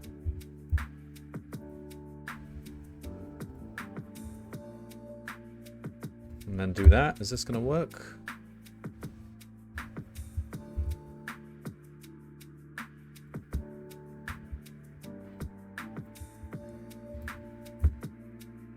Why subplots? I don't understand this stuff.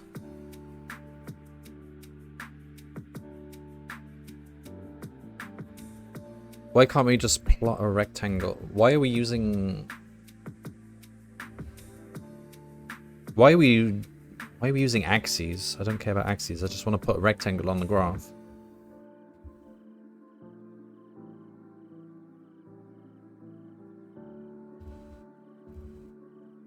Let's try this. Otherwise, don't fill it in. Just draw the rectangle. We don't need to... I wanted to fill it in, but that's not actually that important.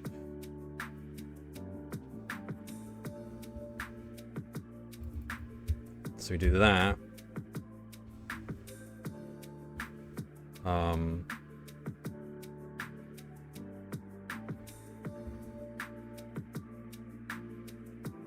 Alright, we'll just draw it using, draw the edge of the...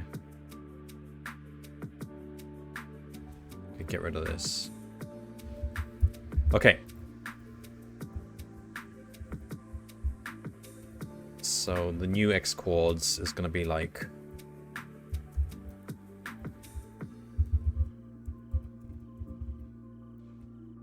in for Z in P1, P2, P3, P3, P4, and Z. Z. We'll make this one blue. And just make it a bit thinner, I don't know. Okay. Alright. Go. Have to get rid of that. The grid probably doesn't even help. Take that out.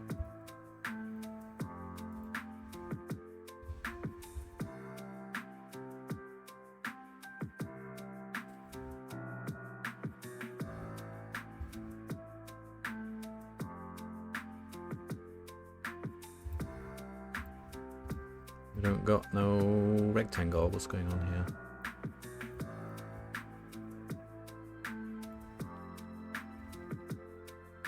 Minus what? No, that's right. That's right.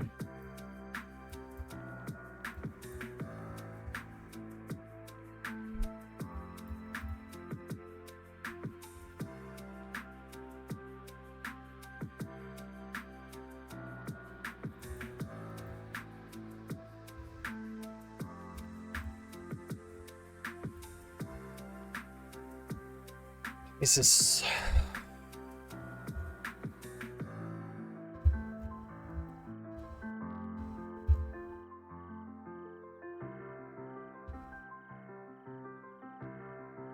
To close the shape, the last point must be the same as the first point. I don't care about closing the... Okay, we can do that. I don't know why it worked before, but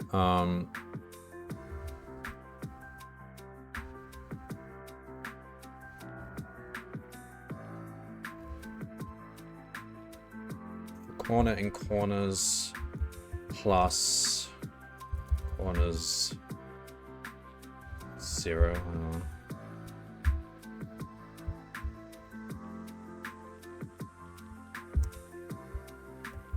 do it like that.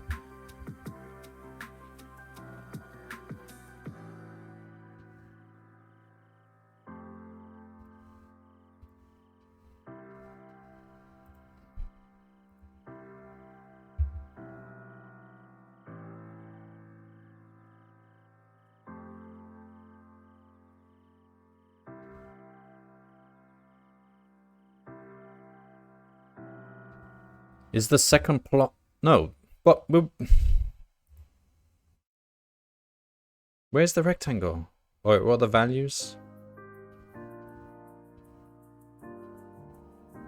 Print the values. Let me see what's going on here.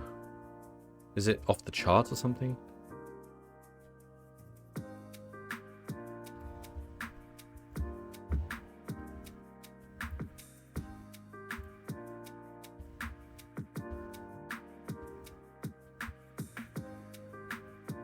Wait, what's... Oh no, P1 is... I'm not using the right P1 and P2. That's some temporary variable from before. Well, it should be the right one. I don't know.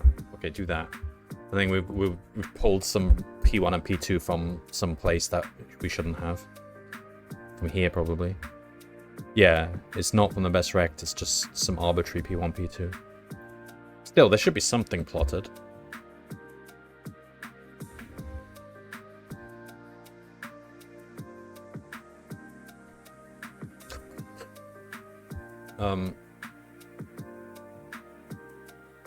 P1, P2, P4, P3, P1. Yeah, do that. Well, that's that. I mean, that looks like a good rectangle, doesn't it? Maybe it's a bit wide and it should be a bit more squarish to be bigger. I don't know. Yeah, but there's no corners that would allow for that, so... And it's hugging the... God, why can't I get this rectangle right? P1... Oh yeah, obviously you don't go to P2. You go P1, P3, P2, P4. P2 is the opposite. P1, P3, P2, P4. This looks so spot on. Like, what am I getting wrong?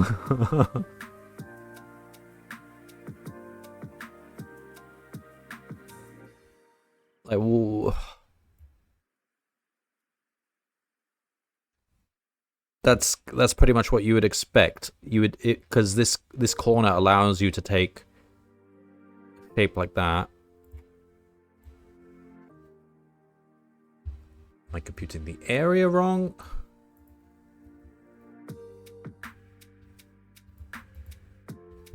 Is it the same area calculation as part 1, or is there a subtle difference? Let me check. Because it's largest area of any rectangle, so it's including the edges itself. That was the same as before.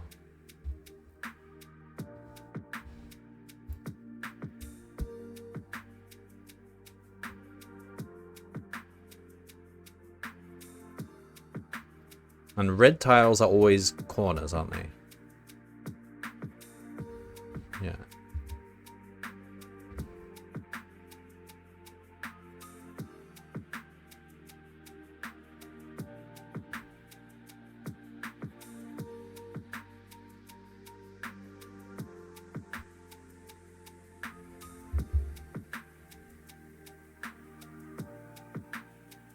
So close. There must be just something subtle that's off, but that looks like it's the right rectangle.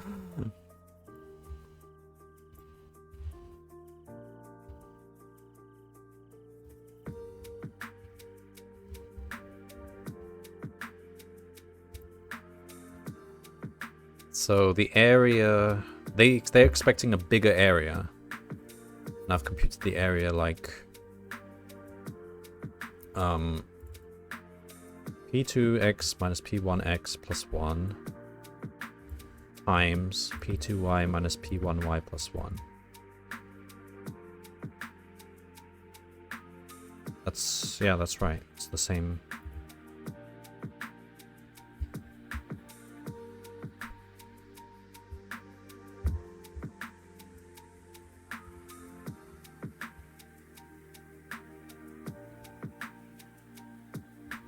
This rectangle, is it like identically on the edge there? Probably. Hello, Takakis. It must be something really subtle. Looks right, and area size is also in the right value magnitude. Yeah, that's what I'm thinking. It's just like, it's so right that it can't be way off. Like, even if we took it from the bottom side, that would be smaller, wouldn't it?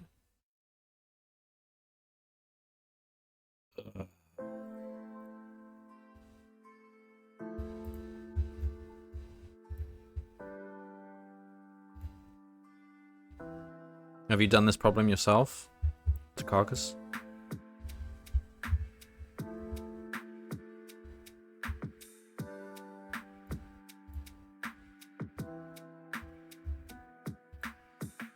Like, looking at, like, I came up with some crazy edge cases, which I think are valid edge cases that my algorithm doesn't account for, but I don't see anything in this diagram which looks like what I've theorized, so I don't think... Like, this is a really regular looking shape. I don't think... For your area calculation... that is my area calculation.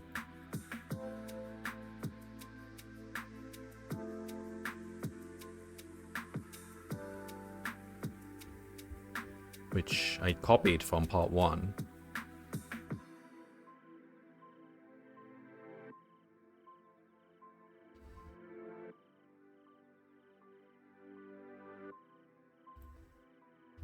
And it looks like they're asking for the same thing, essentially, in terms of, like, rectangle area, so...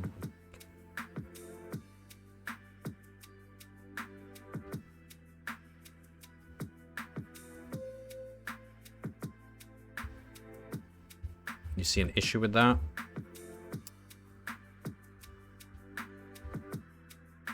Well, that's a good sign. I would hope there is an issue with that. Let me have a look at what I did for part 1 again. So for part 1 I did...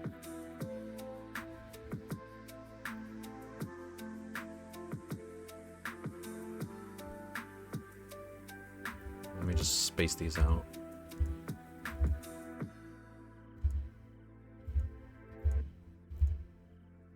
P2x minus P1x plus 1. P2y minus P1y plus 1. Am I still getting the right answer for part 1? 474, 849. Yeah. Do you need to plus 1 and take abs, or take abs first and then add 1?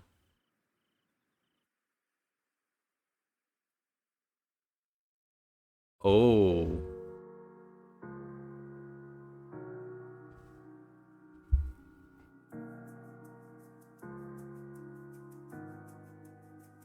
Oh.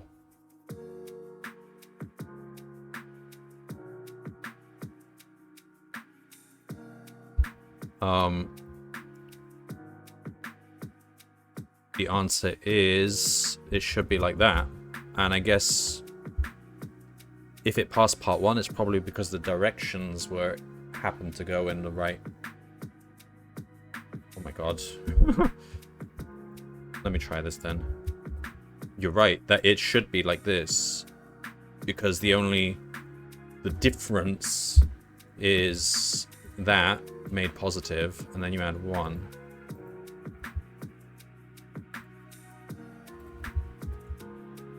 Oh my god, was that it? That was wrong for part 1 as well, but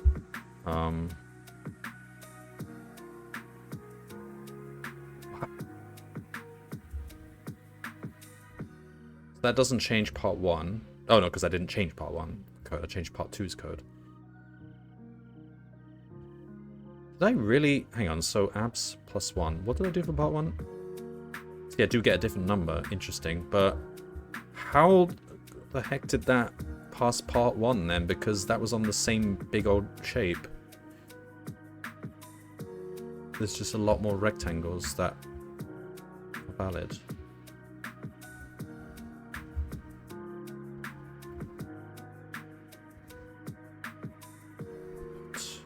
let's try this then. Is that bigger or smaller?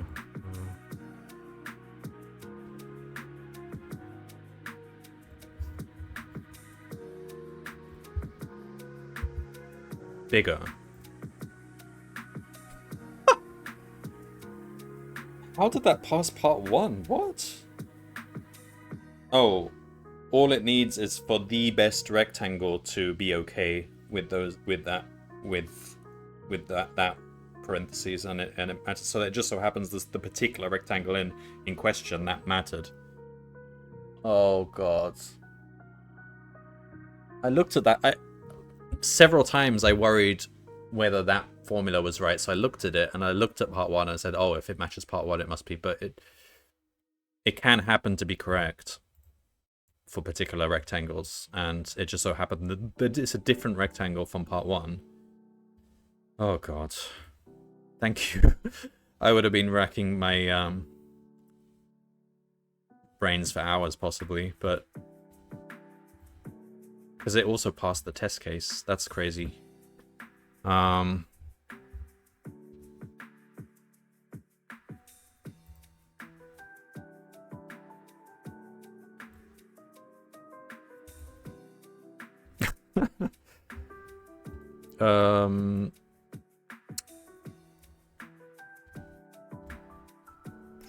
Alright, let's have a look at stats and stuff. Oh, 9. 9 has a very low completion rate, and also 11. But 11's kind of, we're still on that day. So 9 seems to be the hardest so far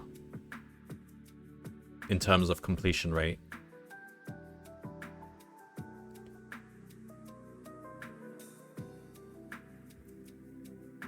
But I really dumbed down my algorithm to basically what Omaro did, and it worked.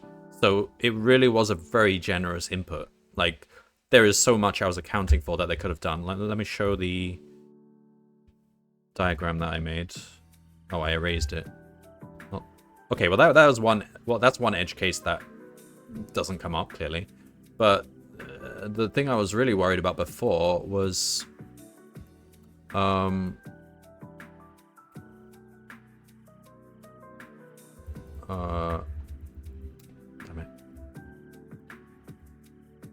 Get rid of everything.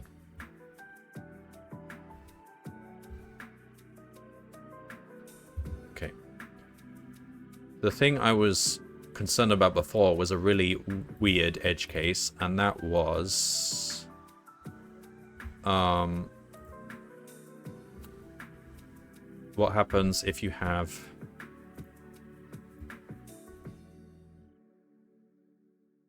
this. So the edges are touching. They're just touching, kissing. Clearly this doesn't come up at all. I was trying to account for it. And the shape goes off like that. So this corner matched with this corner to make that rectangle.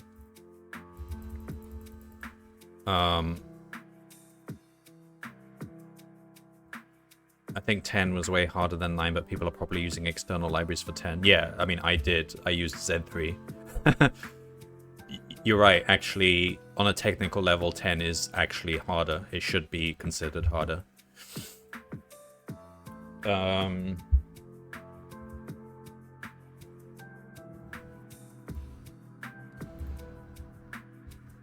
So yeah, my counterexample here is you got this edge here, which is just touching this edge. So this outer rectangle boundary of it is technically fully within the shape,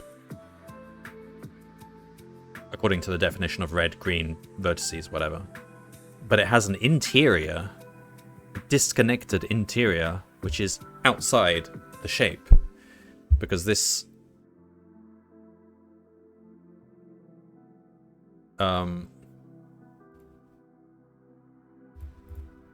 whatever. Can't quite draw it. I mean, okay, there we go. That's outside, and that's also outside because it's disconnected but according to the rules, as I understand it, I think this is a valid input, which could have come up, but obviously it didn't. And I was really struggling to see a way to overcome that. Because it means I would have to... You could check for corners in the interior of the rectangle, but then even then, that's not necessary. You could, I bet I could come up with an even weirder case, which would... Anyway. Turns out it was actually a really, really nice shape.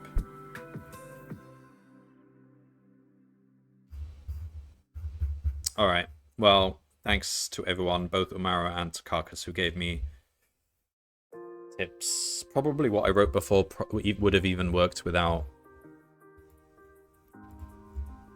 simplifying it, but yeah, it doesn't matter.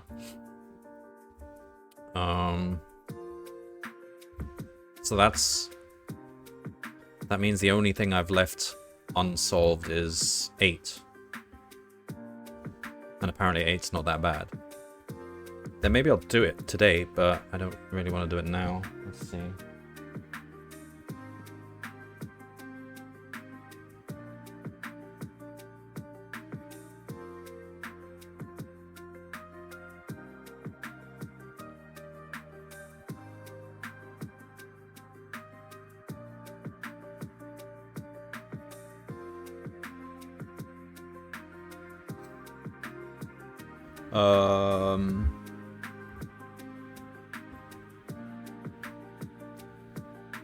Ten was borderline impossible to complete without Python. Yeah, it's...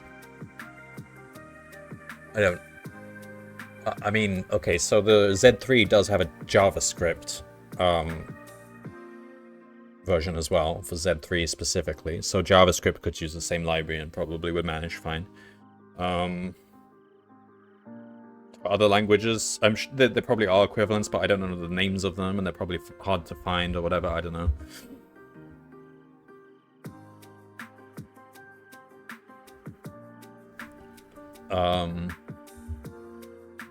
But yeah, since you're using Game Maker language, that's not something that would have any reason to include a theorem proving language or a logical problem solving language, because that's not needed. Yeah, most main languages have Z3 bindings. Yeah, Umara's been using Game Maker, so I guess that doesn't have it.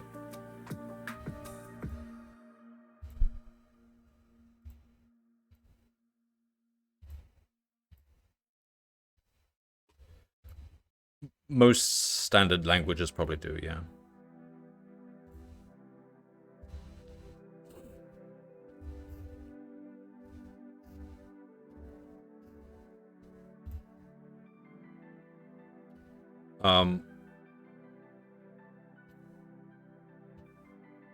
Yeah, so it's not so much Python. In fact, there was an earlier problem where where Python really had the advantage. Which was it? Probably 7 or something.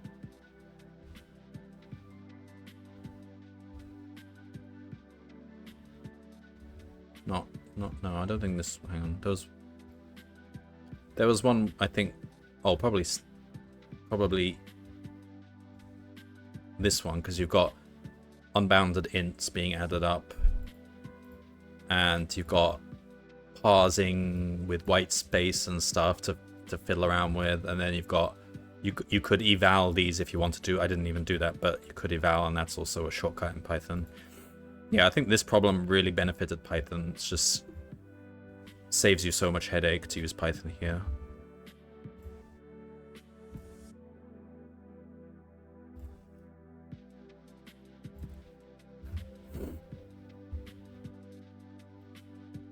Alright, let's check the old leaderboard. So I've solved 2 problems today, so I've managed to catch up a bit.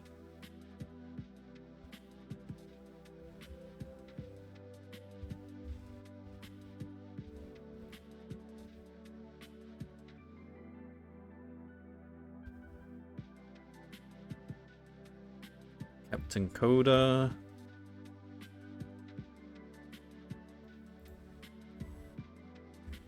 Alright. Well, that's good. I can... I'll come back. I probably will come back today with problem 8. But that might be in like a couple of hours' time or something like that. If not, then it will just be tomorrow after we solve day 12. If we solve day 12. Usually the final... Well, I mean, it's a different story now, isn't it? Because in past years, day 25 was Christmas Day. So generally the last problem wasn't too bad. And it was only a part 1, and it was usually not too bad. But now it's not Christmas Day, so he could absolutely make it an extremely punishing problem. Why not?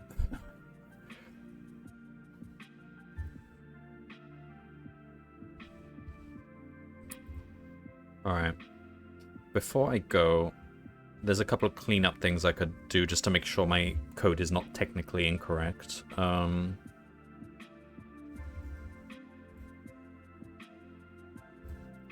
So that area formula definitely needs to be copied up to part 1 as well.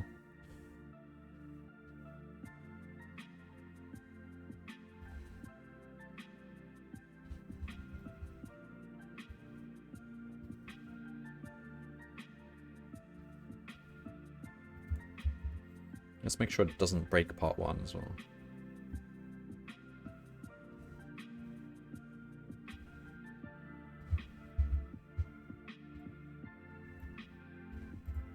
.849. Yep, okay. And then all this fancy stuff I did with... Man, I did so much cool stuff. It was mostly unnecessary, but we did stuff with normal vectors so that we know which side is outside at all times. Computing the boundary. And I've got all this intersection calculations using determinants and stuff, which was excessive. Get rid of that. And clockwise, anti-clockwise rotations of vectors. Don't need that.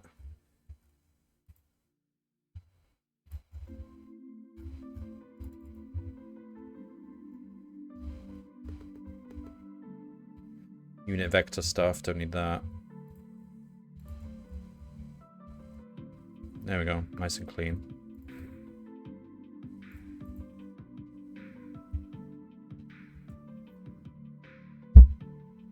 Run it one last time.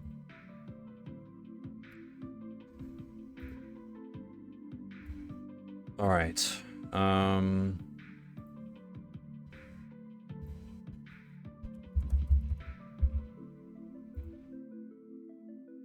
See who's doing advent of code still.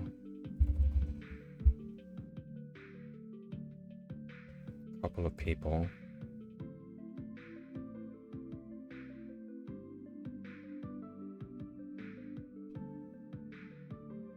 German, British.